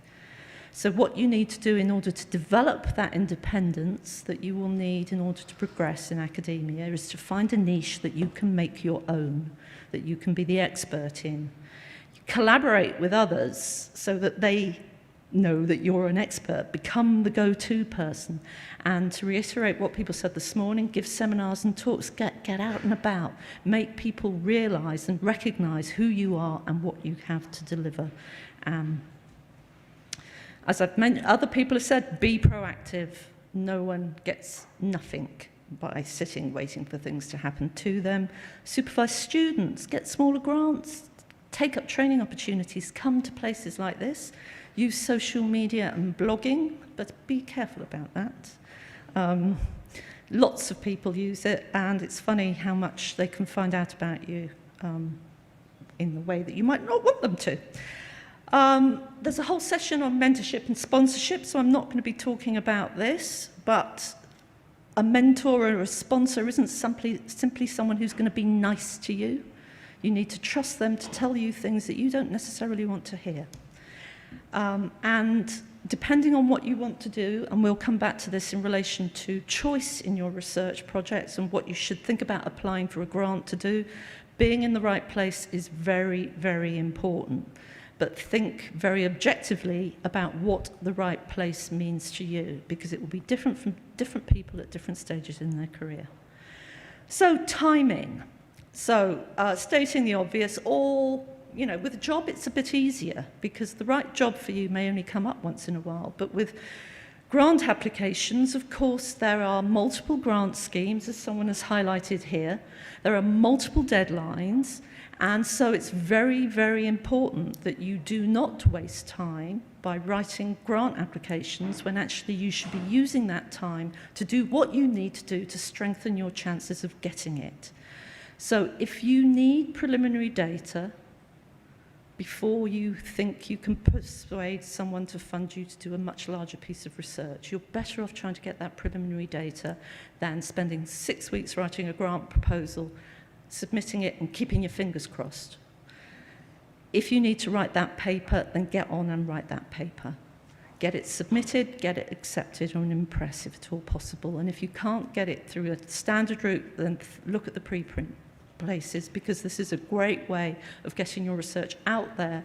So when people are reading your grant application, they'll be able to look at the the more detailed information that supports your proposal.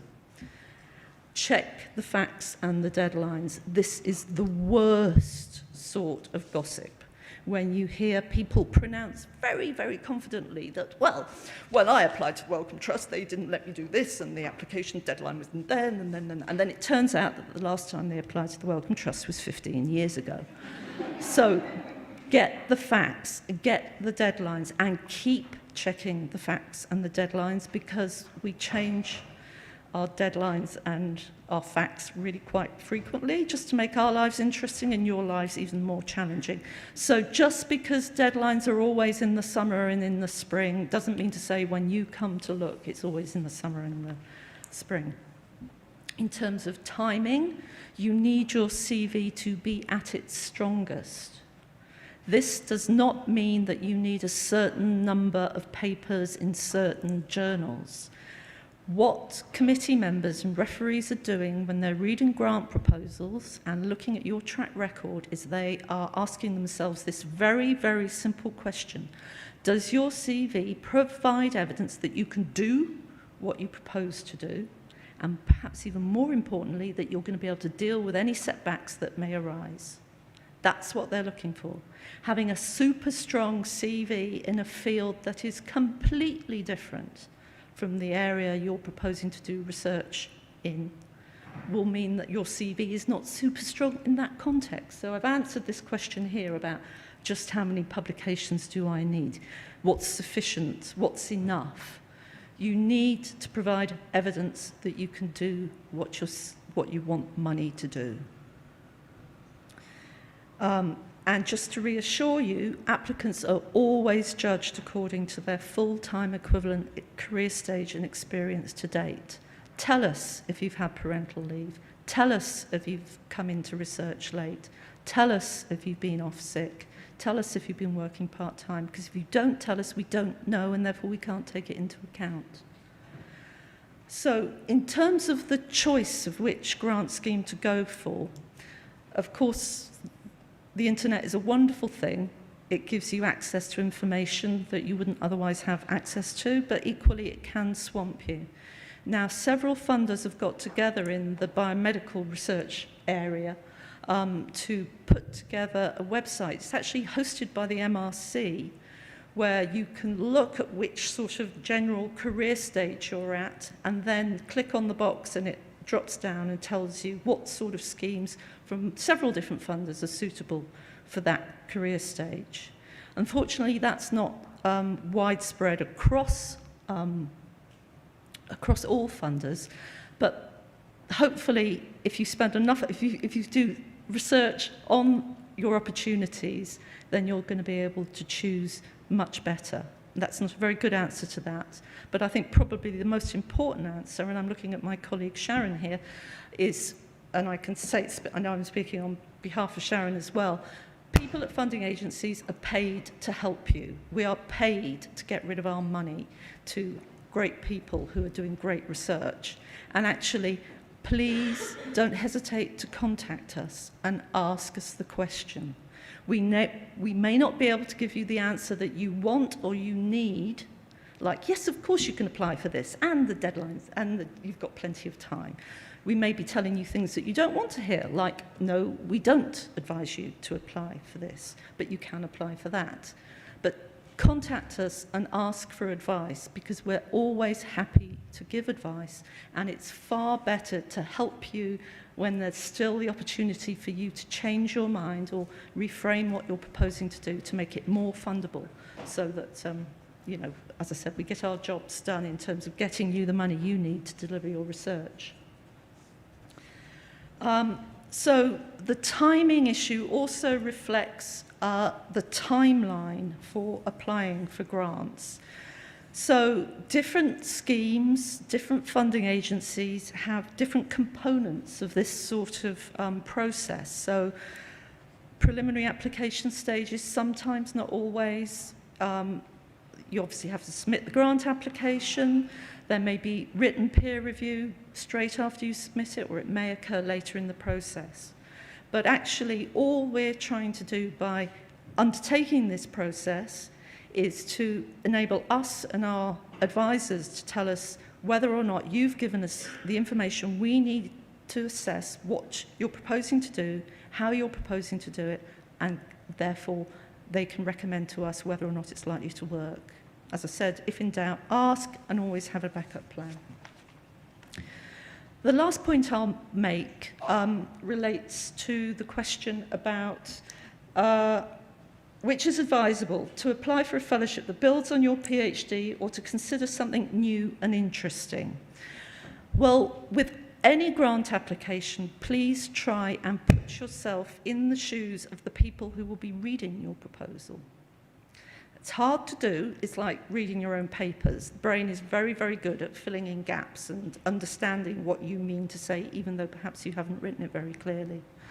Now, when applying for a grant, as I said, we need to know what you're proposing to do, how you're going to do it, and whether or not it's likely to work. And therefore, when we look at your proposal, we will want to be able to see something that gives us confidence that if we give you the money, you will be able to deliver it. And therefore, coming in with a proposal that you've got no background in, even though it's very exciting and novel, is probably not the best idea.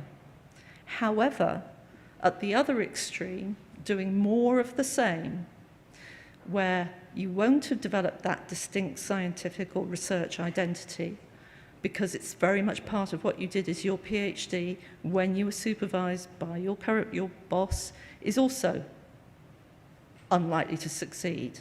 So with all of these questions, the answer is it's a balance.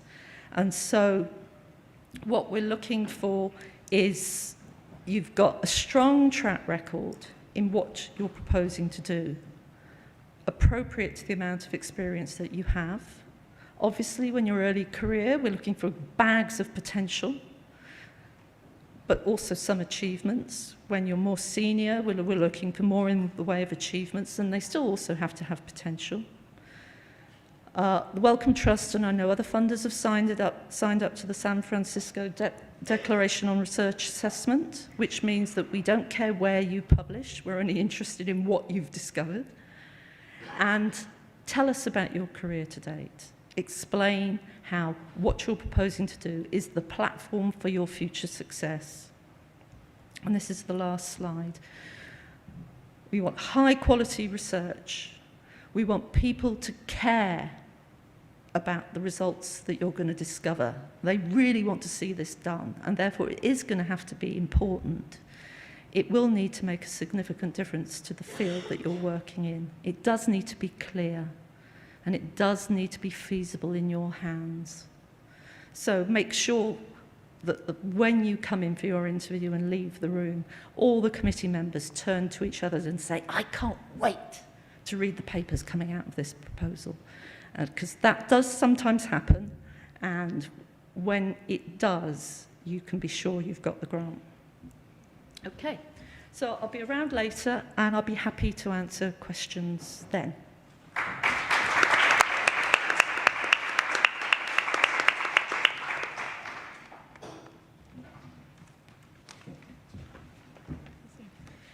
Oh, sorry. Thank you for that. Thank you for that, Dr. Hassel. It's wonderful. Our next discussion will be on mentoring and sponsorship, and will be taken by Dr. Yvonne Thompson, CBE, WBLN, and ACBN. Please, okay, feel free to take. Give her a warm welcome, please. Thank you.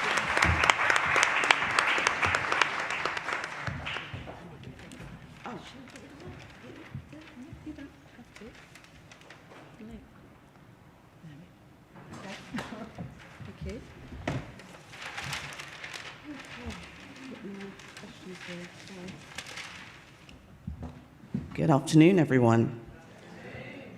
Is that how I get greeted by young, enthusiastic young people? Good afternoon, everyone. Good afternoon. That's better. So one thing I want to tell you before I start, I'm going to start and end with a quote. And the second thing that I want to tell you is when you are looking to publicize, profile, and you go out doing all these things that people talk about, public speaking, writing, On the public speaking front, there are 2 slots you should never take. Can anybody tell me what they are? Before lunch, because everybody just wants to get to lunch, and after lunch, because everybody just wants to sleep. So I'm hoping I'll be able to encourage you to stay awake for a while longer. Okay, so I've got some very interesting questions, and it's also a very interesting situation here, because my topic is mentoring and sponsoring. And yet, I've got questions about grant applications and a question about how do you encourage young people to show interest in university education before them talking about a career in academia. I'm sure it's got something to do with mentoring and sponsoring, but I won't be answering those 2 questions. So the first question I will answer, let me start with my first quote, actually. I'm going to do 1 quote at the beginning and 1 at the end. The first one is ad-libbed, so I may get it wrong, or a bit of it wrong. But it applies to absolutely everybody in this room, and it particularly applies to what you guys are doing. And it goes a little something like this. Let me put my glasses on. I might be able to read some of it. Okay. So, until the lion learns to write, the hunter will always tell the story. Now, do you understand what that means? Yeah? So you guys need to get out there and write your own story, because there's other people out there doing it for you. And there's another saying that if you're not in the room, you can't tell your story. People will say anything they like about you if you're not in the room or at the table. So you guys need to be in the rooms you need to be in and at all the tables you need to be at as well. So let me start by answering some questions. How do you confidently and appropriately seek sponsors, and what kind of topics do you discuss with them once you've found them? Okay, so generally, I'm gonna be quite general on this. Right. So the importance of a sponsor. Let's start with mentoring. The importance of a mentor is you have to have someone who is able to instill confidence, who's able to guide you, who's able to give you a bit of education, who's able to help you focus, who's able to give you knowledge. So in order to get that, you need to make sure that you are approaching the right mentor. There's no point in going to a mentor who has got, a bit like asking me these questions, I can't answer these questions. You need to make sure that the person that you're approaching is the right person.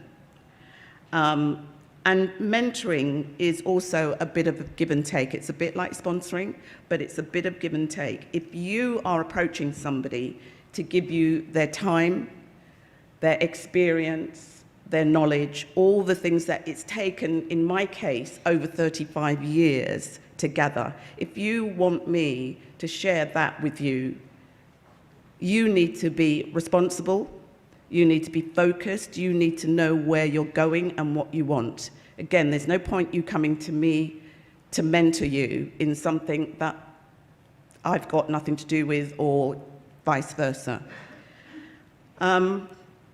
Again, you've got to be serious about being a mentor. When you plan to meet a mentee, when you do find a mentor, you plan to meet your mentor, you've got to be on time.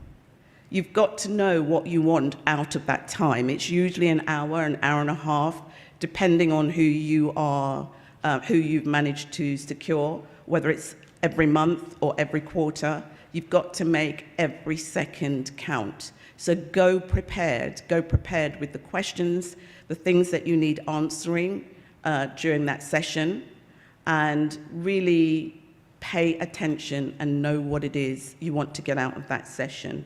Have questions ready so that in fact, what might be an even better idea is to email the questions or your thoughts or an agenda to your mentor before the session, and that makes the whole thing a lot more productive. One of the most important things is acknowledging your mentor's time. Money you can get back and you can make again. Time, once it's gone, it's gone. It's time you'll never get back. So that is so important, again, that you use it really wisely. Okay, on the other side of it, I think one of the most interesting things these days is reverse mentoring. So find a mentor that you can give back to by giving them something they don't know about, giving them something that would be valuable to them. Give them something that, would be useful to them in their job. Do a bit of reverse mentoring. That's really valuable these days. Okay,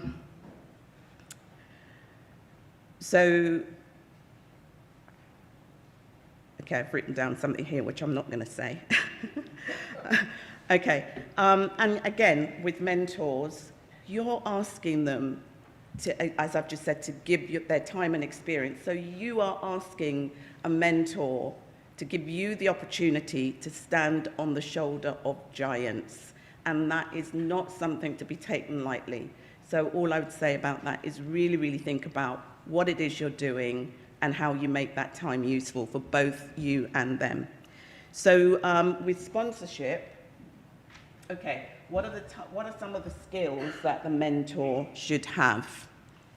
Communication skills, listening skills, passing on information, supporting you, all the things that I've said before, instilling confidence, instilling knowledge, giving guidance. It's really both for you, for your time, because you want to make the most of that time. It's about ensuring you've got the right mentor. So one of the most important skills is listening and be able to communicate what they have to offer. And then, okay. And going back to communication, my next question also gives a very good example of not communicating well. So it says here, I would ask you to put your hands up, but I won't embarrass you. So it says, beyond seeking a mentor, do you have any advice on setting up a mentoring structure network to help BMEs? You need to assume I don't know what BME means, though I do. UGs, I'm guessing it means undergraduates, I really don't know. Match up with ECRS, that I definitely do not know. So who wrote that? Would you like to explain what ECR, would you like to admit? Or in that case, can someone tell me what? It's early career researcher. Ah, right. Undergraduate with early career researcher. Great. Okay, and that's the current project that person's working on. So advice on setting up mentoring structures or a network. Okay, I can definitely give you lots of information about networks. You do need to set up a networking structure around you. And the way in which you set up the network is you simply find other people who have got the same interests as you, but not necessarily from the same angle as you. You want to, I think someone mentioned it may have been Donald. He may have mentioned it earlier. You need to widen your networks, because if everybody is in the same network doing the same thing, you're just going to be talking to each other. You're not talking to anybody outside the room. So you need to make sure that you pull in different people in different, in different networks, but in different strands of education, but that they can still bring something to your network. You need to widen it. We talk about BME networks. It's time we started thinking wider than BME networks, because the white networks have got things, whilst we know that's a really great comfort zone, we can't always be selling to ourselves and talking to ourselves. If we're talking to ourselves, we're telling each other things that we already know. You know, you need to have people who don't necessarily know as much about you, and you don't necessarily know as much about them, and that they can bring, I'm going to be told I've got 5 minutes left, and they can bring, that's good, they can bring a new angle to what it is you're doing. It's difficult to talk about exactly how to set up a network in the time that I've got, but I'm happy to help or discuss that with whoever is brave enough to own up to that question. And then the last, can you clarify the difference between a sponsor and a mentor? So let me, in the last 5 minutes, tell you about a sponsor. So a sponsor takes you one step further than a mentor. A sponsor is able to open their black books to you. They are able to take you to places that you would not necessarily be able to go. They will open doors for you. They will say, I know this person, and recommend you. They will put their reputation on the line for you. That is what a sponsor does. So again, much of what I talked about with mentoring applies to being a sponsor. You've got to instill the confidence in a sponsor that if they introduce you to someone and say, this person's great, you've got to be better than great, because you are trading on that person's reputation. And if you let them down, you not only let yourself down, but you let the sponsor down. So a sponsor, again,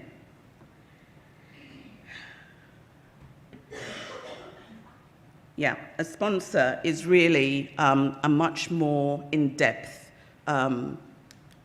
version of a mentor.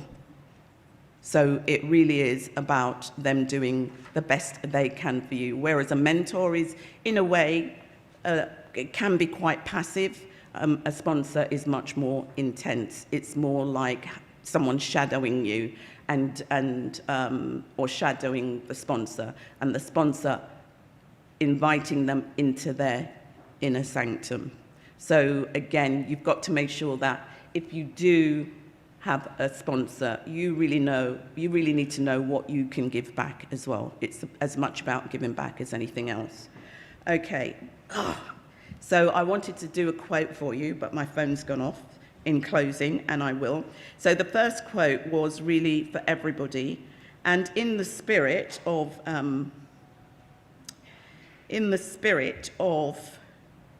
International Women's Month, I know it's just gone, but I'm going to share something with you anyway. Oh, sorry about this. It won't be 1 second if it works for me. Here we go. I suppose the internet's not going to work now.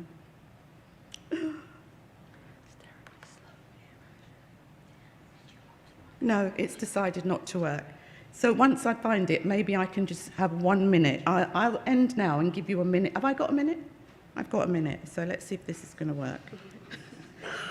I had it there all the time, and as soon as I look for it, it's gone. Trust me, it's worth listening to. You'll love it.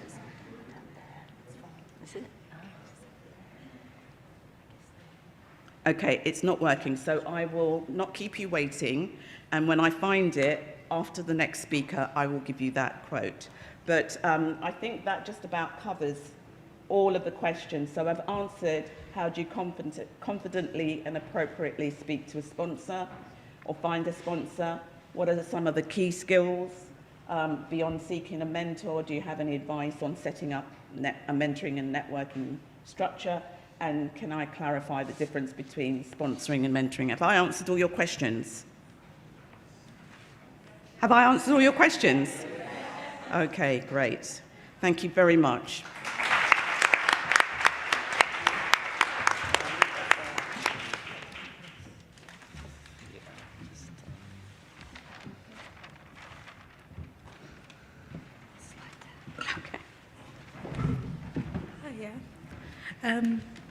I think we can all agree that was a wonderful segment on mentoring. And just to say that there are I wouldn't say hundreds, but there are many mentors here, people who can mentor you. And please take this opportunity to find people to learn about them, to get contact information, because there are very few events in which there is such a plethora of established academics as there are here today.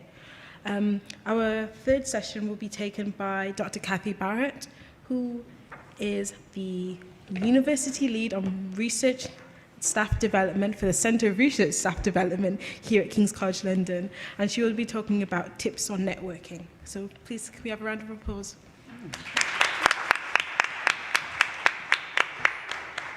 Thank you. Apologies to start off with that my talk might be a little bit rambling because I was just called in at the last minute to do this. I hope to do as great a talk as Donald at the last minute. I'll see what I can do. I just want to start off with a little thing that happened to me. This is probably, I don't know, about 8 or 9 years ago. So I'd been in the world of academia, and then I moved into the world of careers. So I was advising undergraduate students and research staff on how to progress in their careers, essentially. And I went and gave a talk to some undergraduate students, and I started off, it was a little bit about networking. And I started off by saying, I got more than 50% of my jobs through people I know. And there was this kind of horrified noise that came at me, as if to say, you're somebody who's incredibly privileged. Well, no, I wasn't, and I explained that to them. I made those connections myself. They were people that I met because I made sure that I met them. And I explained to those students, there's no way my parents could have introduced me to people in the academic world. They were teachers, okay, they knew about education, but they were teachers. They'd come from a background of non-university, so I was the second person in my family to go to university. My sister did before me, but I like to think with all good sibling rivalry that I did a better job of it than she did. So I picked a better university and all the rest of it. But all my connections were made with people that I made them myself, because I knew it was important to me. So I just want to start with you guys, just get an idea from you, what is networking? Why would we want to network? What would be the point of it? What's the use of it? Anyone want to throw any ideas about why you would want to network? Collaborations, yeah. So anyone in the academic environment, you want to be collaborating because that's how you get your work done, basically. And we just heard from Yvonne about how if you're moving in the same circle all the time with a few people, you're just bouncing ideas off each other and your ideas are not fertilized by other people. So making your network broader can bring in those new ideas. Anything else? Any other reasons why you would network? Career development, yeah, brilliant one. As I just started, most of the jobs that I got are because of people I knew. In fact, even this one, when in the academic environment, it's supposed to be that you apply for an advertised position and all the rest of it, which I did do for this job. But actually, pretty much all the jobs that I got in the academic world as an academic were ones that I got because of my networks. But even this job, I only knew about it because a friend of mine told me, this job is going. Would you be interested in applying? If I hadn't had that conversation with her, I wouldn't have known about it. And actually, I really love the job I'm doing at the moment, which is about professional development for research staff. Okay, so we've got a few ideas about why networking. So for collaborations, for your career development, but also to kind of feed ideas. We've got some questions here about how do you go about it? I never really thought I was that good at networking until one day I had this was with my, not my current line manager, but my previous one. She said, oh, one of your skills is networking. I thought, what? Me? I'm really shy. I'm an introvert. I hate networking. I can't bear the kind of self-serving concept that goes behind it. I just find that really horrible. I hate the idea that I'm going there to get stuff from other people. But actually, when I thought about it, I thought, well, okay, if I'm good at networking, what is it I'm doing?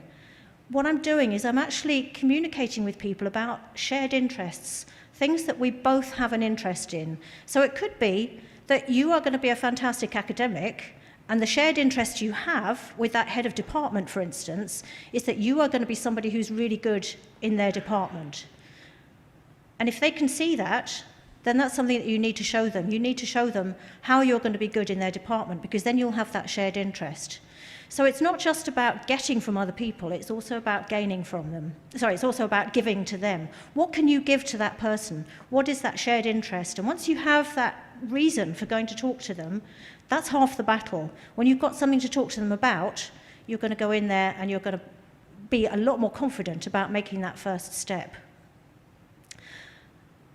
Do any of you know any good networkers?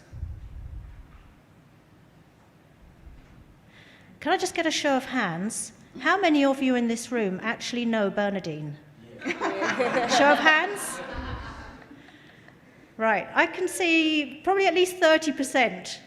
If you need lessons on networking, here's the lady to watch. Bernadine has this concept, this is something I want to do. She looks around, who can help me with it? And she's straight in there. And she's already telling them, this is really important. This is why you need to find out about this. This is why you need to hear about it. This is a way to get in working with people. So this is some of the questions that I've got. There are about 3 or 4 on here that I think sort of address this same topic. Having that common goal and showing the person you want to talk to that you have that common goal and why it's important to them. And very often you've only got a really short space of time to convey that message. So if you're not really sure who they are or why they should be interested, do your homework beforehand. Make sure you can find out as much about them as possible so that when you go and talk to them, you know what's going to make them interested. Do they care about the sort of things that you care about? If they don't, chances are it's going to be quite difficult for you to get your message across and get that contact with them.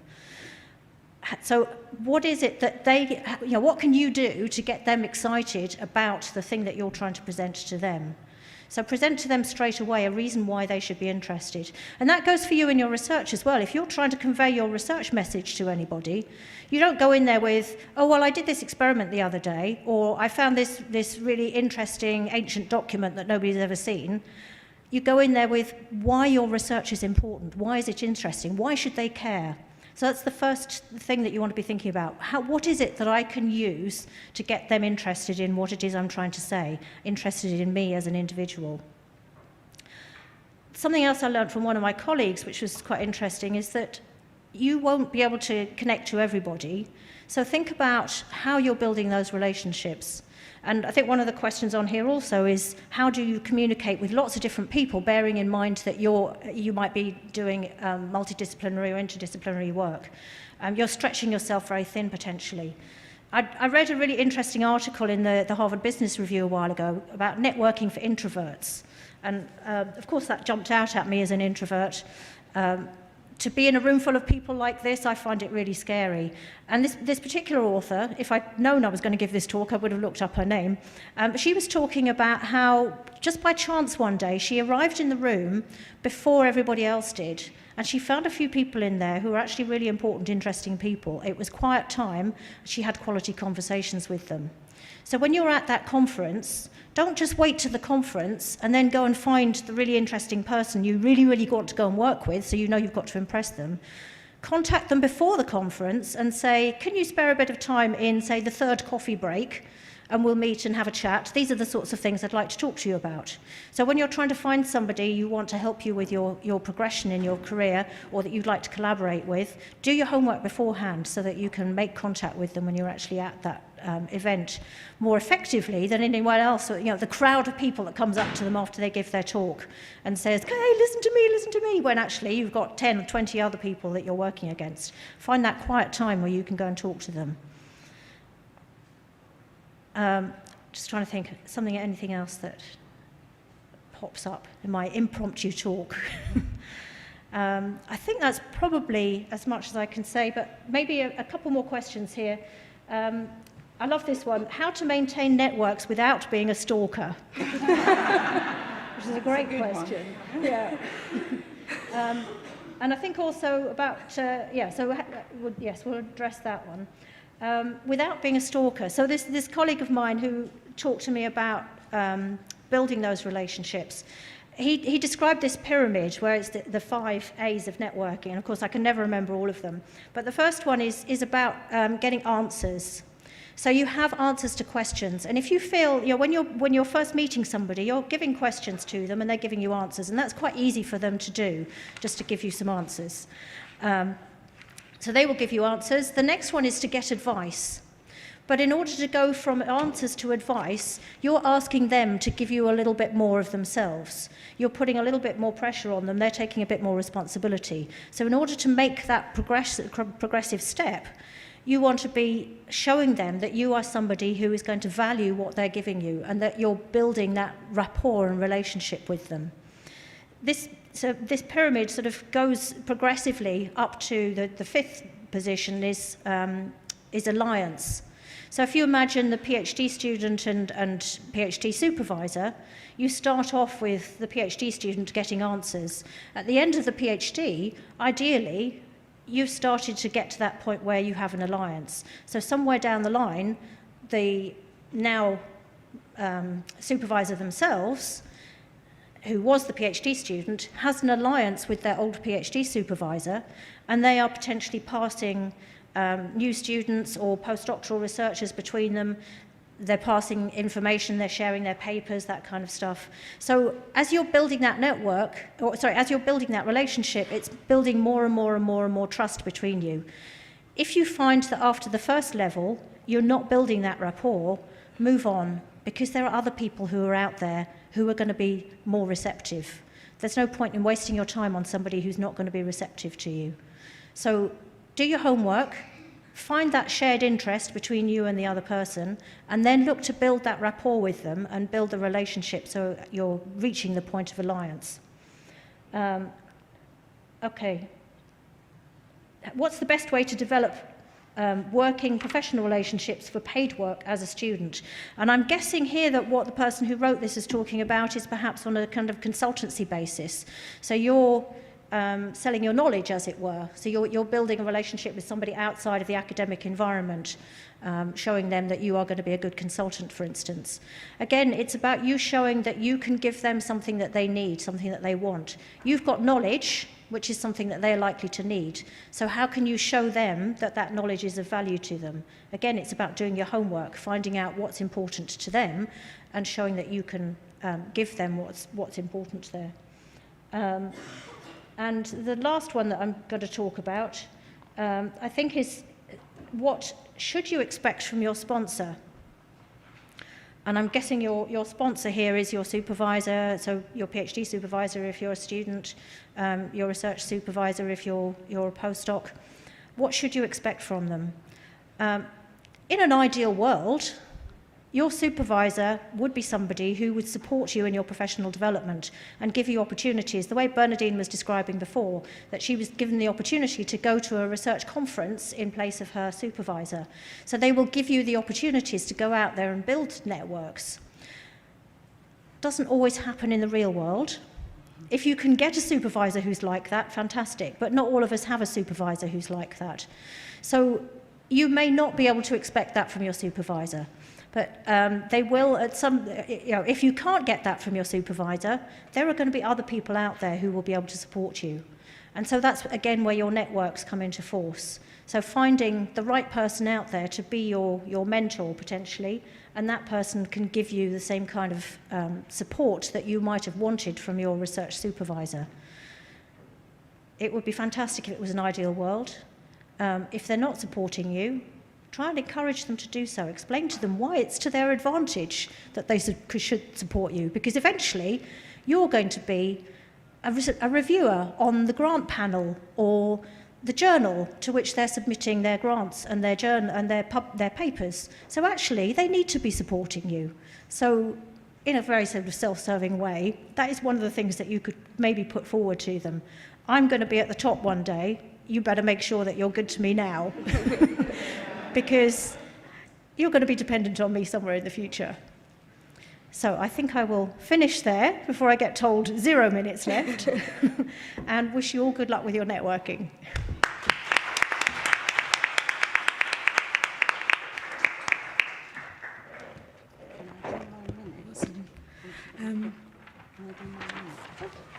Feel free. Is that okay? Feel free. Dr. Yvonne Thompson.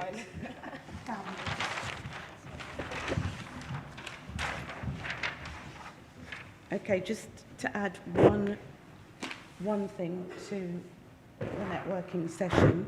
There's another saying that your network is your net worth. So you need to make sure that whoever's in your network makes a decent contribution. Your network is your net worth. But here's my my quote. It's from William Golding, Sir William Golding, the playwright, and a quote that I found for International Women's Month that I'd like to share with you. I think women are foolish to pretend that they're equal to men. They are far more superior in many ways. Whatever you give a woman, she will make greater. If you give her sperm, she'll give you a baby. If you give her a house, she'll give you a home. If you give her groceries, she'll give you a meal. If you give her your heart, she'll give you love. She multiplies and enlarges whatever is given to her. So if you give her any crap, be prepared to receive a ton of. That's it. A lot more crap.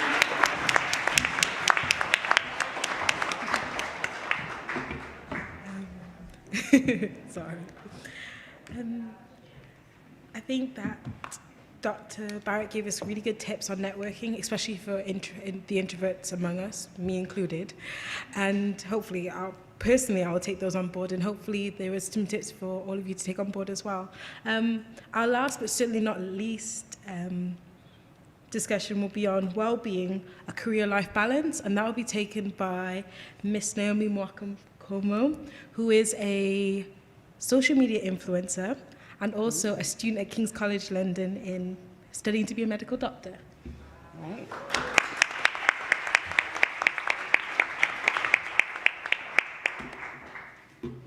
Hi everyone. Yes, my name is Naomi Mwakamoe. I'm not Belinda, as your brochure will fool you to believe, but yes. So I'd just like to thank Bernadine for this amazing opportunity to stand here and actually talk to you guys. It just shows how much trust she has in me, and she is my mentor, and she has been an amazing source of support for me, and I just encourage every one of you to speak to her so that she can be your mentor, so thank you. So Belinda is a wellbeing coach. I am a mere medical student, so please take it easy on me. So today we've got some questions on well-being, and one question is, how do you look after yourself? These are just my opinions, but I hope that these are transferable and you can take something from it. I firmly believe that you have to be an expert on your own self and your own body. Only you know what can make you happy, but I do believe that we have to have a couple of things intact. Our mind and our body have to be well. We're here because we all want to do great. We want to succeed. We want to be the person that changes the world. We have that, you know, you want to be the smartest person in the room. You want to get that PhD, that doctorate, be a lecturer, be a professor, change people's lives.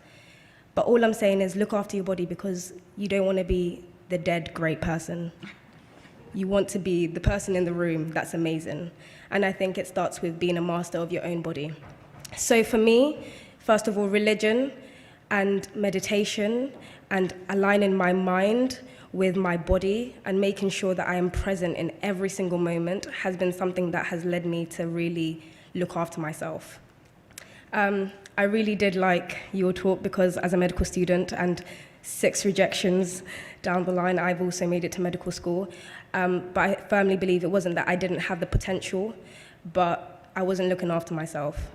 So by exercising, lifting weights 3 times a week minimum, and eating right, or trying to eat right, I believe these are all things that I know will help myself, because I'm being an expert on my body.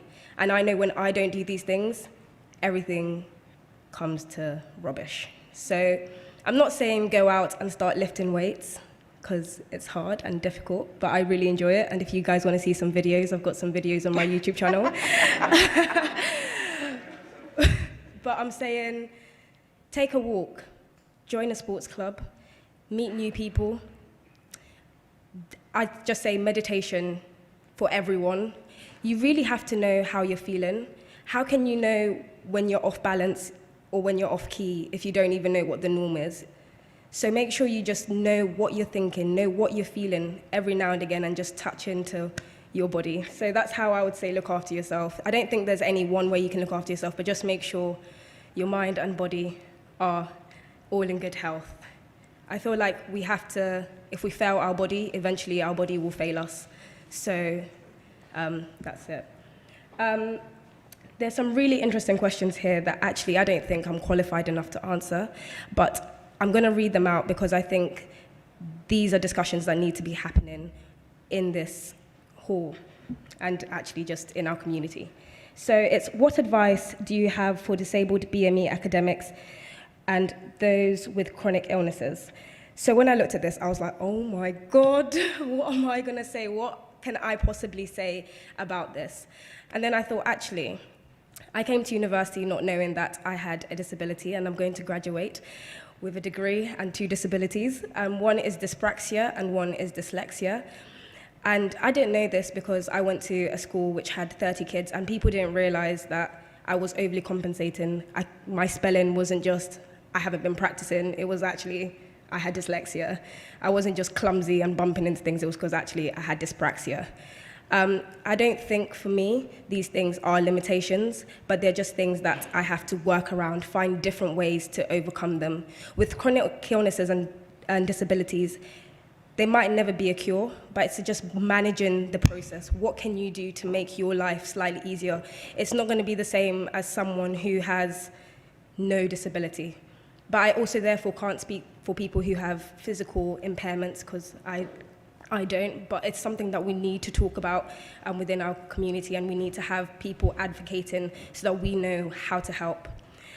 In terms for help at your university or your workplace, I know at King's College London we do have a space where people with disabilities can come and actually seek help and advice, and they do have King's inclusion plans, which, you know, they're getting better. But we need to keep fighting for more stuff. So in that respect, that's all I can really give in advice, and I really do apologize for that. Maybe Belinda would have done a better job.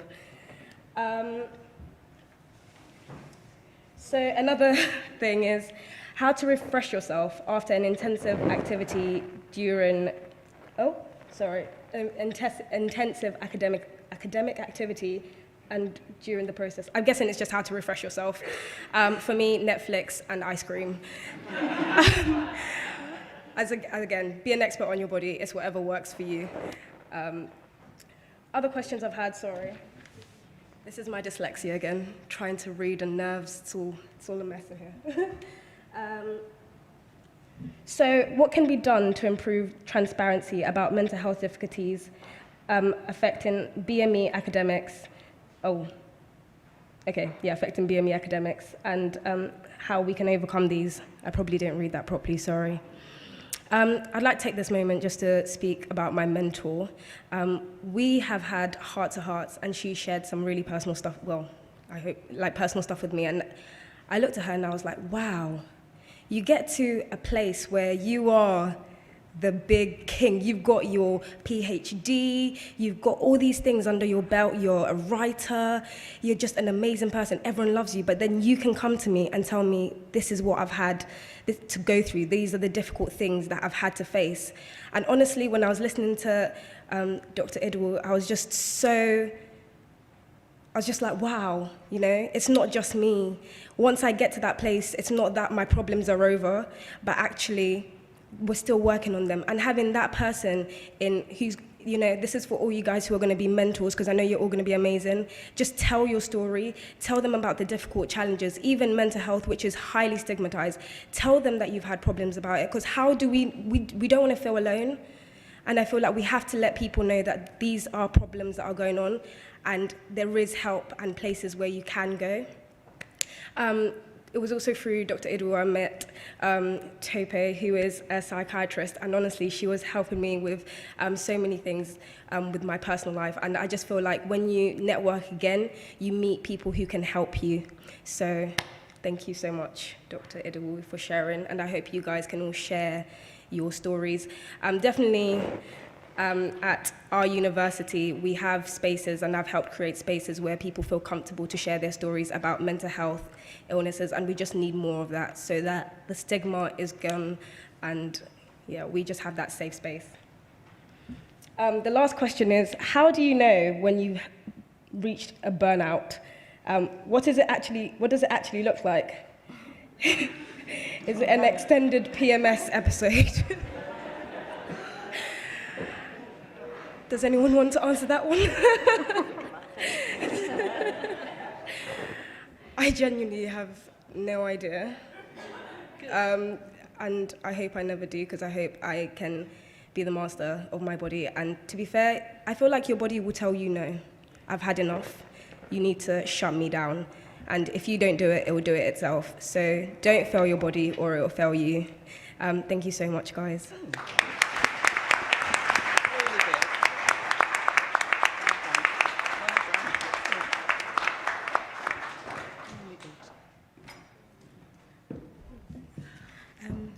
I'd just like to say thank you for Naomi for that, because I must admit she got that sprung on her last minute, and I think she's done really, really well. And yeah, just to say thank you. Our next item on our itinerary will be diversifying the leadership program, and this will be taken by Miss Janet Morgan for the Leadership Foundation for Higher Education. And thank you. Thank you very much. And just say thank you for our panel.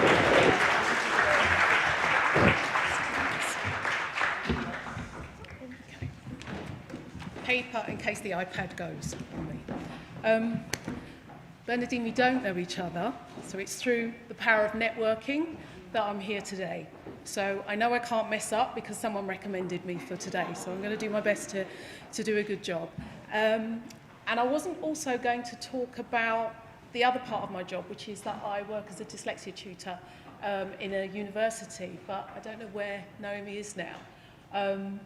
But I was so inspired by what you said, Naomi. She's heading out the door.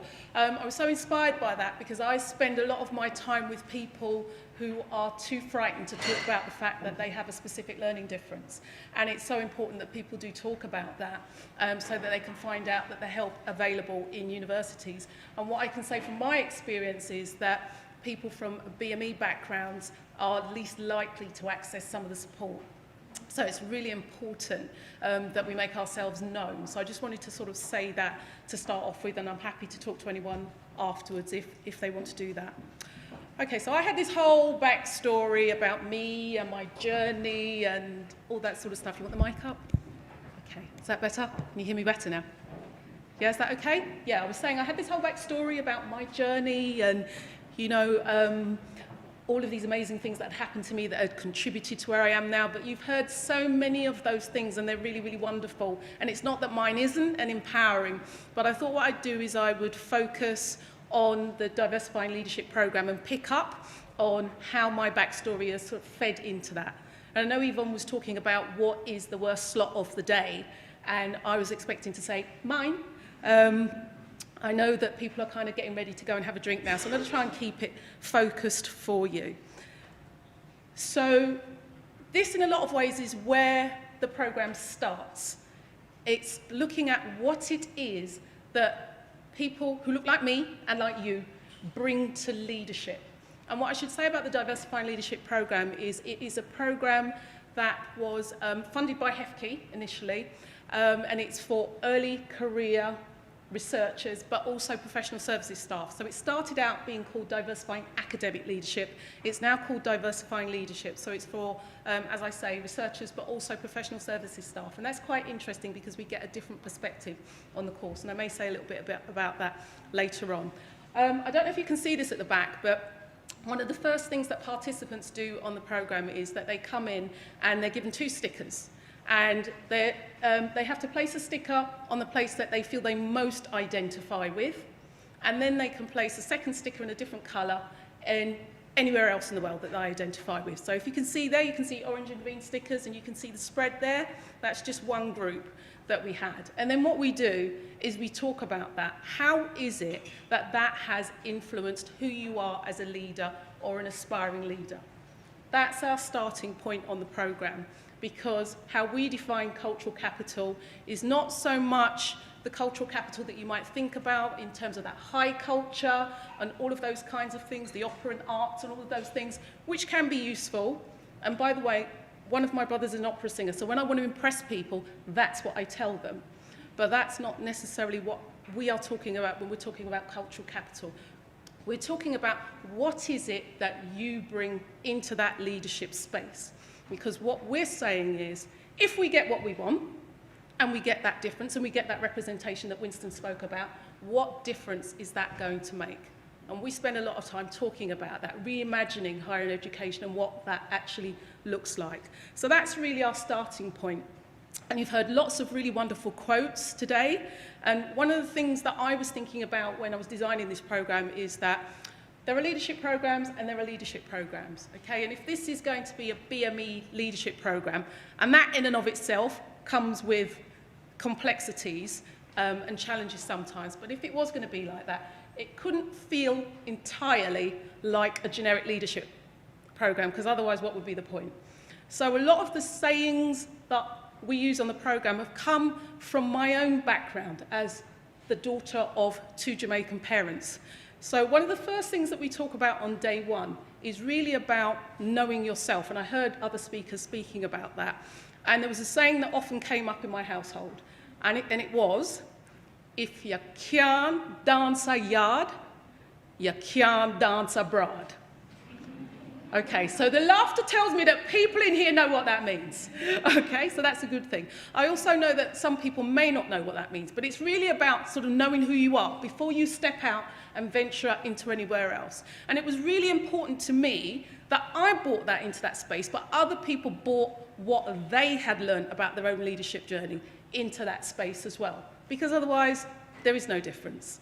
And it's quite interesting, actually, that the little cluster of stickers that you can see around the UK, that we had a really interesting discussion in people who identified first with being British, but also said it was so important, those other aspects of their identity, their ethnicity and their cultural identity, was so important in shaping who they were as leaders. So that, as I say, is our starting point.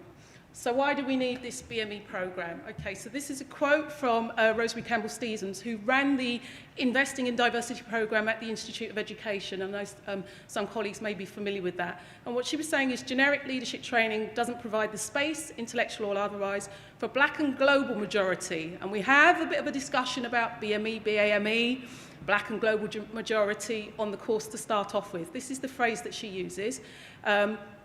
There's not the space there to define in explicit terms what they bring to leadership from their culture, socialisation, educational background and life experiences. And just sort of hearing the buzz in this room and just hearing some of those sports stories, that kind of validates that for me. And certainly I think that's what we have on the programme. So just to break down what we actually do on the programme, we have 4 face-to-face days, and this takes place over about 4 months. So there are 3 modules. And I'll tell you what the titles of those modules are. So the first one is Leadership, BME Leadership, and Lessons from the Labyrinth. The second one is Power and Influence, and it's Changing the Game. The third one is Leadership Tomorrow, Vision, Visibility, and Voice. And then separating the third and the fourth module, we have an Action Learning Set Day, which is incredible in terms of the peer coaching and the things that happen. Now, rather than me going into what happens on those days, I hope just from hearing about those titles, if you think back to all the tips and everything that you've been given during the course of the day, pretty much all of them slot into one of those modules. So trust me, we talk about networking. As I say, day 2, Power and Influence, we talk very much about networking. We call it the other N word. And what we do is we talk about personal networks, operational networks, strategic networks, and where you need to grow your networks and how you grow those networks. We look at BME networks versus those wider networks and the importance of them. So I'm not going to go into that now. I should also say there are people in this room who are very familiar with the programme. They've either been on it or know people who have been on it. So if there's anything that I'm saying that's not true, they will tell you afterwards. But also in your networking, you may find out a bit more about some of the activities that we do on the day. We also have some activities pre and post session. So there's a lot of follow-up work, some diagnostics, reflection, so we encourage a lot of reflection whilst on the programme, and it's working towards an action plan, which is really about having that clarity of purpose as you move forward in your leadership journey. So some people, it's very much about getting that principal investigator role. For some people, it's about securing funding. For professional services staff, it's about promotion. For some people, it actually might be pursuing leadership outside of the sector. And I think the thing that I wanted to say as well is, because I'm not an academic, obviously, but I also wanted to say that in terms of that cultural capital, we know that lots of people are already participating in leadership activities outside of their day job. So they are volunteers, they run Saturday schools. I think was it Madeline at the back who was talking about the mentoring programme for creative industries. They are magistrates, they're school governors, all of these things that they're able to transfer and bring into their role, into their day job, into your day job as academics. But what happens and what we find on the programme is a lot of people leave part of themselves at home. They don't want to bring that into the workplace with them. So I think I was sort of reflecting on the type of participants, and just to give you a sense of the mindsets, I suppose, that come into the course at the beginning. So you get people who are what I call the about-timers. Yeah, I've been waiting for a programme like this all along. Why wouldn't I be here? Yeah, let's get on with it. Let's do the work. Then you get the skeptics who talk about this being, is this just another tick box exercise? And, you know, we usually take care of that by the end of day one. You also have the walking wounded, people who are just hearing from Naomi about, you know, well-being. You have people who have been through those microaggressions and are really struggling. And then you'll have the opportunists who say, okay, it's a tick box programme, but I'm going to be really strategic about this and make this work. And what I would say is all are welcome, because the discussion that takes place, the participants really hold each other accountable, and I think that's one of the benefits of the programme, that through a lot of the discussion, the leadership insights that we have, so we have senior leaders come in and deliver a leadership insight, it really does make a difference. So I haven't got much time left. I'm going to say a little bit about sponsorship. And I know you've heard a lot about sponsorship already. What I'm going to do is talk about sponsorship in the context of the programme, because we're very specific about what sponsorship looks like on diversifying leadership. We definitely make the distinction between mentorship and sponsorship. What we recommend, we can't insist on it, but what we recommend is that your sponsor is at least 2 levels above you, because they need that to have that leverage in order to kick open those doors that we spoke about earlier. If you want to have mentors as well, that's absolutely fine. You need the widest pool of support possible. And we also recommend, and this has come through research as well, something called the 2+1 rule. So if you can have more than one sponsor, you want one directly in your line of sight, one somewhere else in the institution, and maybe someone outside in the sector, so that if your sponsors move on, you don't find yourself suddenly without anyone to kind of run interference for you and support you if you don't have that sponsor anymore. What you can see here is the sponsor toolkit, which was actually created for the Diversifying Leadership Programme. It's 5 modules in there. The first one is the role of the sponsor. It's on the Leadership Foundation for Higher Education website. If you don't do anything else as a result of this talk, I would really encourage you to have a look at that, because you'll get some clarity around sponsorship and the roles and responsibilities of sponsor and protégé. The second one is Race Matters. The second module is Race Matters, and that's about sponsors who are usually white and male, and how they can engage with their protégés. And we run a webinar for sponsors so that they can discuss some of the concerns and things that they have.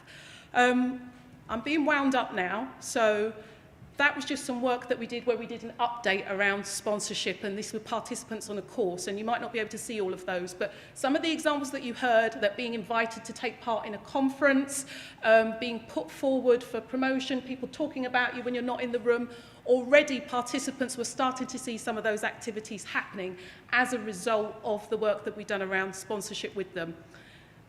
This is alumnus from a while ago. This is a chap called Lawrence Larty, who's actually a creative and an academic. So again, Madeline's point was really interesting to me.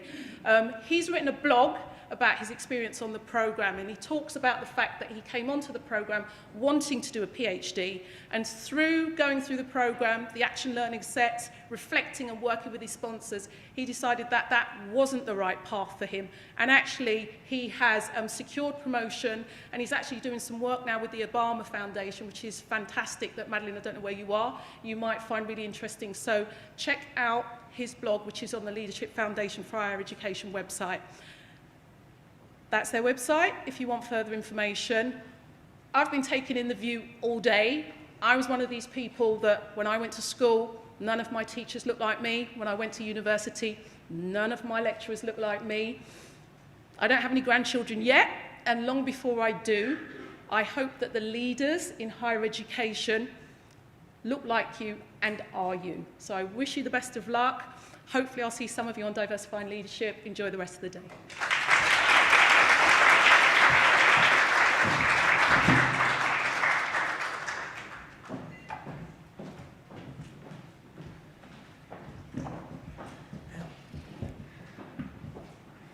Sorry, just to say thank you to Miss Janet Morgan for that. That was a wonderful presentation, especially about getting mentors and getting sponsorships outside of possibly what we consider our network now outside of our university, and making those links that are vital for our careers.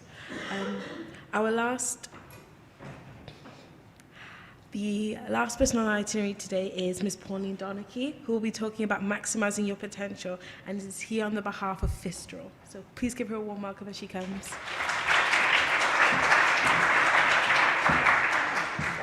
Hi there, my name is Pauline Donachie and I work for Fistral Training and Consultancy.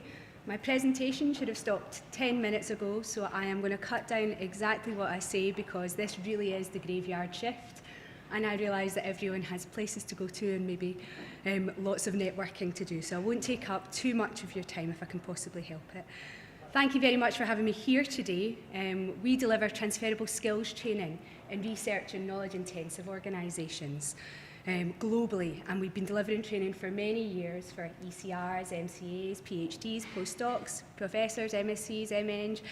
We love our acronyms in this sector, but essentially it's early career researchers and people who are passionate and excellent in research, just like you guys are. So why am I here? Like many people in the room, it's because of Bernadine. I met Bernadine at a researcher development conference, and she is fabulous at networking.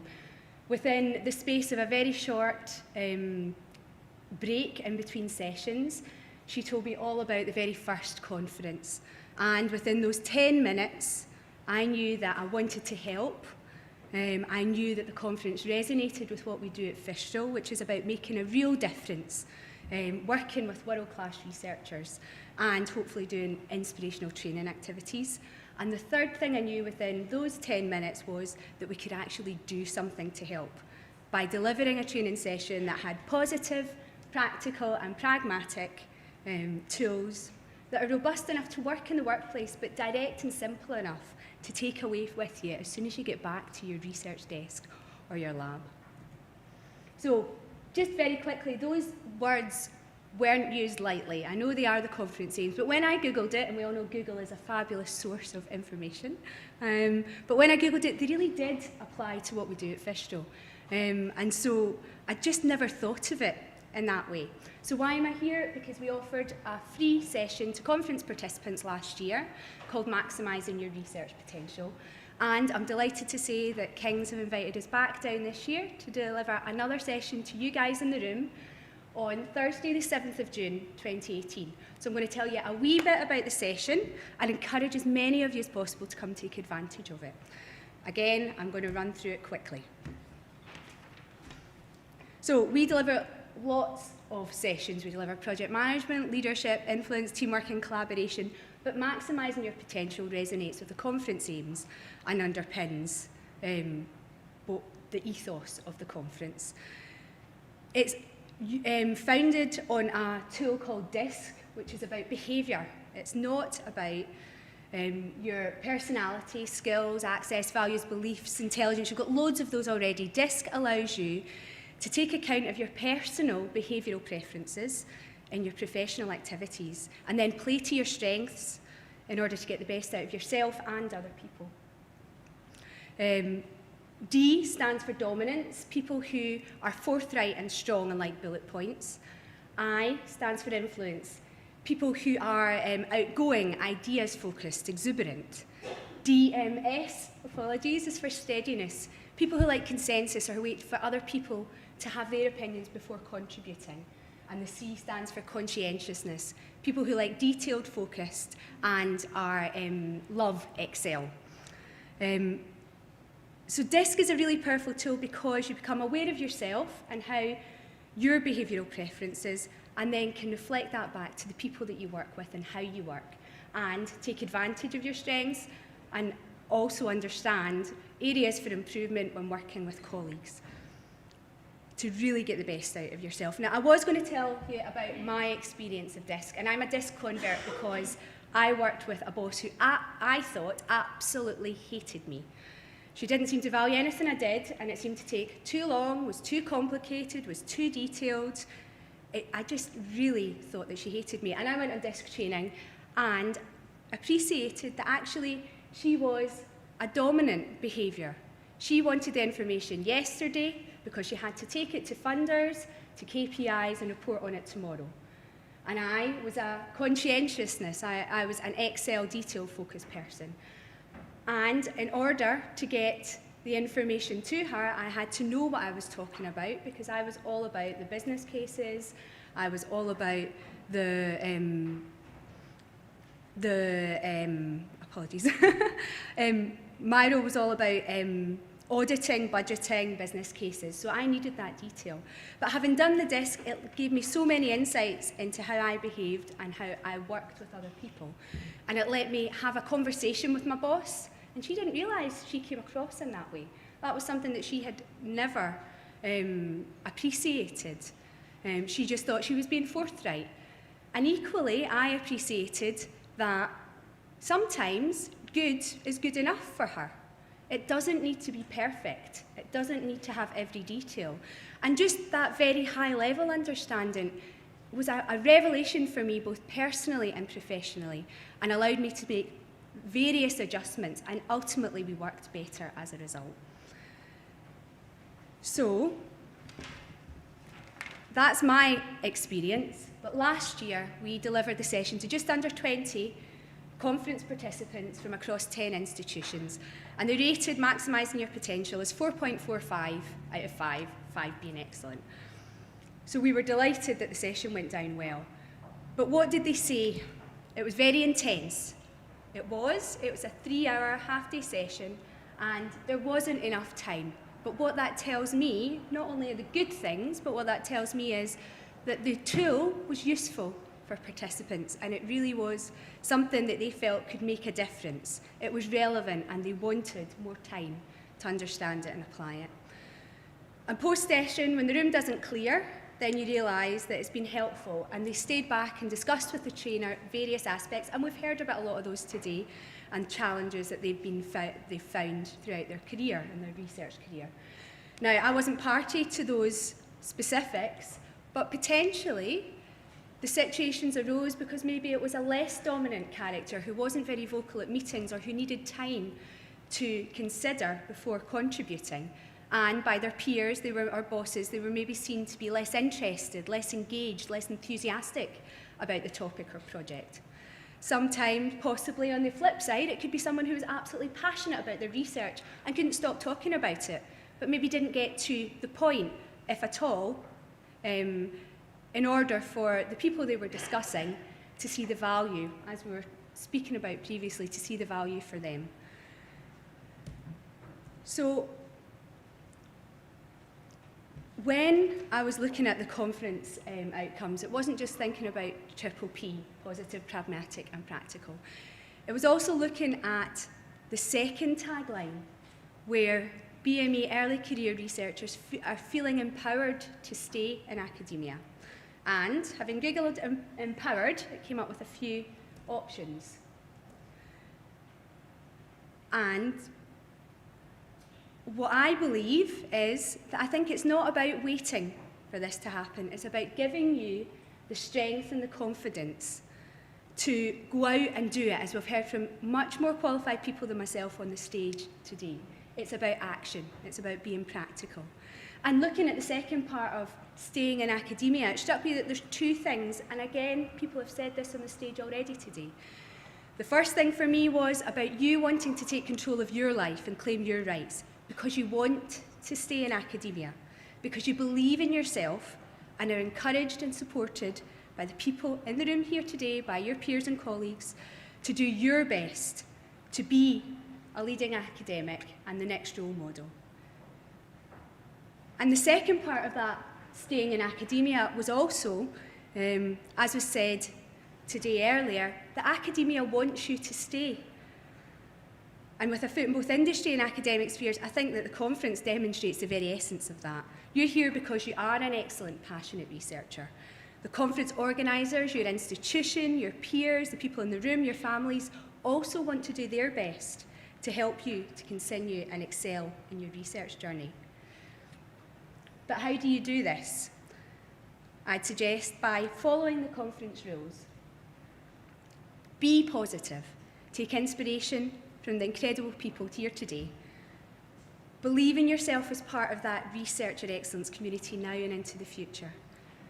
Be pragmatic. Aspire to be the very best you possibly can and be strategic about planning how you get there. And most importantly, be practical. Do something. Of course, come and attend the Maximising Your Potential session on Thursday, I better get the right date, Thursday the 7th of June in KCL this year. But there are so many other ways that you've been shown at the conference today. Find a mentor, find a sponsor, be bold, and apply for the grants. Choose one of those things. Contact people. Don't be afraid to contact people after the conference or before the conference, as Kathy said earlier. Set up a meeting. Whatever the first step is, identify it and do it in order to maximise your personal research potential in academia and beyond. Thank you.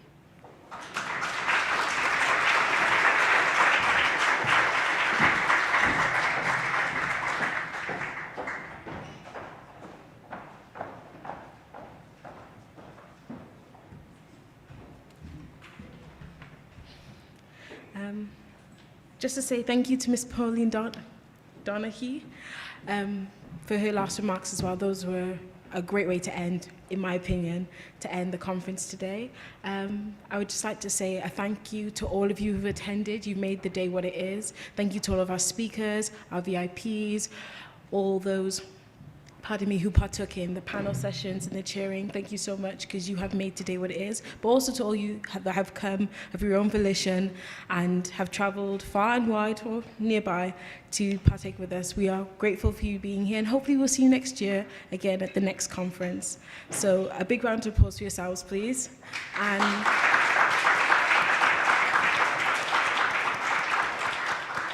And just a profuse thank you on behalf of Dr. Bernadine and her team. Thank you so very much. And this closes the conference for today.